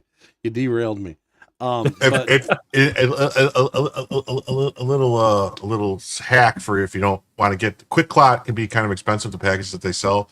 If you get styptic pencils and you smash them, crush them, it's the same thing. They're a lot cheaper. Ooh, really? Frugal gym advice. Well, I'm just saying it's the same thing. It's styptic pencils like you use if you cut yourself shaving. It's the same thing. Right, it's Quick Clot. It's Quick Clot. Mr. K derailed me there, and it is almost 3 a.m. and some of us have work tomorrow. Oh, okay. You're gonna go too. I'm gonna have to tap out here shortly. All right. We have covered some really dark stuff all night, and I want to give you a little timeline cleanse before I leave. Okay. So just let me know when you're ready. Here we go. I need to go back in. My parents are broke as shit. You've just arrived. How are you feeling? Well, I just want to find the guy that's been bonking me on the forehead for the last 9 months. It took my mom 40 weeks to get me here. It took my dad about 13 seconds. How's your first day experience? They dropped my pacifier on the floor, then blew on it and gave it back. I swear I'm putting them in the worst nursing home. What makes you mad, baby? When grandma in my face saying goo goo gaga, but her breath smells like poo poo caca. Where's the doctor? I need to go back in. Mommy, I need to go back in. Mommy and Daddy are fighting because I was supposed to come out white. I need to go back in. My parents. There you go. Wow, that's cool. That is actually really well done. I mean, the voices fit and everything. Oh, look, Bella's up. Oh, we're tagging out. I'm gonna let Bella take my spot. All right. Oh, look, no, she's gonna lay down. All right. All right. Happy birthday, Jim. I'm glad I was able to drop in. All right, that's cool. I appreciate you coming in. I thought Julio or Dave would come in, but no one else. But plus, Cynic only showed up because Joe was here. Chasing the fame. Gotta chase the fame. Yeah, schizophrenia just murdered a 4-year-old, a suicidal father, and attempted to kill 3 teens. Yeah. Oh. Yeah. God was speaking to them, the sheriff said, yeah, schizophrenia is the same thing, I think. Oh, thanks, MC Bancroft. Bernhardt. Sorry, why did I say Bancroft? Bernhardt. So here, we got some stories now from the news talking about stuff, so. Annunciation school shooter identified, trans-identified male, Robert Robin, last been killed, Donald Trump ran on gun. Shooter who killed children, identified trans. Okay. We already know all this. All right, Everything just rehashes. Yeah, just rehashing everything. So let's go here. Here. It says, watch Tim. Here, this one. Watch Tim Walz speak. Watch Tim Walz speak at the press conference following the church shooting. Refuses to mention hate crime against Catholics or shooters' trans identity. Leftist mayor blames guns and hate towards trans. Yeah. Well, they're not going to wait. Where is it? They said, watch it. Where is it?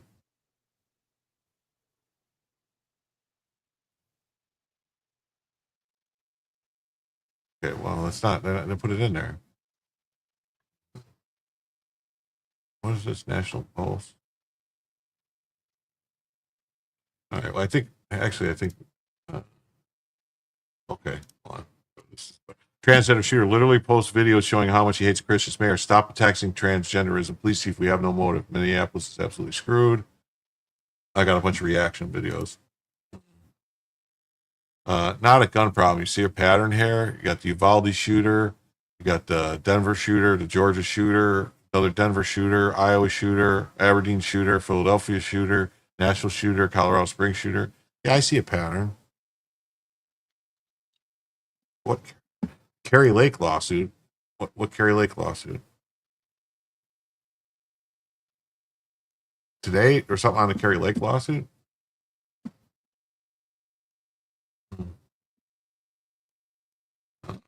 Says parents who choose to ignore the mental health reality of their kid to affirm their delusions rather than treat their mental health problems are a tremendous part of the problem. Yeah, I'd say that's true. Well, this is the perfect case because the parents affirmed this person. Yeah. You know? Yeah. You know, Elon Musk saying this is a clear pattern here. I mean, Elon Musk's got a trans kid, right? Right. And there was this, I think it's the same thing, a son that turned into a girl, right? Right. Yeah. And this Ollie London, I think this was a trans, right? Yeah. So many trans shooters in the past few years, Democrats and the media refuse to address it and attempt to brush off the fact that this obvious pattern, the rise of trans shooters. Obvious rise. Well, and the person that said earlier that, yeah, it's a perfect combination here.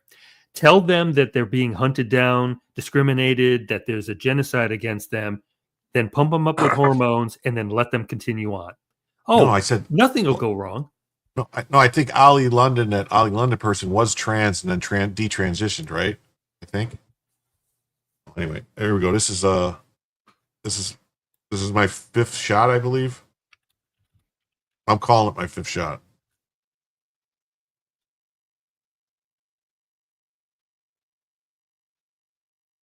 Yes, I'm calling that my 5th shot.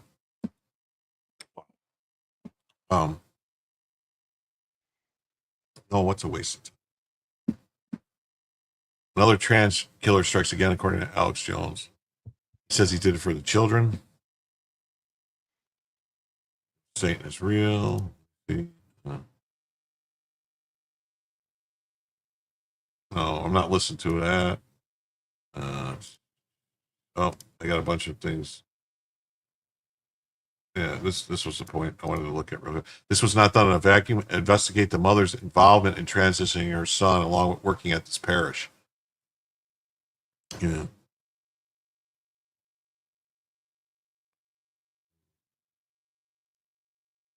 And Donald Trump Jr., I think, was a little. He said, "So you're telling me this will be out of the news in a few seconds? The only way it disappears faster is if he's trans." Like, because they said it said kill Trump, so that's why he was saying that on the gun. And like, well, you're a double whammy. And then we got this trans that's in the Congress. It's part of the problem. Oh, yeah. Transgender is the only mental illness demanding the rest of society adopt the patient's delusion as part of the patient's treatment. Yep. You know? Let's see. Then we got this. This is a story about the mom of a Minneapolis mass shooter worked at the Catholic school where he opened fire, killing 2 kids. The police say. The mother of the lone transgender gunman. Well, I mean, why wouldn't it be?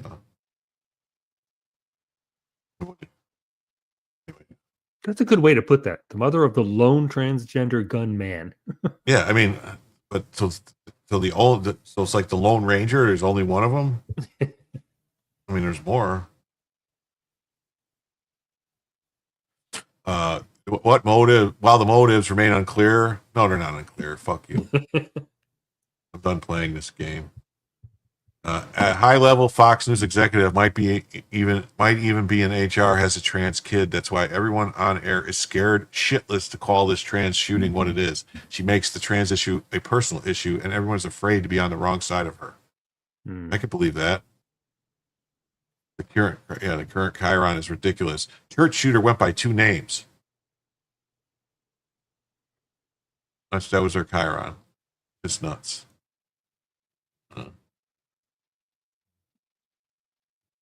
The general says, we don't have a gun problem. We have a demographics problem.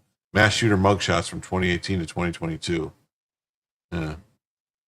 Those are the mugshots. Like I said earlier, is that it basically includes a bunch of, the way they do it, they're, people hear mass shooting and they think of like this at the school or the other schools and stuff. But the vast, vast majority of them are just neighborhood gun battles between gangbangers. Yeah, gang members. The funny thing is, normally the Democratic press would say, here's a bunch of mass shooters, and it would all be white men.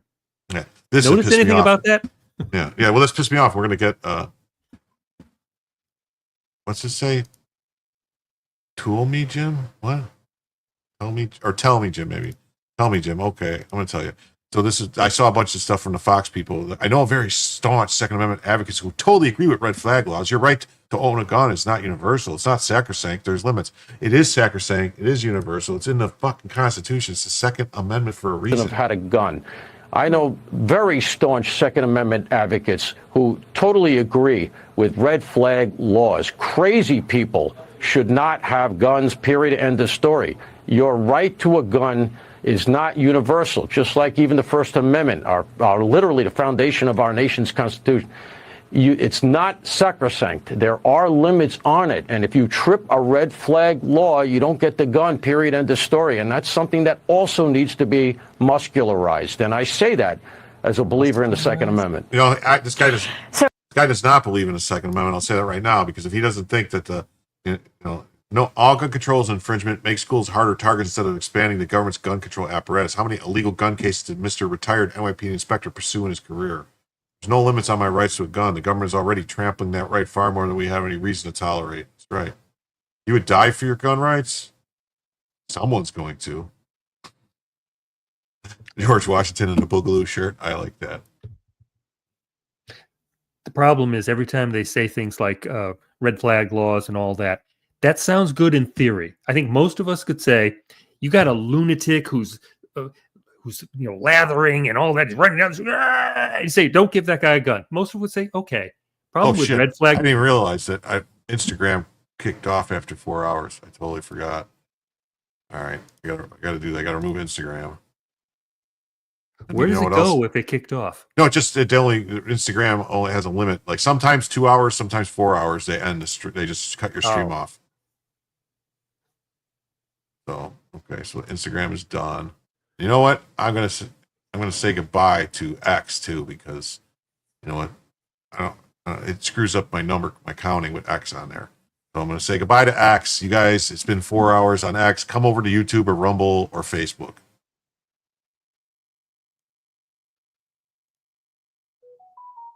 All right.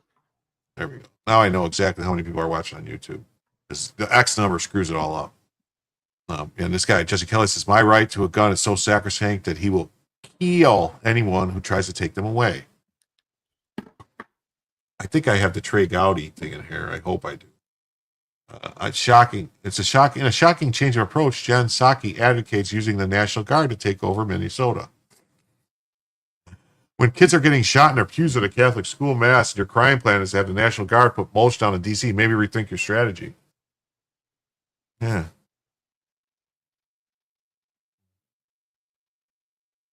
That's right. Until you break a law, leave the gun rights alone. And then even after, I mean, most people don't realize that prior to 1968, when you got out of jail, they gave you your guns back. Yeah, you went in, they took the guns, they gave them back to you on your way out the door. Yeah, I mean, it was basically you served your time, you served your thing, and, you know, because they didn't let you out of jail back then. Prior to, you know, back then, they didn't let people out of jail if they were dangerous. You know, they kept you in jail. The real issue is that your party created an epidemic of mentally ill, delusional haters who believe violence against Christians and Republicans is morally acceptable. Gun control doesn't work, but even if it did, I'm not giving up my right to protect myself from your soldiers. That's right. Yeah. Prayer is not freaking enough. Prayer does not end school shootings. Prayer does not make parents feel safe sending their kids to school. Prayer does not bring these kids back. Enough with the thoughts and prayers. Yeah, I agree with that. Every time one of these things happen, they say, now's not the time to talk about anything but prayer. Oh, come on. How about we talk about solving the problem and forget about the fucking prayer? Well, yeah, I mean, but the problem, taking the guns away wouldn't really solve the problem because, A, you're not going to go around confiscating people's guns unless you want a revolution, you know, or, you know, civil war or something. Because that's what would happen if you try to go door to door collecting people's guns. And here I wanted to pull this up for Joe. So Joe says anybody who's using this as an opportunity to vilify our trans community or any other community out there has lost their sense of common humanity. It's not about vilifying a trans community. We feel pity for those sick folks. It's about vilifying you, Jacob Frey, and your sick governor, Tim Walz. It's about vilifying politicians, academia, scientists, and anybody who enables Rolls Frankensteining rather than properly treating these sick folks. You are a twisted scum who deserve to be beaten daily with a Joe. Can't put Joe. Yeah. I like the Frankensteining bit because that is, if you think about it in the sickest way, about putting body parts together, and then you think about trans surgeries and Frankenstein. What was Clint Eastwood? You think they very much want a civil war? Well, see, they think. I think they thought that they would have a civil war, and I think they thought these people think that the military would take their side or something. But I mean, you're going to ban rocks and stuff. But that's the thing. If they banned guns, they would just look what they're doing in Britain. They're using knives, and then they're trying to ban knives. They'll just use cars. They'll use bombs. They'll use fire. They'll use, you know what I mean? They'll use whatever they can get. You're going to ban everything? Yeah, they'll use forks. Exactly. Sporks, Jim. Sporks. The future is sporks. Daily Wire says Minneapolis Mayor Jacob Frey races to defend the trans community. He did. He does. Says, don't attack the trans community. Don't do it.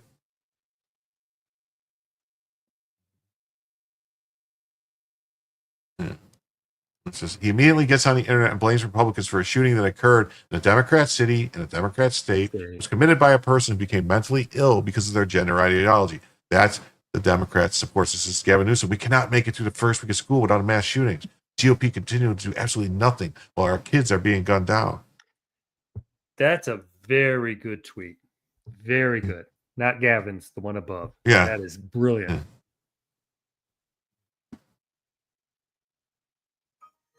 Oh, here it is. This is I knew I had this. Thank God.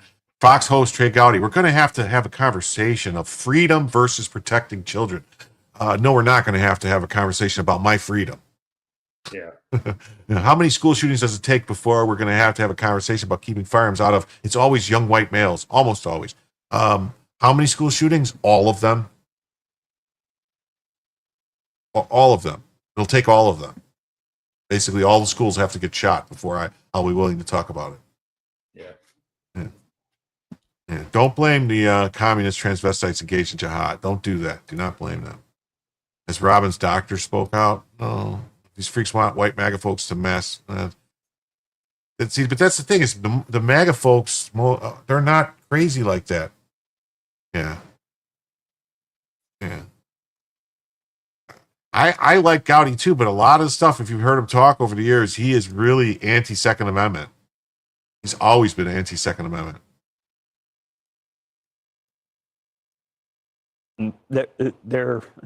Our system is reactive. Something bad happens, we react to it. And what people are crying for now is, how can we prevent this? How can we stop it? And the only way to stop it is to identify the shooter ahead of time or keep the weapons out of their hands. And so we're going to have a conversation of freedom versus protecting children. I mean, how many school shootings does it take before we're going to have a conversation about keeping firearms out? It's always a young white male, almost always. I mean, see, that's where this guy went wrong. I wonder if that was a female. Did any of y'all think that? I mean, there's been one school shooting. Well, hang on. A female. That person One. identifies as Yeah, female. What the Tennessee. hell? But other than that, it is usually young white males.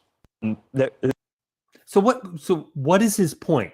Why does he bring up it's usually young white And males? but see, that's the thing. It's not usually. Well, I know, but why bring that up? Think about it. He's going out to a national audience. It's always young white males. So what's his answer? Ban young white males? I guess. I got it. We got to get rid of those white people. No, because he is on the same thing that the Biden said. And remember what Garland said, and the FBI said under Biden said that the biggest threat to Americans is white males. Yeah. Yep.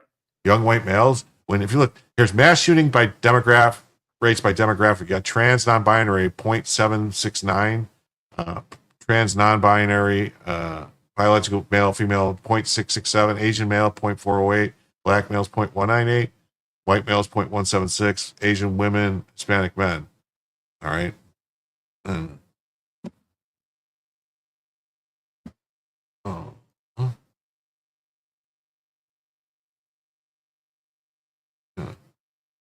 And it says you need to get your numbers straight. A transgender designation is not a racial designation, including the people in this breakdown skews the numbers. Plus, we're not tracking the number of trans people. So how did you get that ratio? Here's some real numbers from Statistica.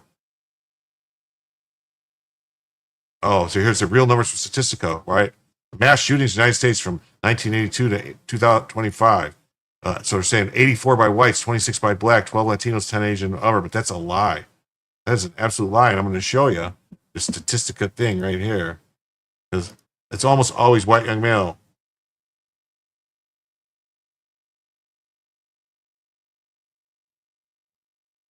This is by just 2023 by race. Because what they do, that Statistica, they excluded all the gang violence. Right, exactly. Out of the mass shooting. That's what they did. Oh, get rid of all the gang violence. Even though we'll use that in our numbers when we say how many mass shootings there are, but when we're going to judge by race, say who's doing it, we're going to say, no, we're not going to include those. So, yes, see, this is Fox News host Trigaudo uses a mass shooting in Minneapolis at the hands of a transgender, mentally ill man to call for disarming young white males. It's always white males, he claims. Yeah. Yeah, I do love that.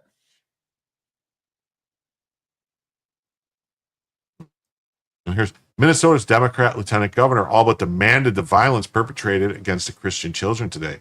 Demons are real, and the Democrat Party is infested with them. Here she is. Here's the lieutenant governor. Look, there she is. What is that? That's the lieutenant governor under Walls? That's the lieutenant governor. Huh. I did not know that. Yeah. Mm-hmm. Wow. So, I mean, who's to blame? Because, according to her shirt, the only way to protect them is to commit violence. I see 9 trans kids? Really? Yeah. And then here's, it says Tampon Tim is to blame because look, here's Tim clapping at this one. It's ma'am. Oh, not that guy. Yeah, queers. Yeah, same thing. Queers for Hamas. You're going to Brian Ogden. You're going to bed. Good night. Thank you for coming by. Thank you for your support, Brian Ogden. I hope to see you back soon. Normally, my shows are a little more direct, just news reading, but this was a little off. This is almost a normal show at this point, but I usually go a lot faster. I'm a little slowed down today. For some reason, I can't put my finger on it. Well, Jim, you only turn 70 once in a lifetime, so come on, enjoy it. Yeah. It says, I don't know what this. President Trump should immediately sign an executive order. Yeah, trannies are the backbone of America. They definitely are. Without them, good night, they invented everything, Yeah. If they go back to Transylvania, they'll take all their inventions with them. Yeah, it says in China, someone used a car to run down children, so they put bollards up in front of the schools. Yeah, that makes sense. President Trump should immediately sign an executive order directing federal agencies to reclassify transgenderism as a mental illness. I'm sick and tired of pretending like it's not. No more children should die at the hands of trans people. Mental illness always has been, and now it's a national security risk. Okay. And this is your administration hijacked Easter Sunday to promote and celebrate mentally ill trans people. Now you're attacking Christians for praying after a trans terrorist shot children at a church. You have serious issues.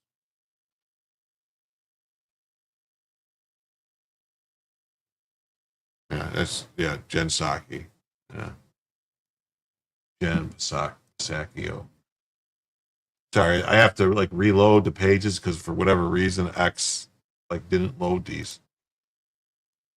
And this person says prosecute the Minnesota's lieutenant governor, which I agree. Prosecute that one. She should be something. This guy says you should investigate the Democrat Party, who 2 days ago in Minnesota were saying we need to bring knives to this political fight. Donald Trump's going to remove transgender care. This is what Democrats want. I didn't see that video. I couldn't find it either, what he's talking about. Someone saying to bring knives to the fight. Oh, that one already. Some of these are doubled up for some reason. It must have came from multiple same place. Here's this video. It says, just a few years ago, Biden was talking about an 8-year-old child and a 10-year-old child being transgender. Today, an 8-year-old and 10-year-old lost their lives to a transgender. Yeah, but Biden was actually sniffing them, so the context is totally different. The idea that an 8-year-old child or a 10-year-old child decides, I decided I want to be transgender. That's what I think I'd like to be. It'll make my life a lot easier. There should be zero discrimination. And what's happening is too many transgender women of color are being murdered. They're being murdered. The idea that an 8-year-old child... That is beyond ridiculous. That it almost sounds like he's starting out saying the idea of an 8 or a 10-year-old child being transgender is ridiculous, is where you think he's going to go, because that's what Biden of like 20 years ago would have said. At the same time, he was discriminating against black people and all that. Yeah. When he was keeping Kamala off the bus. Exactly. Democrats are a terrorist organization. I agree. And, their pattern. Yeah, we saw this. How does this stuff getting doubled up on me? I saw this stuff. I think I did. You did. Oh, this is good. It says, ask yourself how an actual demon would respond to Christian children being martyred by a demon-possessed monster. Probably with explicit mockery of God and prayer. And ask yourself why Psaki's response is exactly how an actual demon would respond. Yeah. Thoughts and prayers are not freaking enough. Yeah, when Biden was showering with his teenage daughter, actually, I don't even think she was a teenager. I think she said she was 12.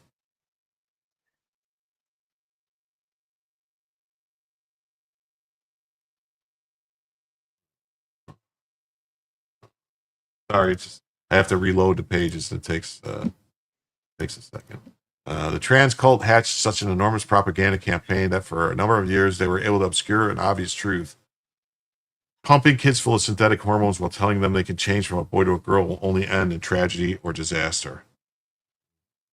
I kind of agree with that. And here's 2 days ago. Okay. 2 days ago, Minnesota AG Keith Ellison at the DNC summer meeting. We have sued Trump for gender affirming care, and we are not going to scapegoat the transgender community. Huh. We're not going to scapegoat him, huh? 44 times. And we'll sue them 44 more and 44 more after that. And we have sued them for gender affirming care. Yes, we are not going to scapegoat our transgender community. And we have sued them to stand up for medical research, National Institute. Dude, 44 times. It's at the end of what clip? Yeah. This is just the same thing. It's the two pictures side by side of the governor with that. End of what clip?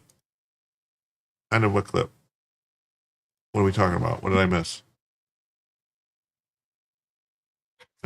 Obviously not all trannies are killers, but it seems like there's if you take their number of that there are in society, the number of the population, and you start looking at percentage-wise per capita, they're by far the most deadly group of people out there. Trannies are more deadly than 18-year-old black men.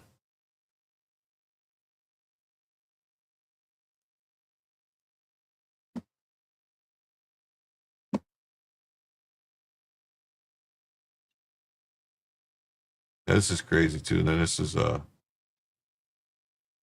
okay. What do you know? This is the last tab I have. Not see the link? Where? Where's the link? What link? Who posted?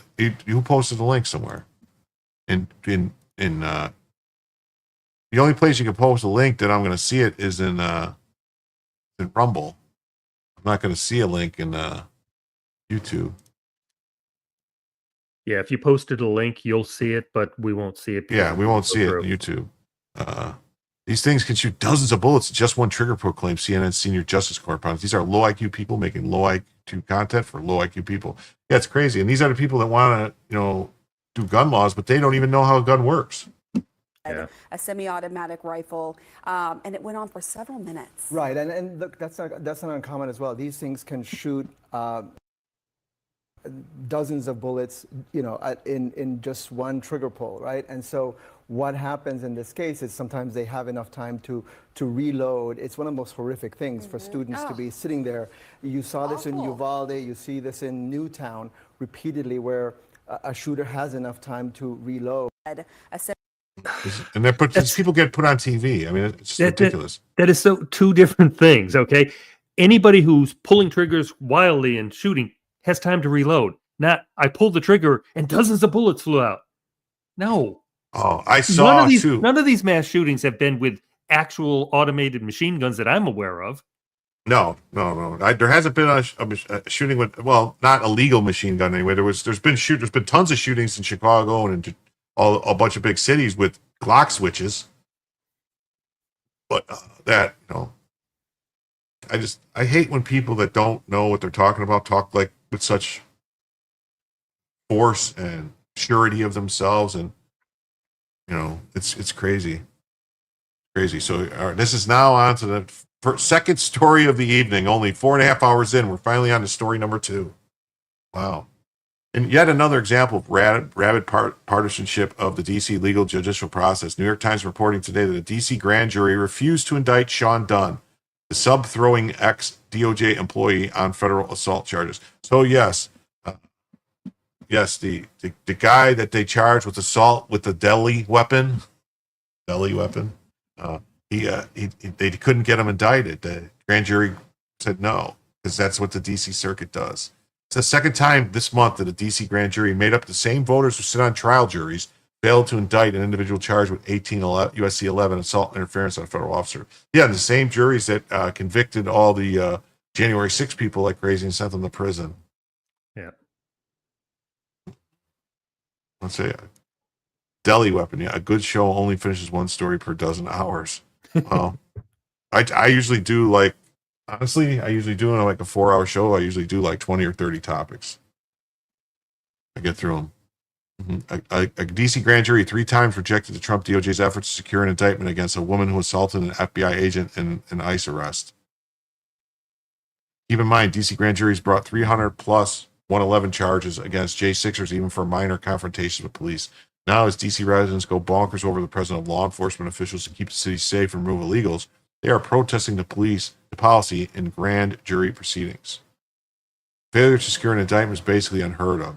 The New York Times says it is extremely unusual for prosecutors to come out of a grand jury without obtaining an indictment because they are in control of the information that grand jurors hear about a case. The defendants are not allowed to have their lawyers in the room when evidence is presented.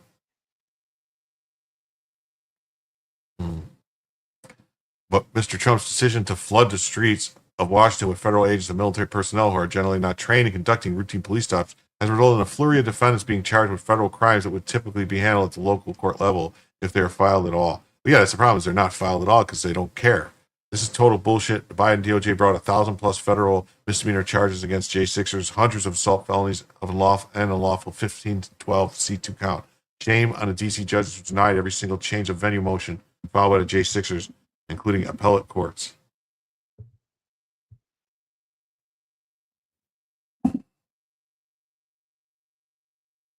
the absolute proof of how dangerous and rigged the DC judicial system is.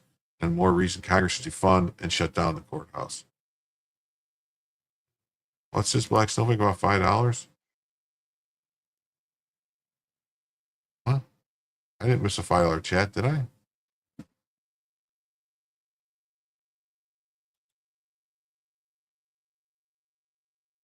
See that time. Probably should have it pulled up on my phone so that I don't have to keep doing this. Leave it there.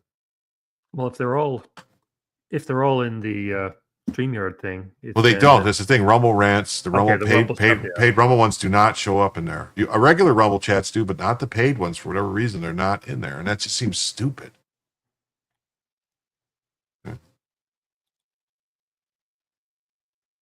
What does this mean? A free pass to attack federal officers in the nation's capital. Of course, that was always the case. Look at the 2020 Floyd riots, and January 6th being the only exception.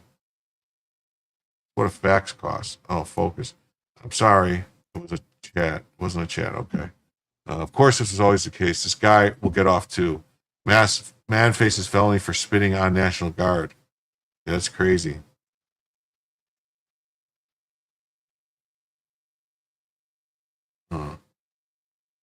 Shut it down, eliminate every single of these positions is the only solution. That sounds like the solution to me.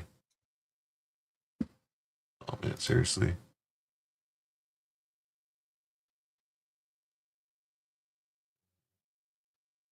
One second here. Ed Whelan says the old saying is that a grand jury will indict a ham sandwich, but somehow the one that didn't indict the DOJ lawyer who threw the ham sandwich at the federal agent. Well, thank you, Black Snowflake, for $5. And Gripper says, Gripper June GW. I just posted the show to my page and happy birthday. Well, thank you. Thank you very much. Oh, you're keeping an eye out? Thank you. Thank you. Well, thank you, Black Snowflake. Now I gotta come in here and do math again. No, banners. All right. This. Okay, 70. So we're at $65 for the 6 extra hours. No. Save. Okay, boom. All right. Bam. Bam, bang, boom. All right. It's just grip? Okay. Okay, grip. Good to know.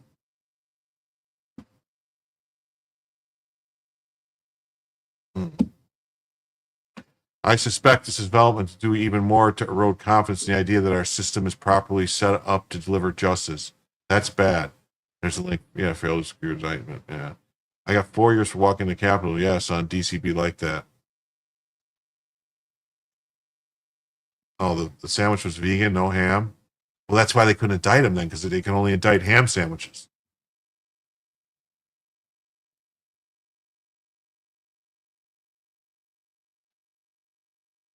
Okay, there we go. The sandwich case is probably too weak of an example to make this point, but in the next 4 years, I think we'll see DC has a justice system that systematically punishes one group more severely. You don't say. I think we've already seen that, didn't we? With all the J6 stuff?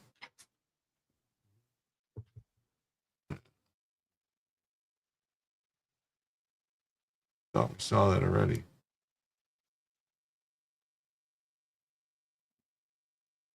Shipwreck says the case is building for eliminating the District Court of DC and making it part of the District of Maryland. You cannot have a district court that has a jury pool so extremely partisan that objective evidence is simply disregarded based on politics. The old saying is that a grand jury, yeah. What side of hangs it? Rachel Boone says, could someone else please do Jim's math? I think he's getting too woozy to keep up. Math is fake. Yeah, math is fake. I'm actually kind of upset that Nick didn't show up. He told me he was going to swing by. Well, he swings this way, he swings that way. Not always by. Yeah, good one. Good one. I had a J6 client charged with throwing a potato chip bag. Make that make sense. But yes, this guy had to throw a potato chip bag. Nick still hasn't found tips from his birthday stream 2 years ago. Jim's doing fine. Oh, okay. All right. Now will he try to get his job back? Who knows? Almost bedtime for who? Not for me. I got a while to go yet. Yeah, so here, and then this is the story. Jury nullification of DC. Hoagie hitter escapes indictment. Yeah, Drex was on. Drex was on for like 2 hours.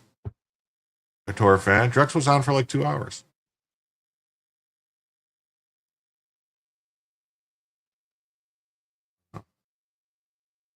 Oh, look, they're drawing murals of the guy throwing a sandwich. We've all heard of the man video or it didn't happen, right? Well, members of the grand jury in Washington apparently want us to hold their beer. Readers will certainly recall the viral video of a man berating federal agents in the Capitol a couple of weeks ago. Sean Dunn screamed at them while the officers remained patient. Right up till dawn, an employee of the Department of Justice hit one of the officers with his Subway sandwich. That should be a crime right there. He's eating Subway. Yeah, Subway sandwich is a deadly weapon. Yeah. Okay. A half dozen federal agents then pursued and arrested him for battery on a law enforcement officer, a felony that could get done a prison sentence up to 8 years. I don't even know why they tried to indict him. They shouldn't even have indicted him. They should have just charged him. Do you have to do an indictment, or can't you just do a charging thing and have a preliminary hearing? Have a judge decide. Video makes the battery plain as day. Any hostile physical contact of another's battery. The law makes such a battery on federal agents a felony, and for good reason. Most, if not all, states make battery on law enforcement officer felonies for deterrent value.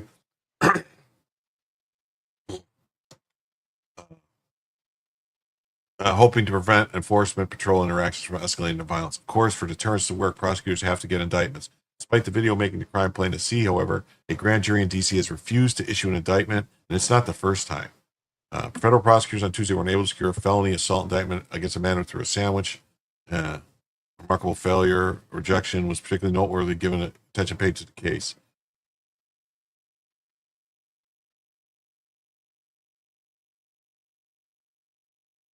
It does make it noteworthy, but not so unique. The other case was likely had body cam video since that has become the de jure law enforcement.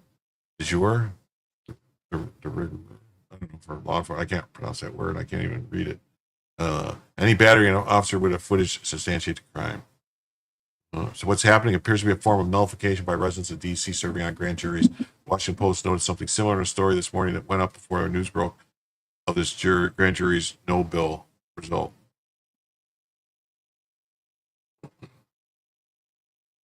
A federal grand jury on 3 separate occasions this month refused to indict a D.C. woman who was accused of assaulting an FBI agent. An extraordinary rejection of the prosecutor's case. Days later, a federal magistrate judge said an arrest in Northeast Washington had preceded by the most illogical search I've seen in my life and described another arrest as lacking basic human dignity. While judges are known to criticize prosecutors from time to time, grand jurors only in rare cases refuse to issue an indictment. Which requires them to find only probable cause that a crime was committed, the lowest evidentiary bar in a legal system. Instances of failed indictments have begun to crop up more since Trump took office this year. Grand jurors in Los Angeles have rejected indictments of people arrested for protesting the administration's immigration enforcement actions. The July 22nd scuffle issue in the D.C. federal court occurred weeks before Trump's law enforcement order. But grand jurors were presented with the case this month. Federal agents were descending on Washington. Prosecutors allege that Sidney Reed was instructing and recording agents from FBI and U.S. Immigration and Customs Enforcement as they attempted to arrest a gang member being released from D.C. jail who was slated for deportation. Oh yeah, I think I saw that. She did do something, I think. FBI had scraped her hand against the wall amid the fracas. The prosecutors plan to charge Reed with assaulting, resisting, or impeding. Fairness, the case sounds a bit weak, but even body cams caught it on video. Dunn likely threw a sandwich at the officer after failing to get a rise from its deranged rating. Failure to get an indictment from the grand jury with video cannot be explained by any other than attempted nullification. Dunn is not in the woods yet, though. Prosecutors can call another grand jury to review the case, and they can opt to pursue this as a misdemeanor, which doesn't require a grand jury. They will have to act fast on door number 1. However, they have a 30-day window to seek felony indictment for having to dismiss the case in the short run. Given the determination, Pam Bondi and Gene Pirro has set a deterrent example. I'm guessing they will try another grand jury first. That will take door number 2 if unsuccessful or the deadline comes too close. The issue of nullification, however, may be possible to overcome. If grand juries in D.C. won't indict suspects whose crimes are caught on camera, then they will have to live with the consequences. One has to wonder whether the federal government's response will be forced retrocession back to Maryland. to put an end to the most problems plaguing the Capitol. Congress could also end all home rule policies, too, and perhaps even propose a new statutory process for felony indictments to bypass grand jury requirements. Fewer than half the states require grand juries for felony indictments, and 25 others having them as optional. Connecticut and Pennsylvania have dispensed with them altogether, except as independent investigative bodies. If DC grand juries want to play games, the Trump administration can play them right back.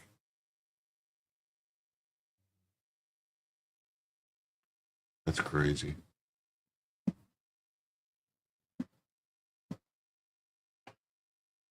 Basically, we got the same story from Red State. DC sandwich store not charged with crime, proving all grand juries will indict. Not all grand juries will indict a ham sandwich. Yeah. Yeah, and then this. I wanted to pull this up because this is crazy. This is Media Matters. These fucking people should be in jail. The failed indictment of the sandwich guy shows the limits of Fox's propaganda. It's on video. He hits him with a sandwich. It's on video. Nuts. U.S. Attorney Jean Piro's former colleagues at Fox cheered her announcement that she was charging a D.C. resident through a sandwich of federal enforcement with a felony assault. Yeah.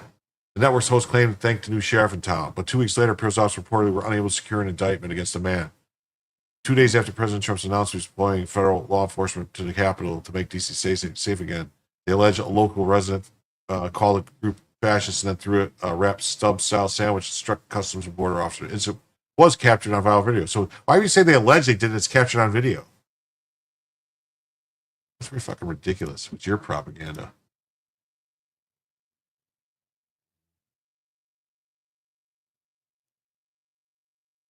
Oh, wait, I'm in the wrong place. No wonder. And then here's this Truth Out, which is another left-wing, DC grand jury refuses to indict folk hero who tossed sandwich at CBP officer. Mm-hmm. The New York Times, same thing. Prosecutors failed to obtain indictment against man who threw sandwich at federal agent. Yes, I know they're retarded. Okay.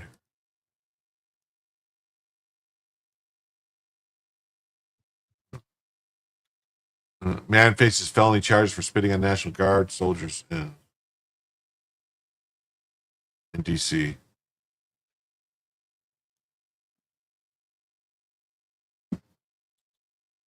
Oh, really?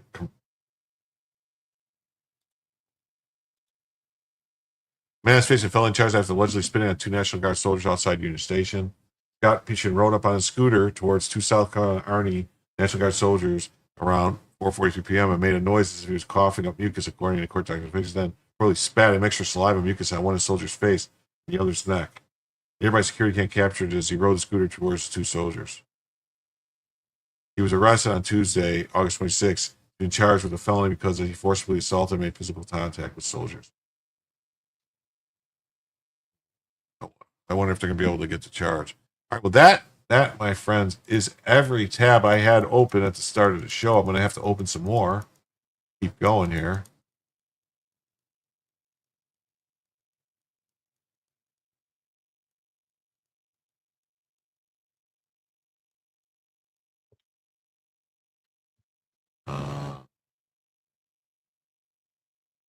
Okay.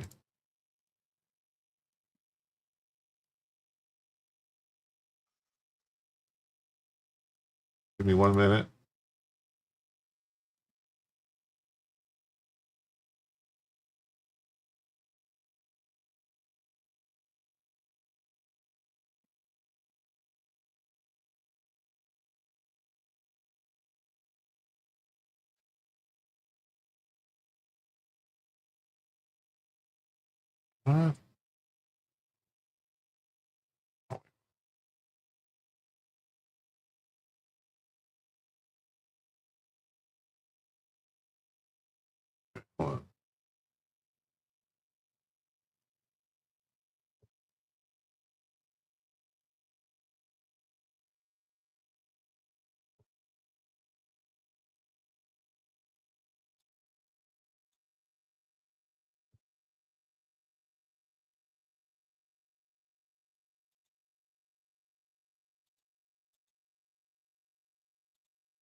Okay.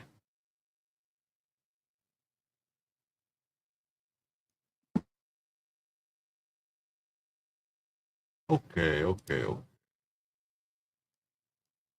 How we doing? All right. Yeah, if grand juries nullify the act of spitting and assault, then we will escalate the acts by liberals who know they can get away with it. You definitely. All right. Base Jim, what's up, J-Rock? UK is sinking. Spitting is worse than a free sandwich. Yeah. All right. I'm gonna play a quick video so I can go to the bathroom. Are you here, Mark? Yep. I'm gonna play a video. Just a video. Oh, hold on. I should probably find the video first before I say that. Hold on. Where we at here? Stream videos. So I hope everybody enjoys this. It's going to be a quick little video.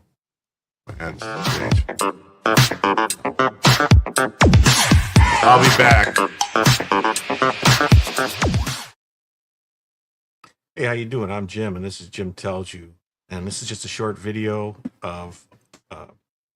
This is just a short video that I'm making to try something out about news stories that I'll be doing, and hopefully if you like it, let me know, and I'll continue to do these little short stories, little videos. If not, if you prefer the live streams, let me know, and I'll do whatever the audience wants, because that's the whole point of doing this, is make the audience happy and make you come back and subscribe and watch the videos. So, today we're talking about a scandal that happened. Seems there was an issue with the Secret Service at Obama's mansion, and emergency services had to be called to the scene.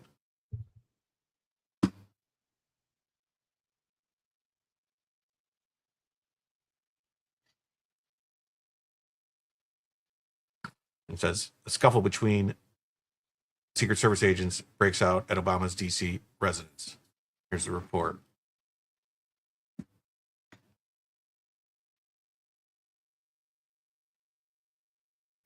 A physical altercation between a pair of uniformed Secret Service agents guarding former President Barack Obama's D.C. residence earlier this week necessitated a call to a supervisor, according to a report. Susan Crabtree, Real Code Politics national correspondent, posted a scoop on X platform which contained alarming details as the administration seeks to rebuild the agency and its trust with the American public following the near assassination attempt on President Donald Trump's life last summer. Two female Secret Service uniformed division officers got into a physical fight outside former President Obama's D.C. residence while guarding it. So two women got into a fight at Obama's house, and they had to call the cops on two Secret Service women who got into a fight at Obama's house. That's classic. The fracas, as they're calling it, fracas. Make it sound like they were arguing over what they have for dinner. The fracas occurred at roughly 2:30 a.m. What was going on at 2:30 a.m. at Obama's house? The two uniformed female Secret Service agents got into a fight. I mean, what could possibly be going on that would cause this to happen? It's alarming, isn't it? Disturbing. I don't know. Wednesday morning, according to two sources in the Secret Service community, the lack of professionalism was on display during the fight, and in a call one of the women made on a recorded Secret Service line. Oh, God, I would hope that we could get that recording. That will be gold. That would be awesome. To be able to hear what they sound like. Could this have been a fight over a broken nail? Someone used someone's brush? Someone ate someone's lunch, maybe? No, there had to be something else going on here. Oh, here we go. It's what they say on a recorded line to the supervisor to immediately come to the scene before I whoop this girl's ass. Oh my goodness. That sure sounds like something straight out of World Star Hip Hop, maybe. This is, you guys have probably seen posts that contain alleged audio recording of the some of you call. people have probably seen this video before. Sorry. The woman officer who made the call was upset that her shift replacement. The woman officer who made the call was upset that her shift replacement was late and assailed her verbally and physically when she finally did arrive to relieve her. Audio of the early AM call is now circulating among the agents and officers and is attached to an X post. Well, we're going to have to find that X post, aren't we? We're just going to have to listen to what it says. I mean, we have to.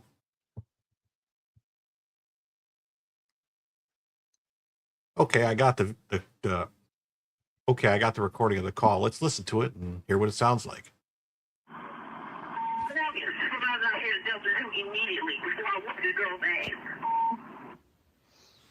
Huh. I wonder what demographic. Let's listen to that one more time, because I could make out what they're saying, but there's a specific dialect I'm trying to hone in on to just try to decipher who this might be.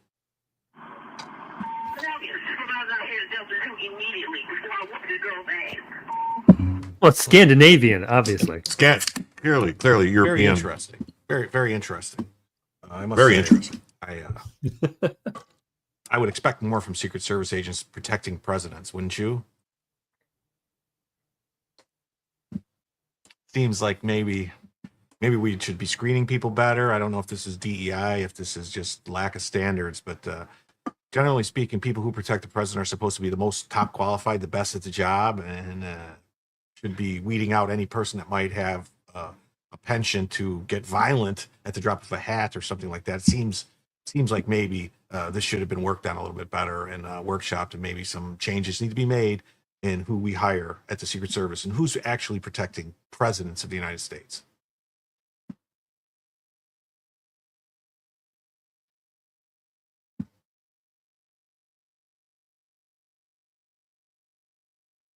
Crank anchors, definitely.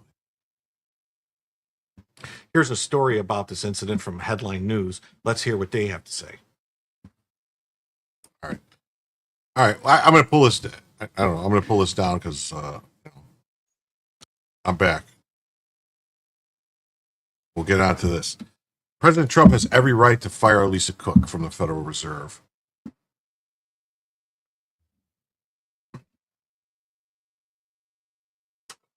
Hold on. It says, in the news, there's an Alabama sheriff indicted for hiring cops not certified. He's Republican, claims it's political. Also, there's high numbers of missing people in this county. Odd times we live in. And that's crazy. Seems like the quality of officers Barack and Biden deserve. Yeah, well, they should now. I mean, I don't know. Secret Service, Division of the Treasury, all of them are called Secret Service, but a vast majority of them are office workers with no field training.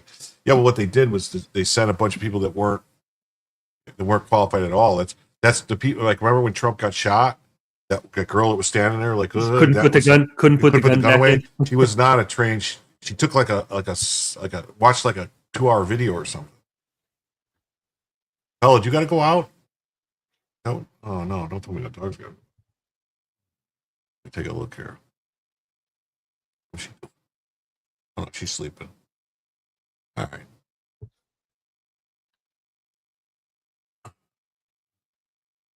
Alongside his statutory power, President Trump has the power under Article 2 to fire any executive branch officers. And if people argue that he does not have the power, then the Federal Reserve is unconstitutional. The Federal Reserve might not want to die on this hill because we can have a corrupt governor on the Fed. We can't have a corrupt governor on the board.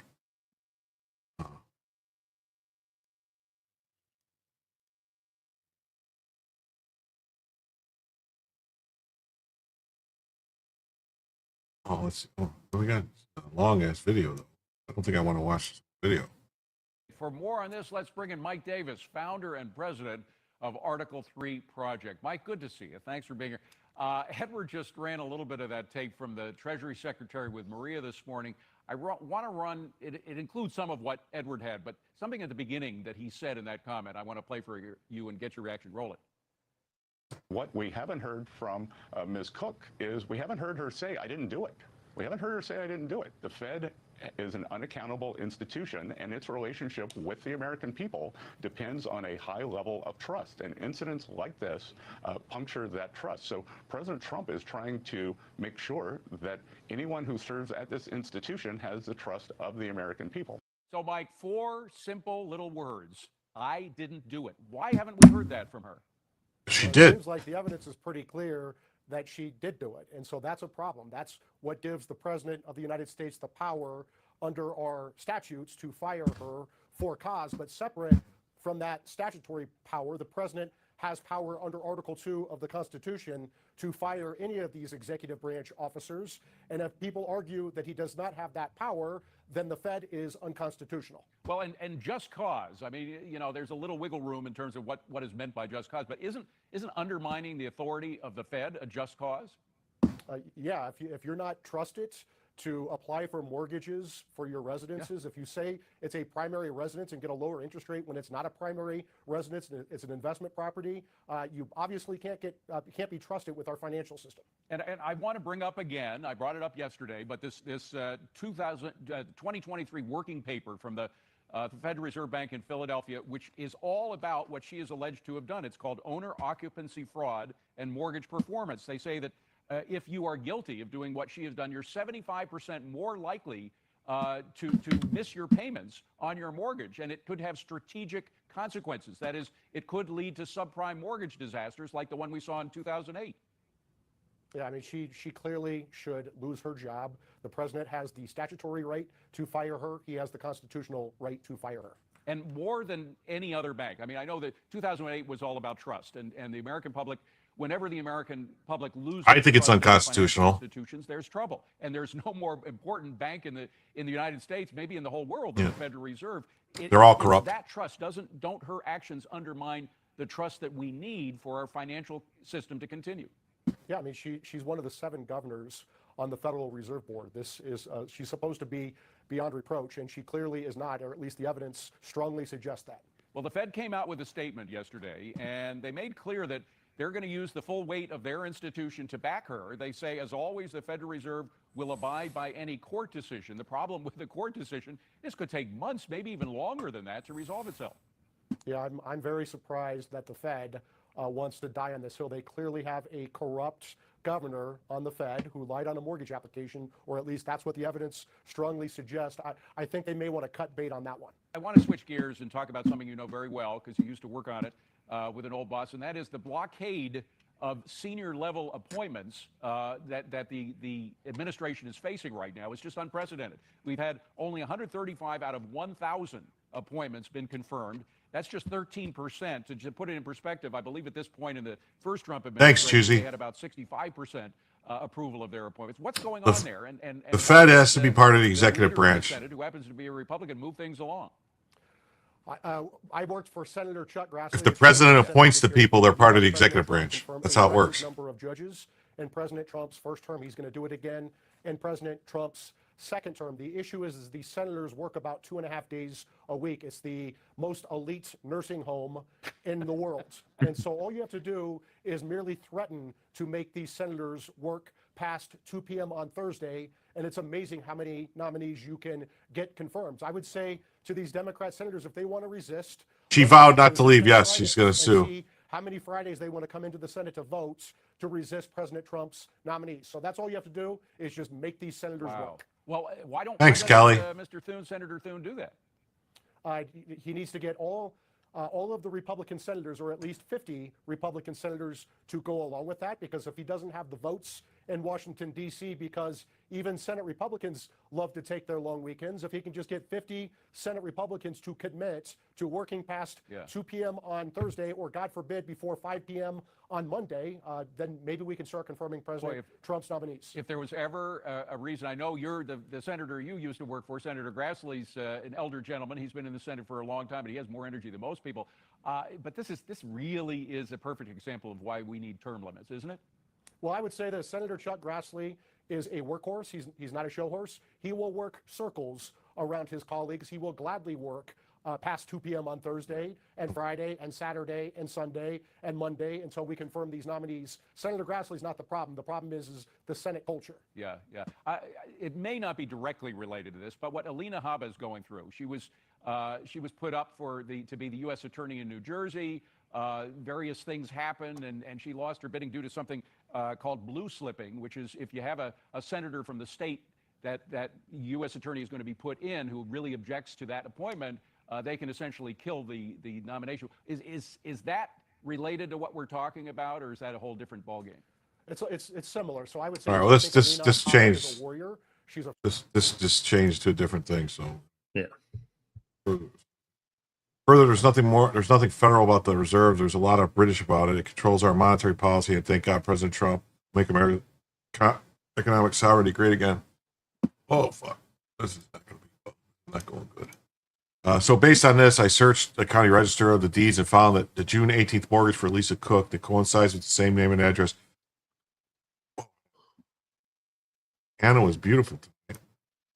Who, Anna, that Star Wars girl? Where was she at? Is that what you're talking about? Going to bed. Good night. What am I hearing?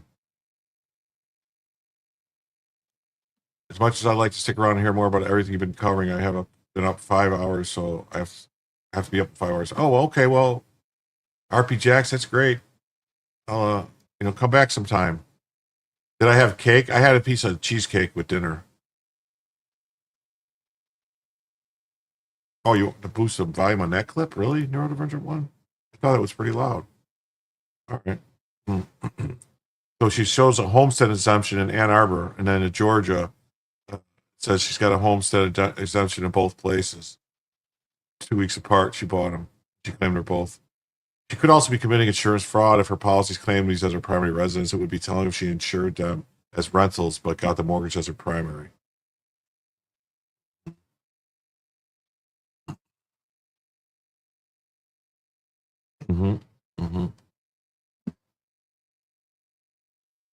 This is James Fishback. He says Lisa Cook's job was to guard against mortgage fraud, not go out and commit it herself. The Federal Reserve Act of 1913, Section 10, gives the president legal right to remove a Fed governor for cause. When someone lies on 2 mortgage applications in a span of 2 weeks to get 2 mortgages on 2 separate properties, that is deceitful conduct that clearly justifies immediate removal. Good chatting with Carl Higbee. Oh, so there's this guy. What kind of name is Her Fishback? job is to guard against the type of mortgage fraud that undermines the financial system, not to go out and commit it herself. The Federal Reserve Act of 1913, Section 10, gives the president and the president alone the statutory legal right to remove a Fed I don't block governor anybody. for cause. This type of for cause stipulation includes wrongdoing. What is more wrong than lying on a mortgage application in the span of 2 weeks on 2 properties in 2 states, getting 2 separate mortgages, both claiming they were her primary residence? Right. What she did was wrong, un-American, and illegal. She has to leave office now. Right. Well, you confronted her at the Fed board meeting, and you put up a tweet. You said, I was told that if I came back to the Federal Reserve Conference, I would be arrested and charged with trespassing simply for asking her about mortgage fraud. That's exactly right, Carl. I was at that conference meeting with Fed researchers and regional Fed presidents discussing Azoria's new model that says that, once again, President Trump has it right, that interest rates are at least 1.7 percentage points too high. I was there to speak truth and provide a different opinion. And then when I saw Lisa Cook in the lobby on Friday morning, I asked her, I said, Governor Cook. And then I asked her about these mortgage fraud allegations. She turned away in disgust. And then minutes later, I was escorted out of the conference and told if I came back and asked Lisa Cook another question, I would be arrested and criminally charged with trespassing. This is the Federal Reserve, ladies and gentlemen. What? In 2025, if you ask them a question they don't like, if you provide an opinion that they don't appreciate, they will threaten you and punish you. And this is exactly what President Trump is getting at. This behavior is unbecoming of a Fed governor, and it is unbecoming of this institution. Yeah, Wow. No, I think you're there. And James, we wish you luck. I would love to see you on the. Wow, that's crazy. That's just nuts. Yeah, she but won't pay they'll- the. Go ahead. Yeah, but they'll drag their feet as usual. He'll try to fire her or something, and then some federal judge will say you are not allowed to fire her because I said so. No. I mean, she's going to have to like. Here's the thing. He didn't. It's not like the other ones where they said there was like they just fired her fired the people with no thing, and that's still all the people he's fired have all lost their jobs. Every person he's fired, none of them have got to keep their jobs. Yeah, it all right? took a while, but yeah. It took a little while, some of them, but and she, I think, if I'm not mistaken, she's already been locked out because there was rumors because basically someone must have told Jay Powell like, hey, if you don't lock her out, and you're going to lose your job too because he'll be able to fire you for cause. He'll have a reason because you didn't, you know what I mean? Because that's basically enforce what, yeah. You didn't enforce what you should have enforced. That's for cause. Yeah. Yeah.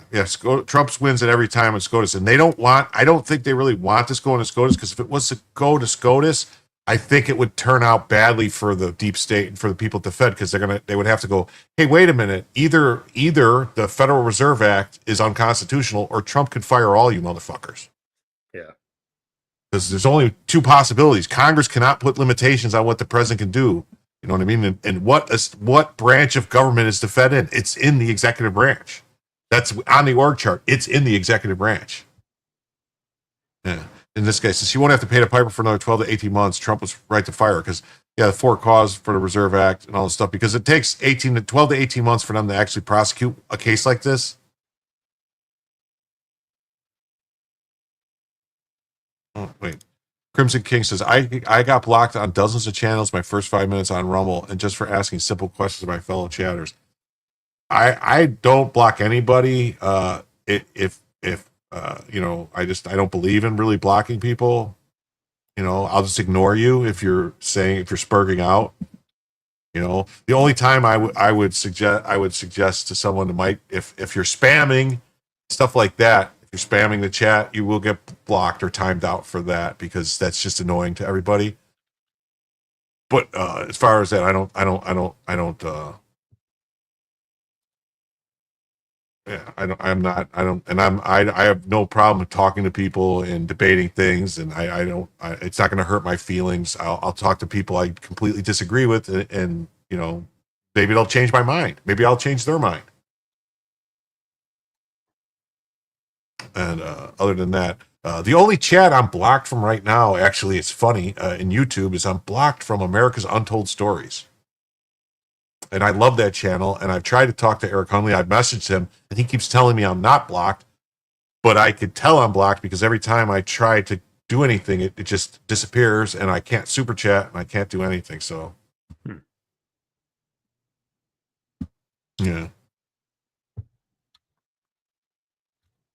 Yeah. Well, I mean, some of the trolls are fun to deal with, though. Sometimes there's a couple trolls that I think are, like, Crazy Cat is I don't have he's a troll. Yeah. What proof? That's not how we voted for him. It's a big majority. Here's Chippewa Crew. It's just a guess based on my experience. She was working with a mortgage broker to secure a purchase money mortgage on the Georgia property, which was a new purchase. And looking at her finances, the mortgage broker suggested she refinance her Michigan mortgage to bring down the monthly payment to make the Atlanta purchase more affordable on a monthly basis. Interest rates at this period were still at post-COVID recovery levels. Looking back, 30-year rates in June 2021 were 3.5, maybe at or near the bottom, and at 15 years were 2.25. The refinance on the Michigan property was likely done faster than the purchase money mortgage, and it could have been tied to the closing date on transactions. It's also possible that she refied the Michigan property to pull out some equity, which she then used to put down on the Atlanta property. Listed on both as primary residence was merely a matter of who will ever look question. But because a second home or vacation home would normally be at a higher interest rate, when the market is at 3.5, you add 0.5%, resulting in 15% higher than you don't declare it as a vacation home. In addition, it would likely require a larger down payment. So, yeah, but see, I thought Hunley was very, very good when it comes to, like the internet, like tech stuff. So that's why I didn't understand when he keeps saying he doesn't see me, and I'm telling him, dude, I mean, how many people do you have blocked if you can't find me in the block list? And he's like, yeah, I recognize your name, because I used to super chat him all the time. Tora fan says she blocked Jim, but he keeps coming back. Yeah. If you strike me down, a Tora fan, I will come back stronger.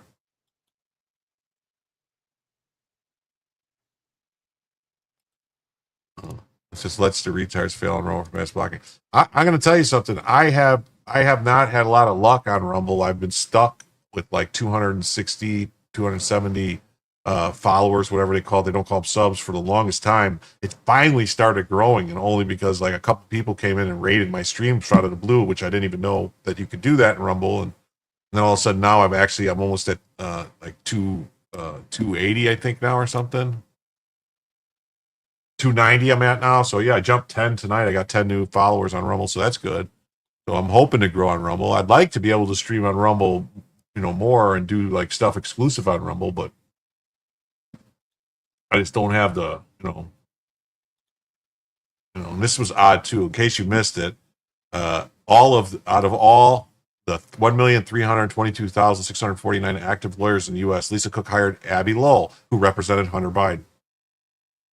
The same person that's representing also, who else does he represent? Adam Smith, Adam Schiff, I think, or someone else. He's representing a bunch of these other people too.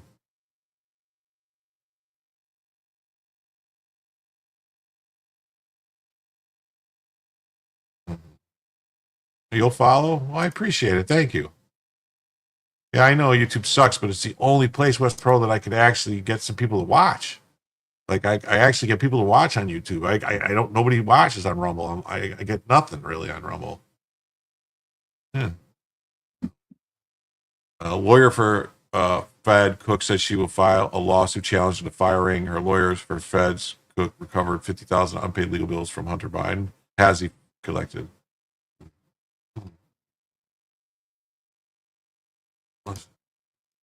Yeah. So since the White House directs the Fed staff to deactivate whatever electronic access she has to the Fed building or electronic access to Fed records, she has been fired. Oh, well, thank you, Kelly. You just follow me on Rumble too? Rumble's clunky for chatting.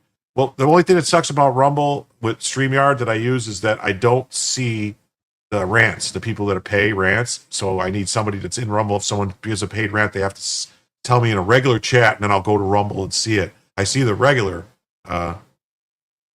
Says, Jim, I tried to repost and put your name out there on channels that allow it. Many don't like us trying to promote other channels, and small channels are the best. Yeah. Yeah, I tried to promote myself on Viva Frey's channel, and they yanked it down on his Rumble. But then someone else said they were going to do it for me, and because he gets a lot of stuff. But you're trying to bring more people to Rumble, but it is what it is. Yeah, I think actually, Nick Recaita, Rumble owes Nick Recaita and people like him a big thank you, because they brought a ton of people to Rumble. What Nick was doing is go over to Rumble, stream on YouTube for an hour and then go to Rumble. She can contest her firing through the normal channels available to her, but she's barred from the building starting right now. If the Fed staff refuses, then they get fired too for insubordination. Yeah, because this was responding to this person. I would assume someone asked because someone said so. It does not matter. Jerome Powell now has a huge dilemma before him thanks to Trump's move. Ignore Trump and let Cook serve. If Trump's order is upheld, then Jerome is at fault and he will also be terminated. Tell Cook to step down following Trump's order or push her out of the position. Then the left will despise him as much as the right for doing this to the first black woman governor. This would be his legacy. Ask Cook to recuse herself from voting until Trump's order is adjudicated. If she followed orders, she would be sidelined for months and maybe years. If Trump has put Powell in a box with very high walls. Trump has put Powell in a box with very high walls, so Jerome will be the door number 1, door number 2, or door number 3. The choice is yours. Yeah, because he says, absolutely, he's got no good option, but at the same time, the chairman of the Fed board is not a babysitter to the other members. He doesn't have to do or say anything. I don't think he has the power to fire her or save her. He's better off just keeping his mouth shut and letting the process play out. I would assume he can sit back for a certain amount of time, but eventually he'll have to do something if she shows up and sits at the table and tries to do things that require her to have a government's authority, particularly the big vote in September. Does he counter vote or not?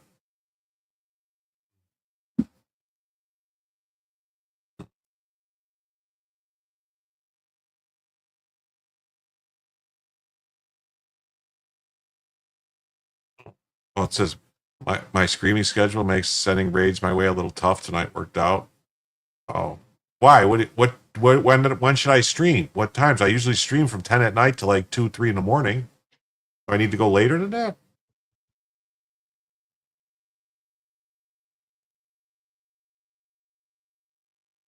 Yeah, Viva's normally fine with super chats from other streamers. They delete links though. Well, see, I think that's what got me blocked on.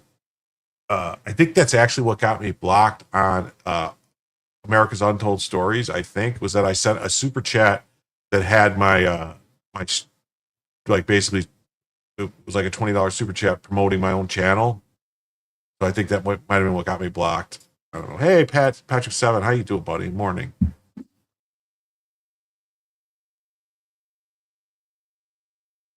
Viva will consider you a sponsor with a super chat. The Fed is not a court, see Article 3. The Fed is not an organ of Congress, see Article 1. Therefore, by simple process of elimination, the Fed must be a part of Article 2 executive branch. And that is even without making the obvious points that the Fed issues regulations, it administers federal banking laws. These are executive functions. Or has your archaeological dig discovered the previously unknown article of the Constitution creating a fourth branch of government? Maybe we all missed an amendment to the Constitution adopted at some point before the 1913 when the Federal Reserve Act was passed.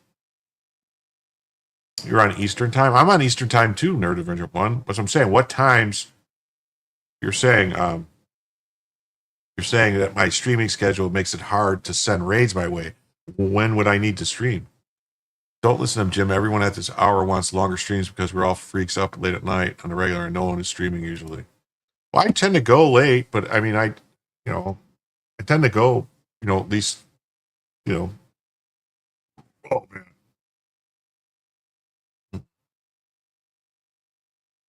If anyone gets banned on Patriot News Live, just talk to me. And if you didn't totally fuck up, I'll be able to unban you. Well, that's cool. It's 6:20 p.m. for me. The time works. Okay, cool. Okay. Without its own branch enabling article in the original Constitution or a constitutional amendment authorizing an independent central bank, your concept of an independent central bank branch as its own thing is farcical. Okay. The Fed is an independent central bank. It is not an executive branch agency. These people, it's basic constitutional, understanding. There's 3 branches of government. That's it. There's only 3. Oh, you work nights looking for a new late stream since Nick cucked. I stream almost every night. Some weeks I will stream every night, but sometimes I'll take like a night or 2 off, depending on what's going on with my grandkids. If I have to do something with them early in the morning or something, then I might not stream late. Or if they're up late, I can't get. But yeah. So I usually stream almost every night. On the weekends, almost definitely I stream every night, except for this week I didn't stream Sunday. I don't think, did I? I don't know. Did I stream Sunday? No, I don't think I streamed Sunday because I think I wasn't, because Saturday, or did I stream Sunday but not Saturday? One night I felt real shitty and I left after 45 minutes. I just couldn't go on. I was like, something was wrong. But anyway. And I love talking to the chat, and I hope I never get to the point where I can't participate. And the Fed does not authorize itself. It doesn't. I like the late night streams, but I can't catch them on the weekends. Otherwise, I catch the recaps during the week. Yeah, I try to make it. And I tried. Honestly, I tried to do too, like to cut up these videos and section them out for the topics. But man, doing it myself takes so many hours during the day, and I'm not able to get the links that I need for the shows, and then it's like a whole thing. So I don't know. I mean, eventually, maybe if I start actually making a decent money, I'll hire somebody to do that and cut them up. But I'm not at that point at this point. I mean, I'm not even covering my costs basically at this point. I'm still recouping outlaid monies.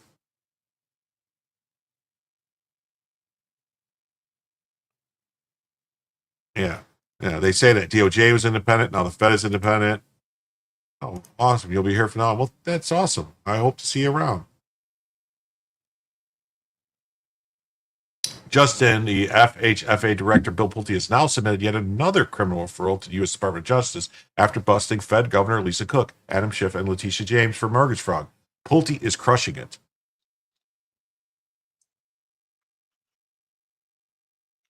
Oh, I didn't think you were complaining, Patrick, at all.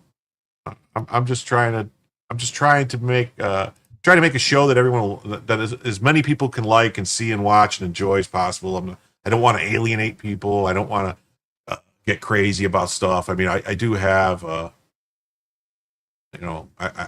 do have opinions, and sometimes they come out, and it's not to offend anybody, but I don't want to alienate anybody, and I don't want to scare people off or run people out of the chat or anything like that. I try to talk to people as best I can.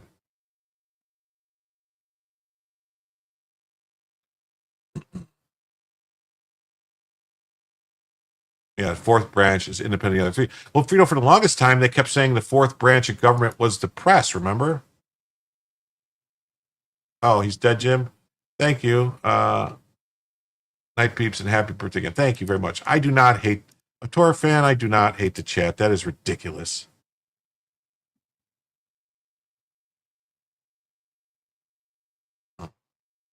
Oh, at the same time, you're switching to both. Good night, other Jim. Well, I try. Yeah, this guy's crushing it, Pulte. Mortgage fraud undermines the trust in institutions and robs taxpayers. Pulte's referrals expose a pattern of elites gaming the system. Cook's dual residence claims shifts questionable loans. James's property discrepancies, and the Federal Reserve's credibility hinges on accountability, not political shielding. When Biden appointed officials exploit loopholes while families face crushing rates, it's not just fraud, it's systemic rot.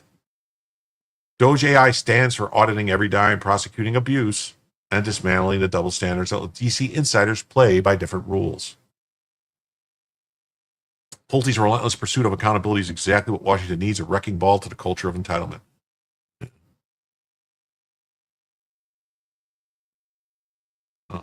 Yeah, I don't mind people busting balls. That's normal. That's how I grew up, busting balls. I bust balls all the time. I just hope it doesn't offend people. Well, the Tree of Liberty needs some branch pruning. I don't know about that. It might need a little watering, if you know what I mean. No, I don't. I'll always, it's just if I don't see something, if I don't respond to something someone says, it's not because I'm ignoring you. It's not because I'm not paying attention. It's just I missed it. That's all. And I try to ignore if there's a conversation going on in the chat that I don't think is directed at me. I try to ignore it. I let the chat talk amongst themselves. I don't get involved. You know what I mean? And step in and I let it go.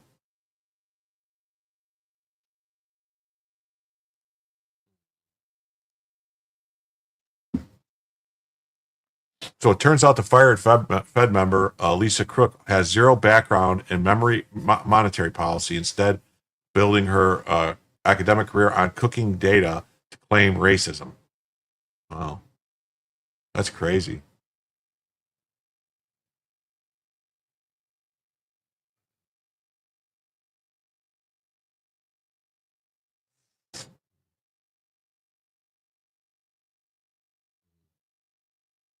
Lisa Cook's academic credentials include a PhD in economics from UC Berkeley and roles at Harvard, Stanford, and Michigan State. Hardly zero background. Her research on racial disparities and innovation metrics expose systemic barriers, not cooked data. The real scandal: endless bureaucratic appointments, prioritizing ideological agendas over monetary policy expertise.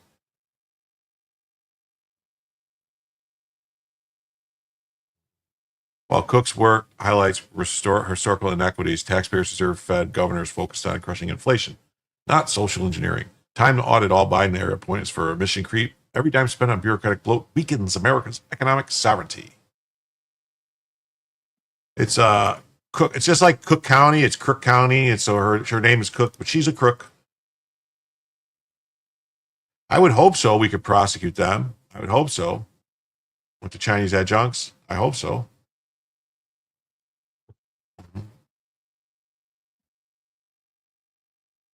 Here's the Zero Hedge story about this. Good riddance to Lisa Cook. Trump fires Federal Reserve Governor Lisa Cook. Last night, President Trump fired Federal Reserve Governor Lisa D. Cook after the Bill Pulte, director of Federal Housing Agency, asked the Department of Justice to investigate her for suspected mortgage fraud. President Donald Trump relieves Federal Reserve Governor Lisa Cook of her position. Pursuant to my authority under Article 2 of the Constitution of the United States and the Federal Reserve Act of 1913 as amended, you are hereby removed from your position on the Board of Governors of the Federal Reserve effective immediately. The Federal Reserve Act provides that you may be removed at my discretion for cause. I have determined there is sufficient cause to remove you from your position. As set forth in the criminal referral, there is sufficient reason to believe that you may have made false statements on one or more mortgage agreements. For example, detailed in the criminal referral, you signed one document attesting that property in Michigan will be your primary residence for the next year. 2 weeks later, you signed another document for property in Georgia stating that it would be your primary residence for the next year. It's inconceivable that you're not aware of your first commitment when you made the second. It's impossible that you intended to honor both.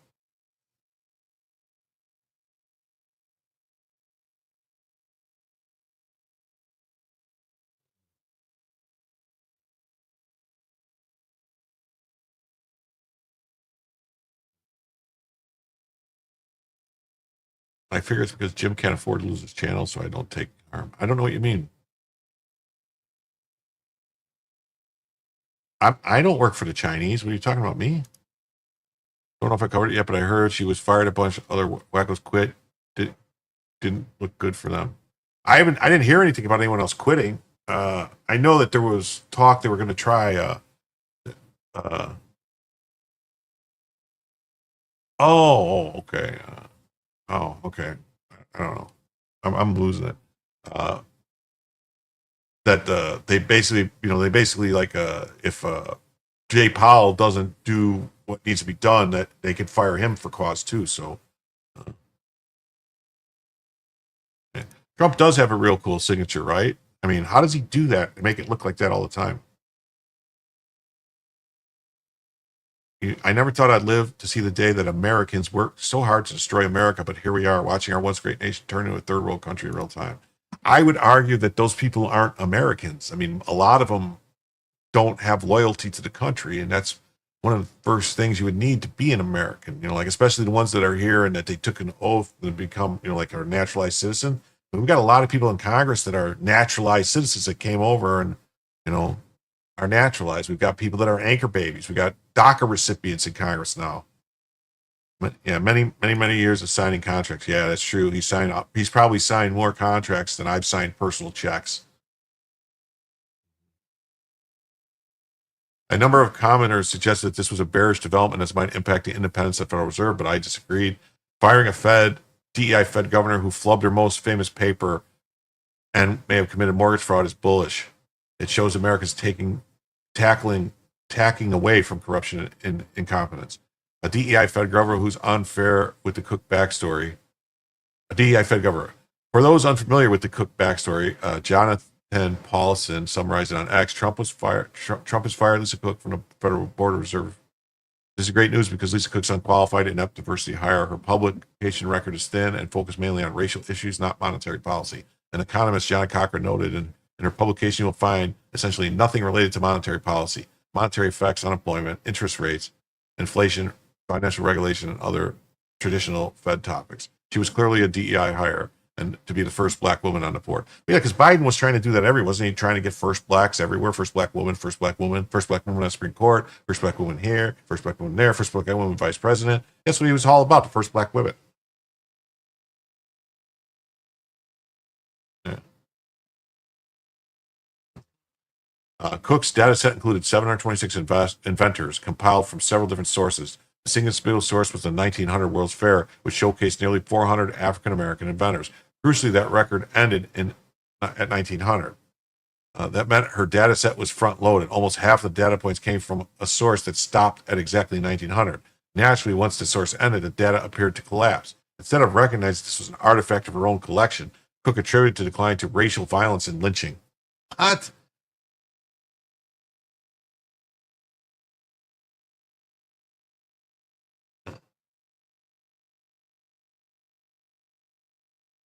Says you can't just eliminate from society all your perceived political opponents, sports fan. That's fashion. No one's trying to do that.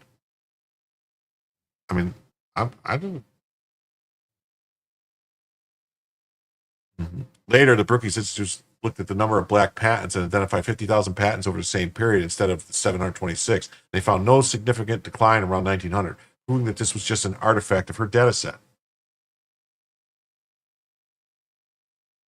Yeah. Oh yeah, Ketanji Brown Jackson. Yeah, she's a good example, definitely. And there's some stuff I had stuff earlier in the week with her, like some of her writings and stuff from when she was on the DC Circuit Court or whatever circuit. Was it DC Circuit?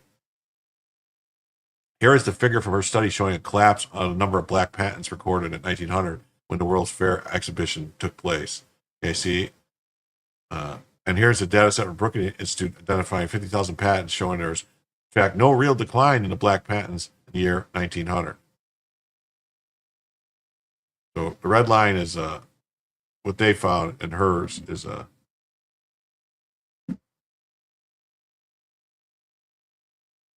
who's Anna on X?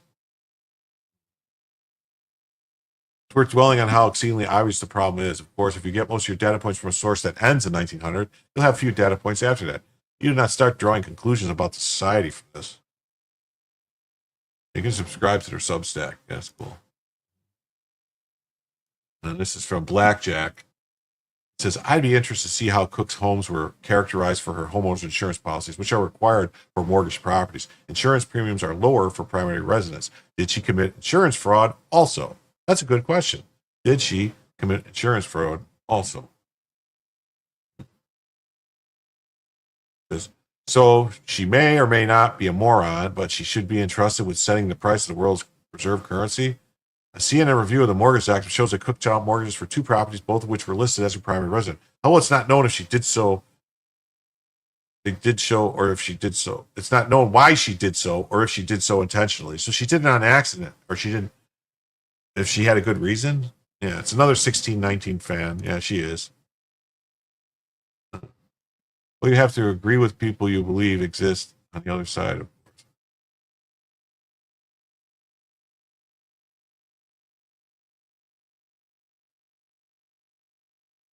Talk to them, help them understand what corruption and unite. Yeah, I have no problem with that. I talk to people from all spectrums. I don't chase anybody away. I mean, I don't really enjoy talking to communists very much because they're pretty annoying. And sometimes they're like really extreme libertarians could be really annoying too, but I do talk to them and I will hear them out on their stuff. You know, I consider myself kind of libertarian because I don't want the government really doing that very much of anything. I want them to leave us alone. Lisa Crook.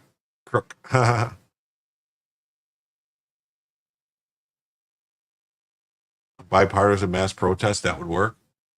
It could. It says Trump has the executive power. Case closed.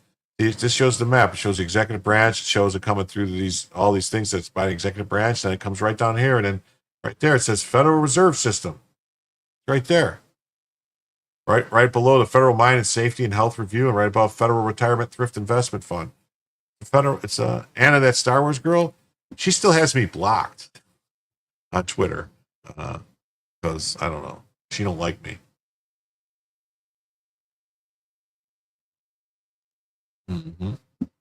Okay, on to the next story now. Here we go. This is story number 3, I believe. Wait, no.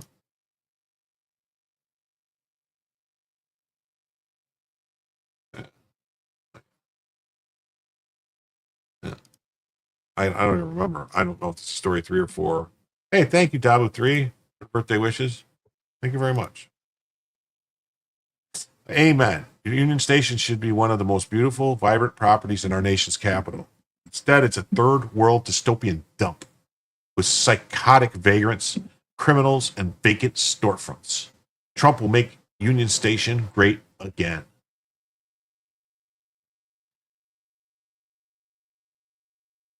Mike, how do they go about getting help? This must stop. American lives in a very small town. A private equity firm just came and bought up millions of dollars in rental property complexes, and the rents are being raised.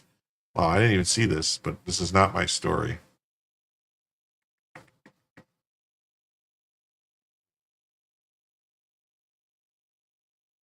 So yeah, so the Trump administration is to take control of DC's Union Station. Who are they going to take control of it from? What's this about? Published at 6 a.m. on August 27th. The Trump administration is moving to reclaim management of the Washington's Union Station to clean the facility and tackle homelessness. The Department of Transportation has owned Union Station since the 80s, but control was gradually ceded to the Union Station Redevelopment Corp. The administration's plan will seek to leverage the commercial aspects of Union Station and channel proceeds back to the facility for upgrades. President Donald Trump's administration is moving to reclaim management of Washington's Union Station, a historic rail hub just blocks from the U.S. Capitol. The 27th. Yesterday was my birthday. It's actually not my birthday anymore. It ended at midnight, but yes, it was my birthday. This was my birthday. Didn't you see the title of the stream? Special edition News Crew Birthday Extravaganza Live. What's the name of the show? Historic rail hub just blocks from U.S. Capitol that federal officials say has deteriorated after decades of fractured oversight. Well, I think everybody can see it. So. Yeah. Well, I know only we can save the country. No one else can. We have to do something about it. U.S. Transportation Secretary Sean Duffy said the federal government will move the station back under DOT control to clean the facility and tackle homelessness, make it more attractive for businesses that may want to take a lease there. It comes after Trump took federal control of Washington's police department and deployed hundreds of National Guard troops there this month, saying the city has been overtaken by bloodthirsty criminals and roving mobs of wild youth. The president has been very concerned about the crime in our nation's capital, Duffy said during a briefing on Wednesday. He wants the capital that is worthy of the greatest country that's ever existed on the face of the earth, which means a capital that's clean, a capital that's safe, a capital that doesn't have parks overtaken by homelessness.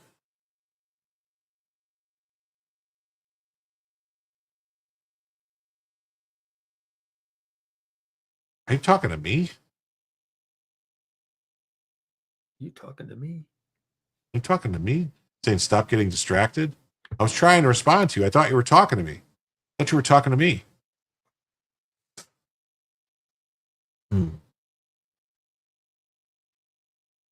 Oh, I'm sorry. Did I break your concentration? Department of Transportation has owned Union Station since the 80s, but gradually ceded control through agreements with the Union Station Redevelopment Corp. The nonprofit tax. I hate nonprofits. I really do. Preserving the landmark and overseeing the improvements, because all they do is they claim to be nonprofit, but all they do is take all the profits. The Trump administration plan will seek to leverage the commercial aspect of the station, channeling proceeds back to the facility. DOT anticipates that reinvestment and improvement in security will dramatically improve the income from the station, which should unlock opportunities for private investment. The move is part of a broader effort, the administration, to take back direct control of key rail hubs along the Northeast Corridor. In April, Trump tapped U.S. passenger railroad Amtrak to lead the $7 billion makeover of the New York's Penn Station, ousting the Metropolitan Transportation Authority as original project lead.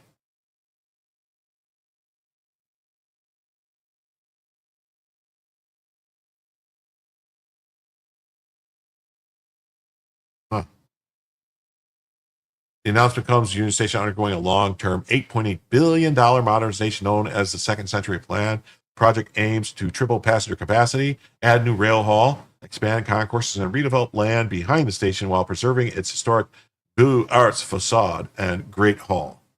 Hey, Don Boo, thank you very much for the birthday wishes.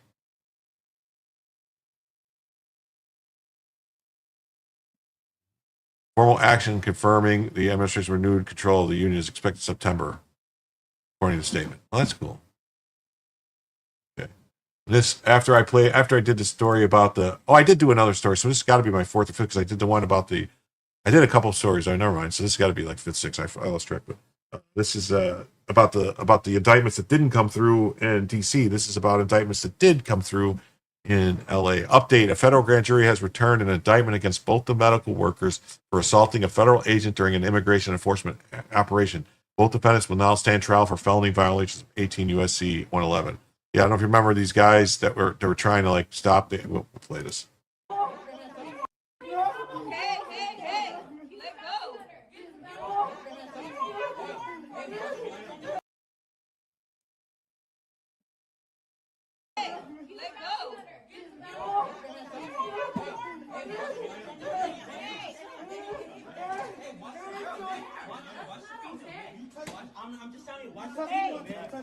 They both. You can't do that. You can't grab cops like that. Well, I mean, you can't. It's against the law.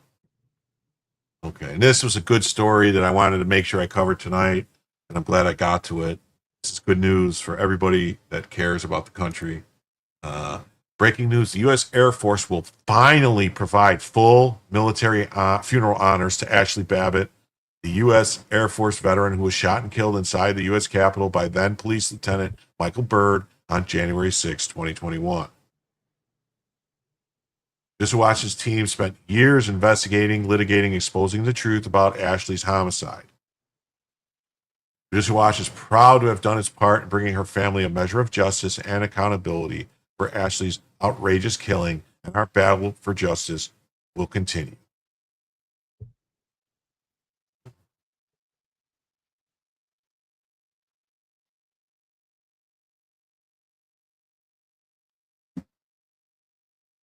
How far are we from another hour? It's on the bottom of the scroll.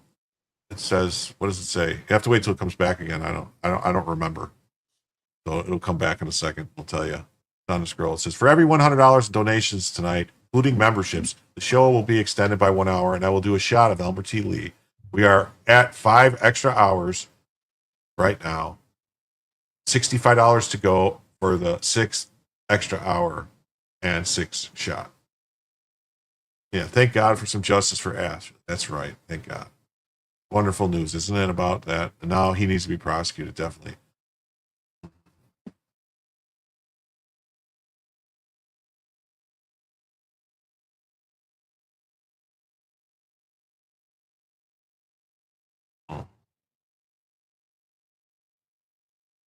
I don't think Jim can take it. Well, well, I don't know. I mean, I mean, if I had to cut it short without doing it, I would pick up the hours tomorrow or another day. I would do 3 hours. I wouldn't, I wouldn't chip anybody. Not how I am. Just watch Air Force grants funeral honors to Ashli Babbit. There she is.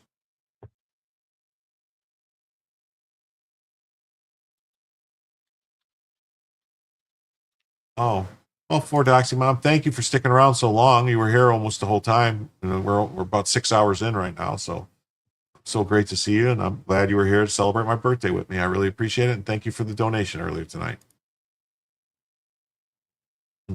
Just watch announced today that the U.S. Air Force will finally provide full military funeral honors to Ashli Babbit, the Air Force veteran who was shot and killed inside the U.S. Capitol by then Capitol Police Lieutenant Michael Byrd on January 6, 2021. Babbit was the only official January 6 homicide victim. The Biden administration had previously denied Babbit and her family these honors in retaliation for being at the U.S. Capitol that day. This decision comes on the heels of a massive, nearly $5 million Trump administration settlement to her family for the wrongful death and other claims against the government. Well, that's good. I don't think I saw that story. Maybe I did, and I just don't remember about her family getting $5 million. Babbit, 35, owned and operated a successful pool business with her husband, Aaron. Ashley traveled alone from San Diego to Washington, D.C. to attend the Women for America First, a.k.a. Save America rally on January 6th at the Ellipse near the White House. On July 23rd, 2025, Judicial Watch Senior Counsel Robert Stitch wrote a letter to the Secretary of Defense, Pete Hegseth, asking him to reverse the grave national injustice of denying Babbit her family military funeral honors. I am writing to urge you to make a new determination granting military honors to Senior Airman Ashli Elizabeth Comation, aka Athlete Elizabeth McEntee, and Ashli Elizabeth Babbit. How many fucking names has she got? War on Terror veteran, U.S. Air Force and Air National Guard.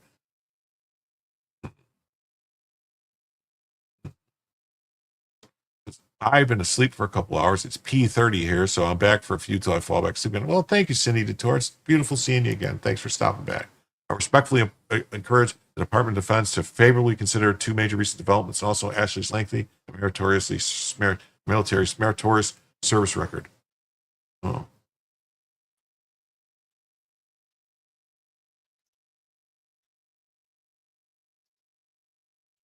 Uh-oh.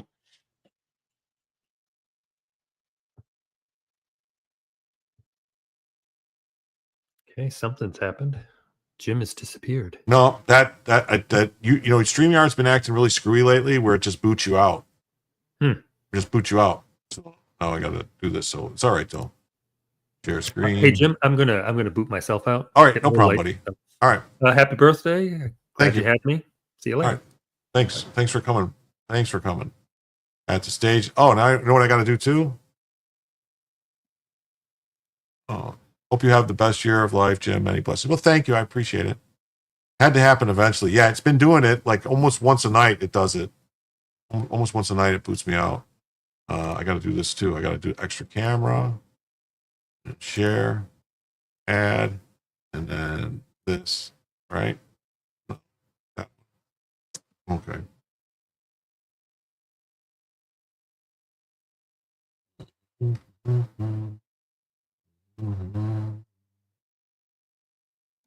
There we go. All right. First, on January 20th, President Trump granted clemency for certain offenses relating to events at or near the United States Capitol on January 6th. The presidential proclamation says this proclamation ends a grave national injustice that's been perpetrated upon the American people over the last 4 years and begins a process of national reconciliation. President Trump commuted the sentences of certain individuals connected to offenses related to events that occurred at or near the Capitol on January 6th, granted a full and complete unconditional pardon to all other individuals convicted of similar offenses.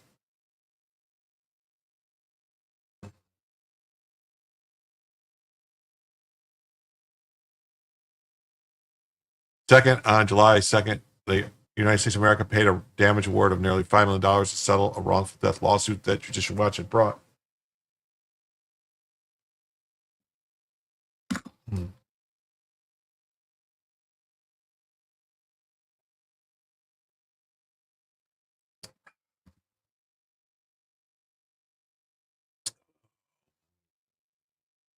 On behalf of the estate of Ashli Babbit and her husband Aaron Babbit to ensure justice and accountability. Once again, General Kelly's denial of military funeral honors for Ashli Babbitt's funeral cannot be reconciled with his landmark legal settlement. Many well-documented facts now clearly show that the fatal shooting was not justified. For example, Ashli was the only official homicide on January 6th. She was unarmed when she was fatally shot. She stood 5'3" tall and weighed 150 pounds. Her hands were up in the air, empty, and in plain view of Lieutenant Byrd and 4 armed officers behind him. 7 additional armed officers were behind Ashli, including 4 containment and emergency response team officers. Ashli posed no threat to the safety of any officer nor any member of Congress who stayed after the member evacuation. Ashli was begging officers to call for backup before she was shot. Officers ignored Ashli. The only shot fired that day was the one Byrd fired to kill Ashli. Lieutenant Byrd was not in uniform. Byrd did not identify himself as a police officer, nor did he make his presence known to Ashli. Byrd also did not give Ashli any warnings or commands before firing the shot that killed her. She never saw Lieutenant Byrd because he was hidden from her view. He was ambushed and defenseless. Multiple witnesses seen yelled, "You just murdered her." Byrd later told the NBC Nightly News that he had no clue about the individual he shot. I didn't even know it was a female until hours later, way later that night. Yeah, I don't think he saw. He just shot through. He just shot through the door. Mm-hmm.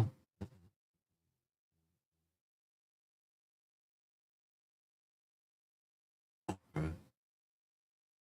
Ashli Babbitt's patriotic and courageous service in the Air Force and National Guard also merit favorable action on this request. The decision is to finally extend military funeral honors was confirmed in a letter written by Undersecretary of the Air Force Matthew L. Lohmeyer to Aaron Babbit, Ashli Babbitt's husband, and Ashli Babbitt's mother, Michelle Withycoft. On behalf of the Secretary of the Air Force, I would like to extend this offer for military funeral honors for Senior Airman Ashli Babbit. And I understand that the family's initial request was denied by Air Force leadership in a letter dated February 9, 2021. However, after reviewing the circumstances and considering the information that's come forward since then, I am persuaded the previous determination was incorrect. Ashli Babbitt's family is grateful to the President Trump and Secretary Hexet under the Secretary Lohmeyer for reversing the Biden Defense Department's cruel decision to deny Ashli funeral honors as distinguished veteran of the Air Force. Judicial Watch President Tom Fitton spent years investigating, litigating, and exposing the truth about Ashli's homicide. Our battle for justice will continue. They've been pursuing several lawsuits to secure transparency for Babbitt's death. The documents from the Department of Air Force show Byrd was housed at taxpayer expense at Joint Base Andrews after he shot and killed Babbit inside the Capitol. Wow.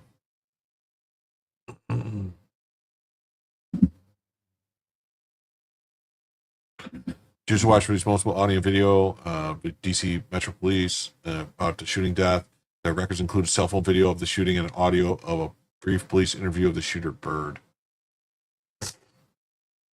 They uncovered records from DC about the shooting that the Babbit new records include death report for Babbit. Investigators note the possible manner of death was homicide, police without shooting. Well, I'm just glad that she's getting what she finally should get. Oh, and we got this crazy order. We got this breaking. Judge Paula Xinis issues order barring Trump administration from deporting Kilmar Abrego Garcia until further order of the court.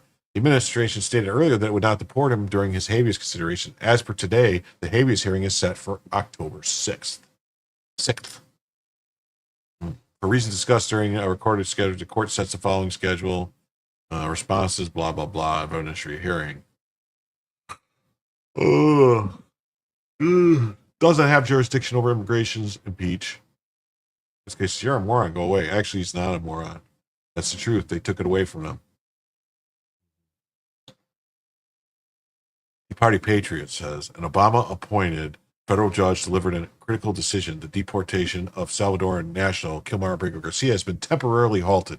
Judge Paul Xinis ruled that the Trump administration is, at this moment, absolutely forbidden from removing him from continental U.S. pending an evidentiary hearing.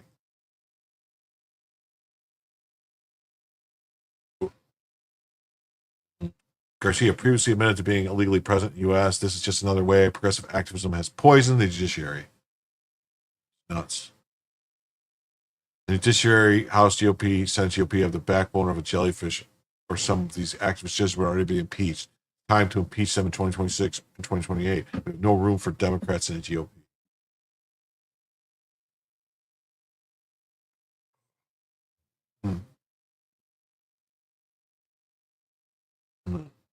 It says, Judge Paul Ziz extends ban on deporting Kilmar Abrego Garcia. Why are they protecting this guy so much? And, it doesn't make any sense to me. I don't get it. Just don't get it. Federal judge forbids Trump to deport Kilmar Abrego Garcia while legal defense proceeds. Garcia's attorney had argued that he should be allowed to reapply for asylum. No. Federal judge issued a ruling temporarily blocking the Trump administration from deporting him after returning him from a terrorist prison in El Salvador. Judge Paul Xinis said Wednesday that Garcia would be allowed to argue against his deportation to Uganda in an evidentiary hearing on October 6th, and that she would issue a ruling within 30 days. It's insane the sanctuary politician chose to glorify a stand with MS-13 gang member. Garcia's attorneys also argued among them that he should be allowed to reapply for asylum protection after he was returned to the U.S. by the Trump administration. Xinis did not order Garcia's release and said that should be determined by an immigration judge.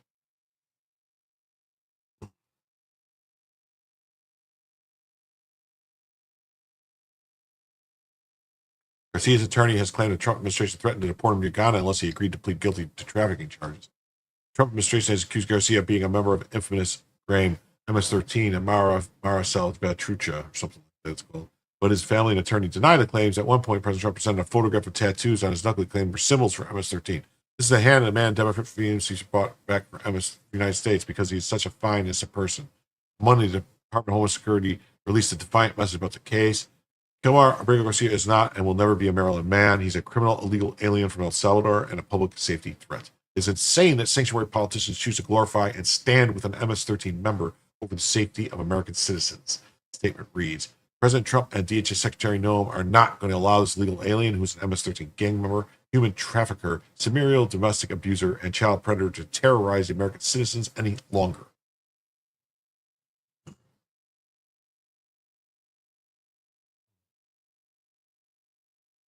Garcia has been a poster boy for Democrats' opposition to the president's mass deportation efforts. Some have quietly backed off the case after further criminal accusations surfaced. Xinis has issued many rulings against the Trump administration and was nominated by the court by former President Barack Obama. Yeah, it's crazy, right?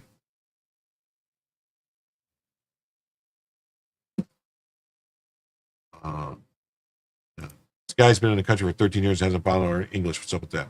Well, what's funny is one of the reasons they're saying that he can't go to Uganda is because he can't speak the language in Uganda. But the language in Uganda is English. So then why is he here in the U.S.? Yeah, I don't know why. The libtards are still firmly behind this guy. I cannot believe that this is the hill they're willing to die on when 90% of the country wants his ass out. It's nuts. It is nuts. Here's a story from Judge extends ban on deporting Abrego Garcia. He won another reprieve from deportation Wednesday after federal judge ruled he can't be booted from the country for at least another 5 weeks. Yeah, the judges are getting out of control, man. They really are. She's a commie, or she's just one of these, really bleeding heart liberal types.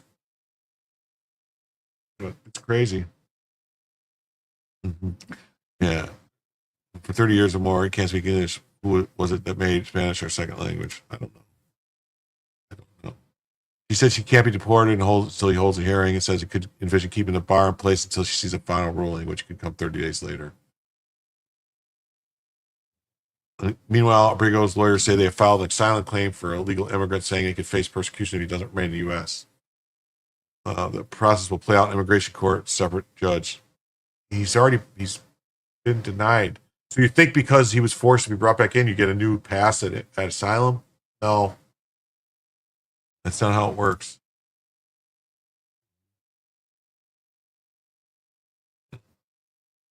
This guy says Obama appointed federal judge Paul Xinis has ordered the Trump administration to return alleged MS-13 gang member to U.S. from El Salvador by April 7th. Look at her. She's nuts. This is the nutso judge. Look at her.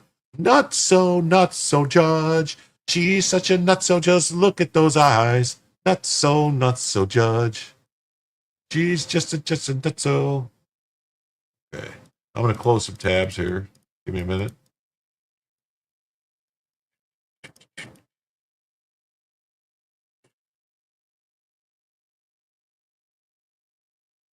And then on to the next story, which is a funny story, I thought. It says, all members of the commando squad that attacked the Nord Stream pipeline have now been identified, and there are indications of state involvement raising unpleasant questions for the German government. And, newsflash, that state involvement isn't the state of Russia. Legacy media went all in with a blow up attempt to convince the world that Russia blew up their own pipeline. As usual, Trump was right, and he knew it wasn't Russia. President Trump dismisses claims that Russia was behind the 2022 sabotage of the Nord Stream gas pipeline and suggests that the true culprit is widely known without naming names. Speaking at the White House press event, Trump said there is no need for a formal investigation to uncover who carried out the attack.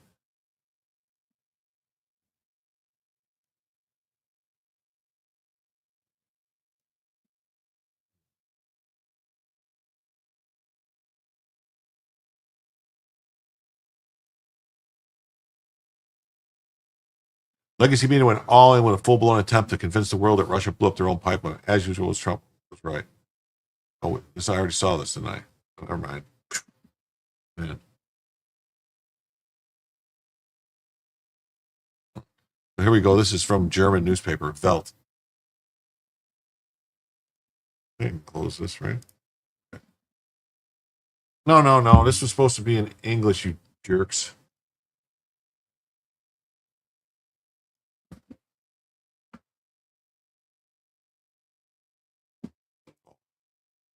All Nord Stream saboteurs allegedly identified sensitive suspicion about entry into Germany.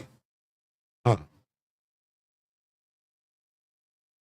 I should play it, and I can translate. I should have read it in German. I can translate German. I speak fluent German. According to several reports, all members of the Nord Stream 2 sabotage squad have been identified. 7 of them are believed to be Ukrainians. Ukrainian authorities are said to have played a key role into the entry into Germany. You don't say. It was the Ukrainians that blew it up.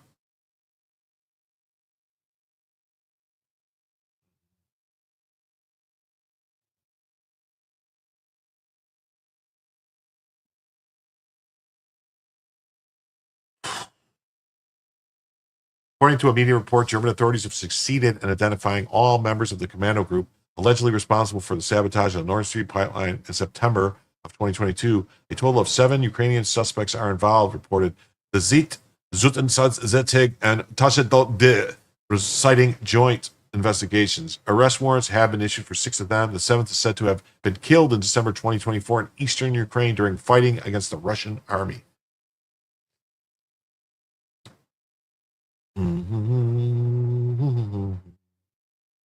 All 3 media outlets reported, according to the Federal Prosecutor's Office, the commando was staffed as follows. Skipul Uriti, competitive sailor from the port of city of Odessa, a coordinator, allegedly head of the operation Serlake, who was recently arrested in Italy.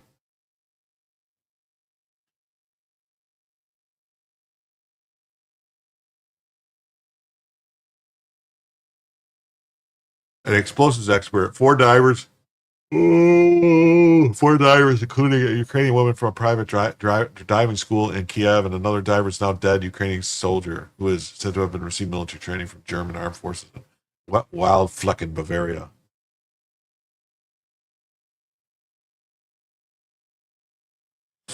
One must expect that false trails will be laid. According to a report, the investigation also confirms the suspicion that the groups traveled through Poland to Germany using original Ukrainian passports, which, however, contain false names. Furthermore, one of the suspects was brought from Poland to Ukraine in a car belonging to Ukrainian military attaché last summer to avoid arrest. Wow, that's crazy. That's crazy.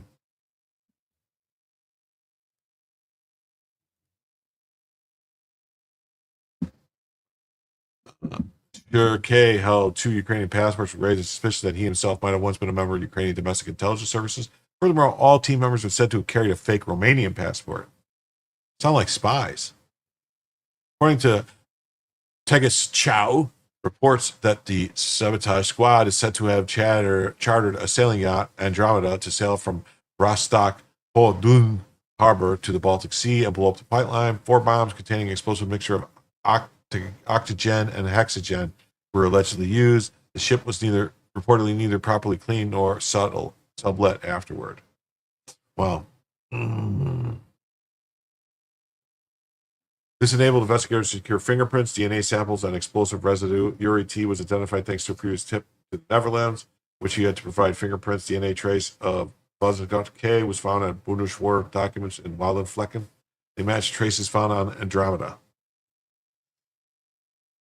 All right.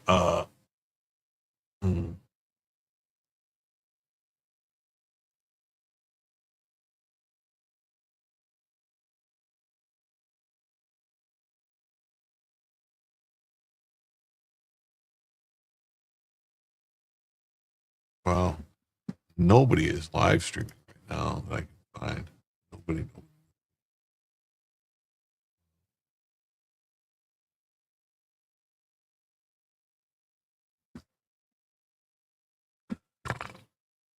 That sucks.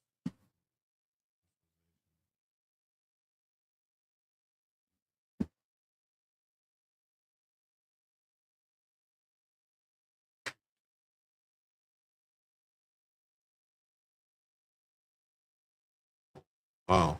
Oh, that's cool. Hey, if you haven't subscribed to my YouTube channel yet, please do. We are only 8 subscribers away from hitting 1,400 subs, which would be a great accomplishment for me because I was just at 1,300 subs like a month ago.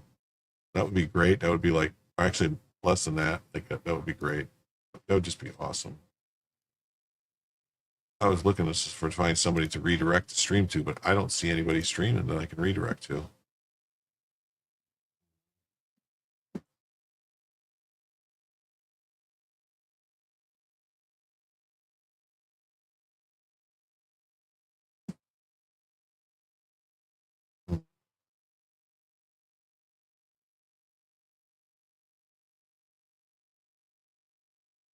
After Nordstrom arrest, truly impressive investigative. Oh, Bella moved. Bella, you need to go outside? All right. I gotta play another video for you guys. I gotta take Bella out. I'm sorry. I'll play a different video, something that's not the same video I played.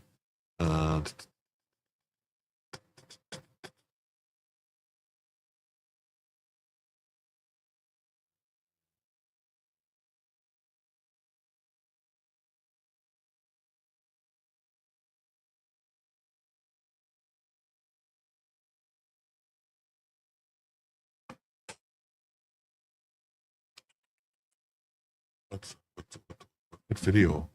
I don't want to play the same video. Where's a video I can play? Something that's not that long. Where is all my video? Man, this is terrible. I should have this stuff set up ahead of time. I really should. I know Bella's getting ready to start crying. If I don't get it, and she'll end up going to the bathroom in the house, which I don't want to happen. Oh, I guess this one. We can play this one.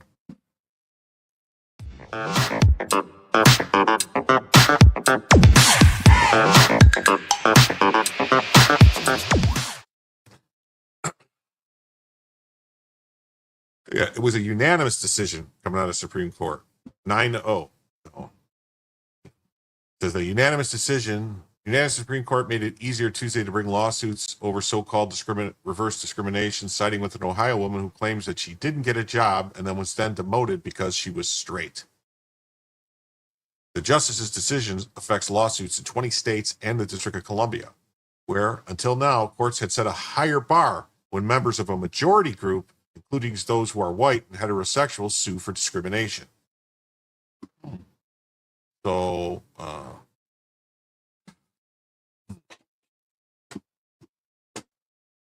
hello, Julio. Ketanji Brown Jackson wrote the opinion. So the new Supreme Court justice, the one that Biden put in, that doesn't know what a woman is, said she's not a biologist. At least she can tell that discrimination is wrong. Said that civil rights law draws no distinction between members of majority and minority groups. No, I mean, it just kind of makes sense, right? By establishing the same protections for every individual without regard to that individual's membership in a minority or majority group.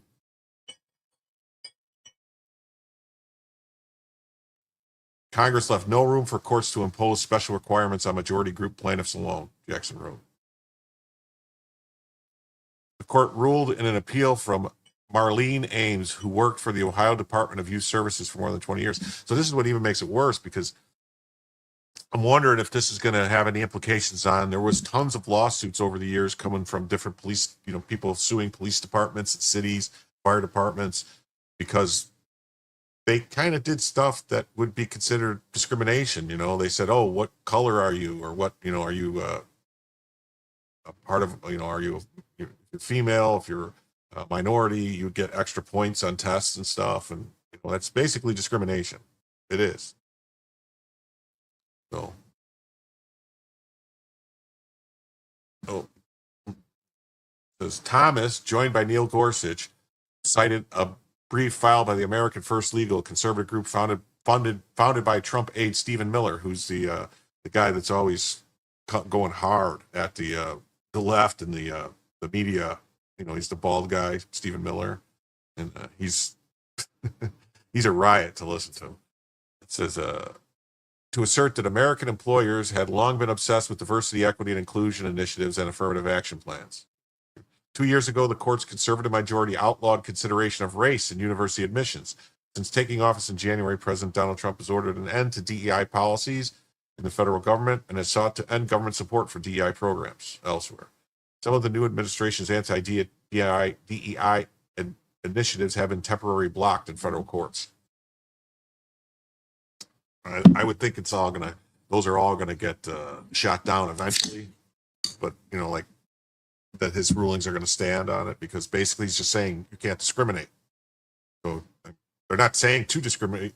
It's weird that they could get a sue and say, no, you must discriminate. Federal agencies have moved quickly to implement Trump's vision and shift priorities to reflect that mission, including rooting out discrimination against members of majority groups, which all discrimination is wrong. The best way to stop racism is to stop being racist. The best way to stop discriminating is to stop discriminating. The head of the Equal Employment Opportunity Commission, responsible for enforcing workplace discrimination laws, has pivoted the agency to focus on eliminating all forms of race discrimination. Hello? Isn't that what they're supposed to do? Get rid of all forms of discrimination? That's the whole point? It shouldn't really matter. I mean, I don't want to get into this really, but if you look at who's employed by our federal government, it's clear that there's been discrimination going on. That's all I'll say about that. At the same time, Acting Chair Andrea Lucas has moved to deprioritize cases involving discrimination against transgender workers, saying she rejects the idea that civil rights exist solely to remedy harms against certain groups. Jackson's opinion makes no mention of DEI. Instead, she focused on Ames' contention that she was passed over for promotion and then demoted because she is heterosexual. Both the jobs she sought and the one she held were given to LGBTQ people. Sounds kind of discriminatory. Title VII of the Civil Rights Act of 1964 bars sex discrimination in the workplace. A trial court, the Sixth Circuit Court of Appeals, ruled against Ames. The Sixth Circuit is among the courts that have required an additional requirement for people like Ames, showing background circumstances that might include the LGBTQ people who made the decisions affecting Ames, or that statistical evidence or a pattern of discrimination against members of the majority groups.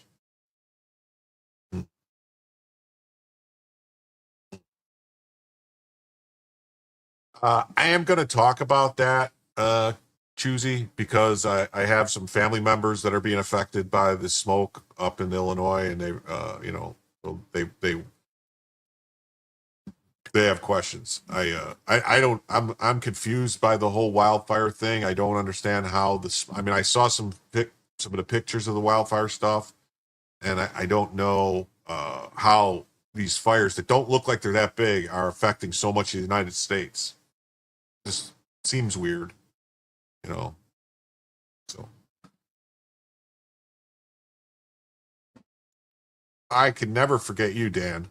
Never. The appeals court noted that Ames didn't provide any such circumstances, but Jackson wrote, this additional background circumstances requirement is not consistent with Title VII's text or our case law construing the statute. So, yeah, so that was that case. So basically, they have ruled that any discrimination is against the law, basically, in hiring and employment, which the way that the law is written. So that makes sense. Can't argue with that.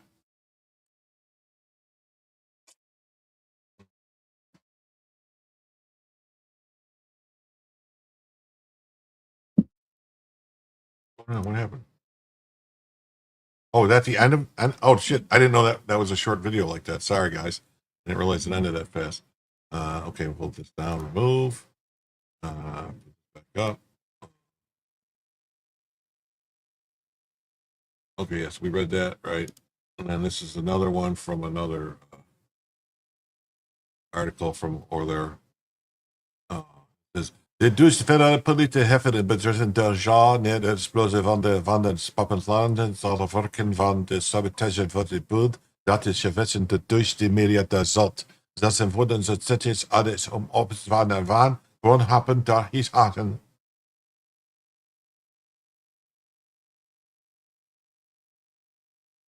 Oh, you guys don't speak German. All right, I'll go to the English version.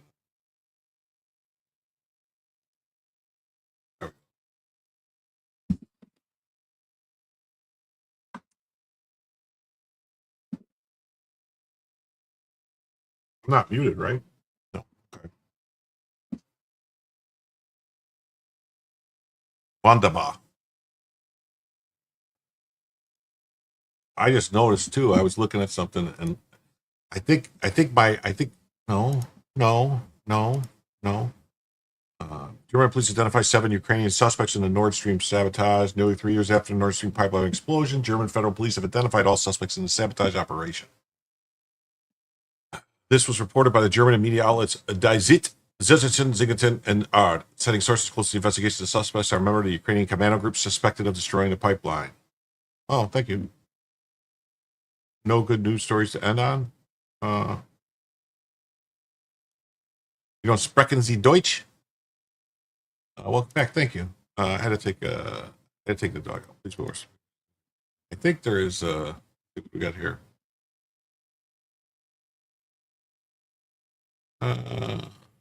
Maybe. Oh, I think we got a sort of a feel good story at the end here. Maybe. So 6 warrants have been issued for the crew members of the sailing yacht used to sabotage. 7 crew members were reported to the yacht, and it was a multi-billion-dollar German-Russian project involving 2 pipelines. So there we go. There we go. This is sort of a feel good. Well, I don't know. Jim is coming back. I can't promise it. I'm here. What are you talking about?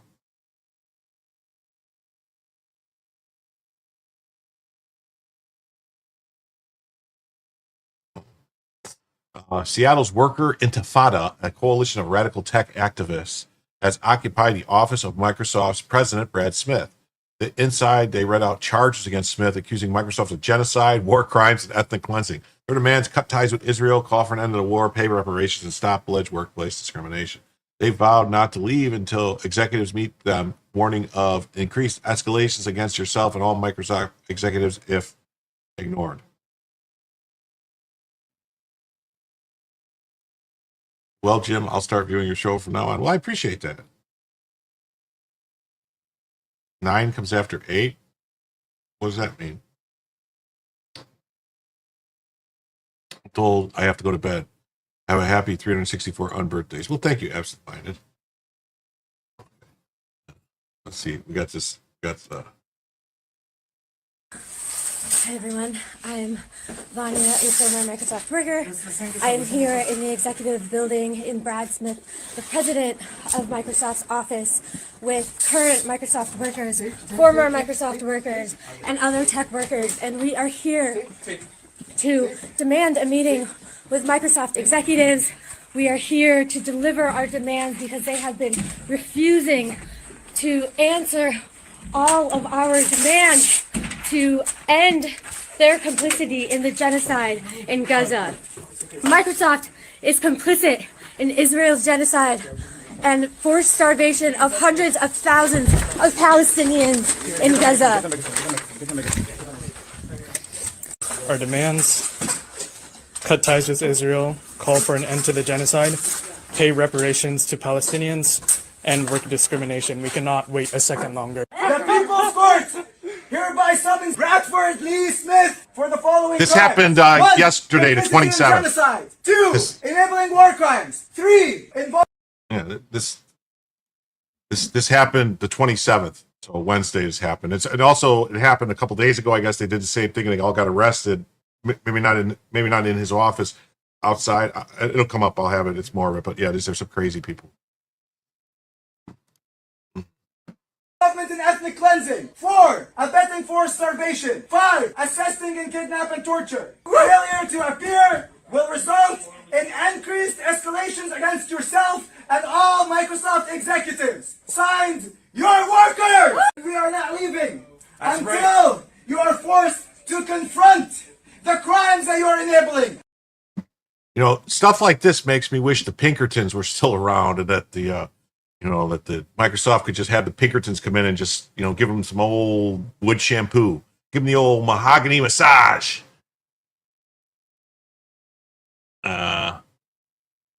Send this to Cecil Says for the Cope Files. Is Cecil streaming? I looked. I didn't see Cecil. I follow Cecil. I didn't see him. I did not see Cecil streaming.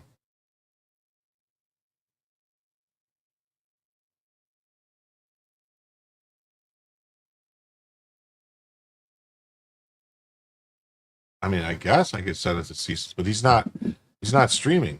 It's not live. So can I do that? Can I send it to somebody who's not live? I didn't think you can send it to somebody. It says add a live stream or a premiere. Okay, let's see here.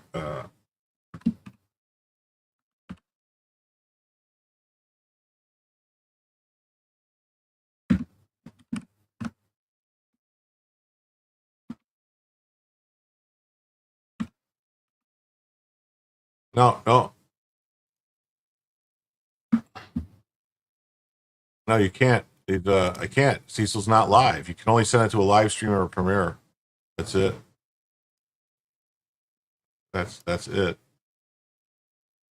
And I didn't even see anybody on the home tab to put. I see nobody live. I mean, let me go to the home page. Actually, I know who I could send it to. That's live. That's going. Let's go to live right here. Live. We got the Y Files is live. Adult Swim, joke. I mean, it looks like I'm on the home page. It's live. That's weird that I only got 130 people watching. I'm on the home page of what's live right now on YouTube. I think, unless I'm just what's this?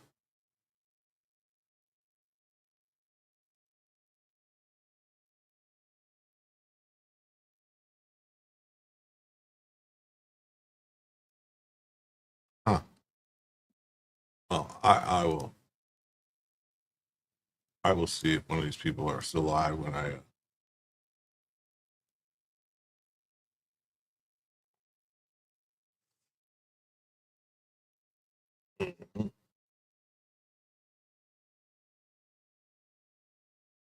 We shall see who's live. I get ready. I'm not done yet. Bella's already bedtime. Yeah, she's ready to go. Yeah, Hecklefish is live. I can do Hecklefish right now. Like I can show you here. Look, YouTube. Like this This is who's live right now on YouTube. In my homepage, it comes up live. Yeah, Y-Files is live doing a 24-hour thing. I could do them. I get redirect to this Mod Squad Wednesday Fun or Red Alert about this guy, or maybe Lord Miles. I don't know what he's doing. He only got 46 people watching. I don't know. Maybe I'll do Lord. I don't know. We'll see. We'll see.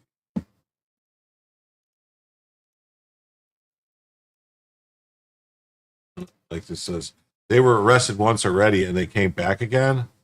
Yeah, because here it is. Coming soon to a workplace near you, the workers' intifada. This week they turned Microsoft President Brad Smith's office into a protest stage, occupying it in a sit-in until police hauled them out. Take Anna Haddle as an example. She's a software engineer in the building. Last I heard, she hasn't been fired from Microsoft yet. Oh yeah, so here's another video. This is a couple days before. Here to deliver our demands because they have been refusing to answer all of our demands to end their complicity. Hey. Brad Smith, you're a liar! Brad Smith, you're a liar! You set Palestine on fire! You set Palestine on fire! Brad Smith, shame on you! Brad Smith, shame on you! We are not leaving until you are forced to confront the crimes that you are enabling. That's right. We have hundreds of thousands of these murders. Free Palestine! Free Palestine! Free Palestine! Free Palestine! We are here to deliver our demands because they have been refusing to answer all of our demands to end their complicity. Hey. Brad Smith, you're a liar! Brad Smith, you're a liar! You set Palestine on fire! You set Palestine on fire! Brad Smith, shame on you! All right, yeah. So there's that. And then I'm saying that this took place today, though it's important to remember the arrests were made at their encampment just last week. All right. Okay. And day 2 of the Microsoft encampment ended with 18 arrests. Yeah, there are encampments over there and everything. Like that. And Microsoft, this is Microsoft workers, terrorist signs in tow. Launched second day of worker intifada encampment. A dozen of anti-Israel agitators were arrested. And, Tampa Free Press says several pro-Palestinian protesters were arrested after storming Microsoft's president's office. 7 individuals, including 2 Microsoft employees, taken into custody for trespassing, obstruction, and resisting arrest. Same thing here. And then we got this. This is the last story. Jesse Jackson's son has once again violated congressional stock trading disclosures. Yeah, Diesel ended 2 hours ago. I can't. You got to. It's only live streams or premieres. Violated congressional stock trading disclosures law after failing to disclose at least 31 stock transactions. If the Illinois Democrats' second infraction in 2 years. What do you know? Lock them all up. There we go.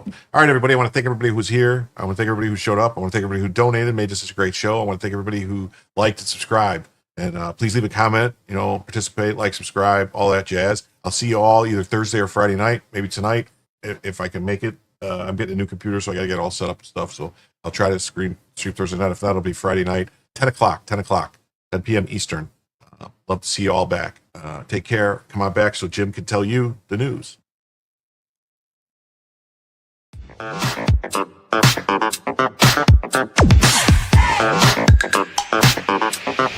Hey!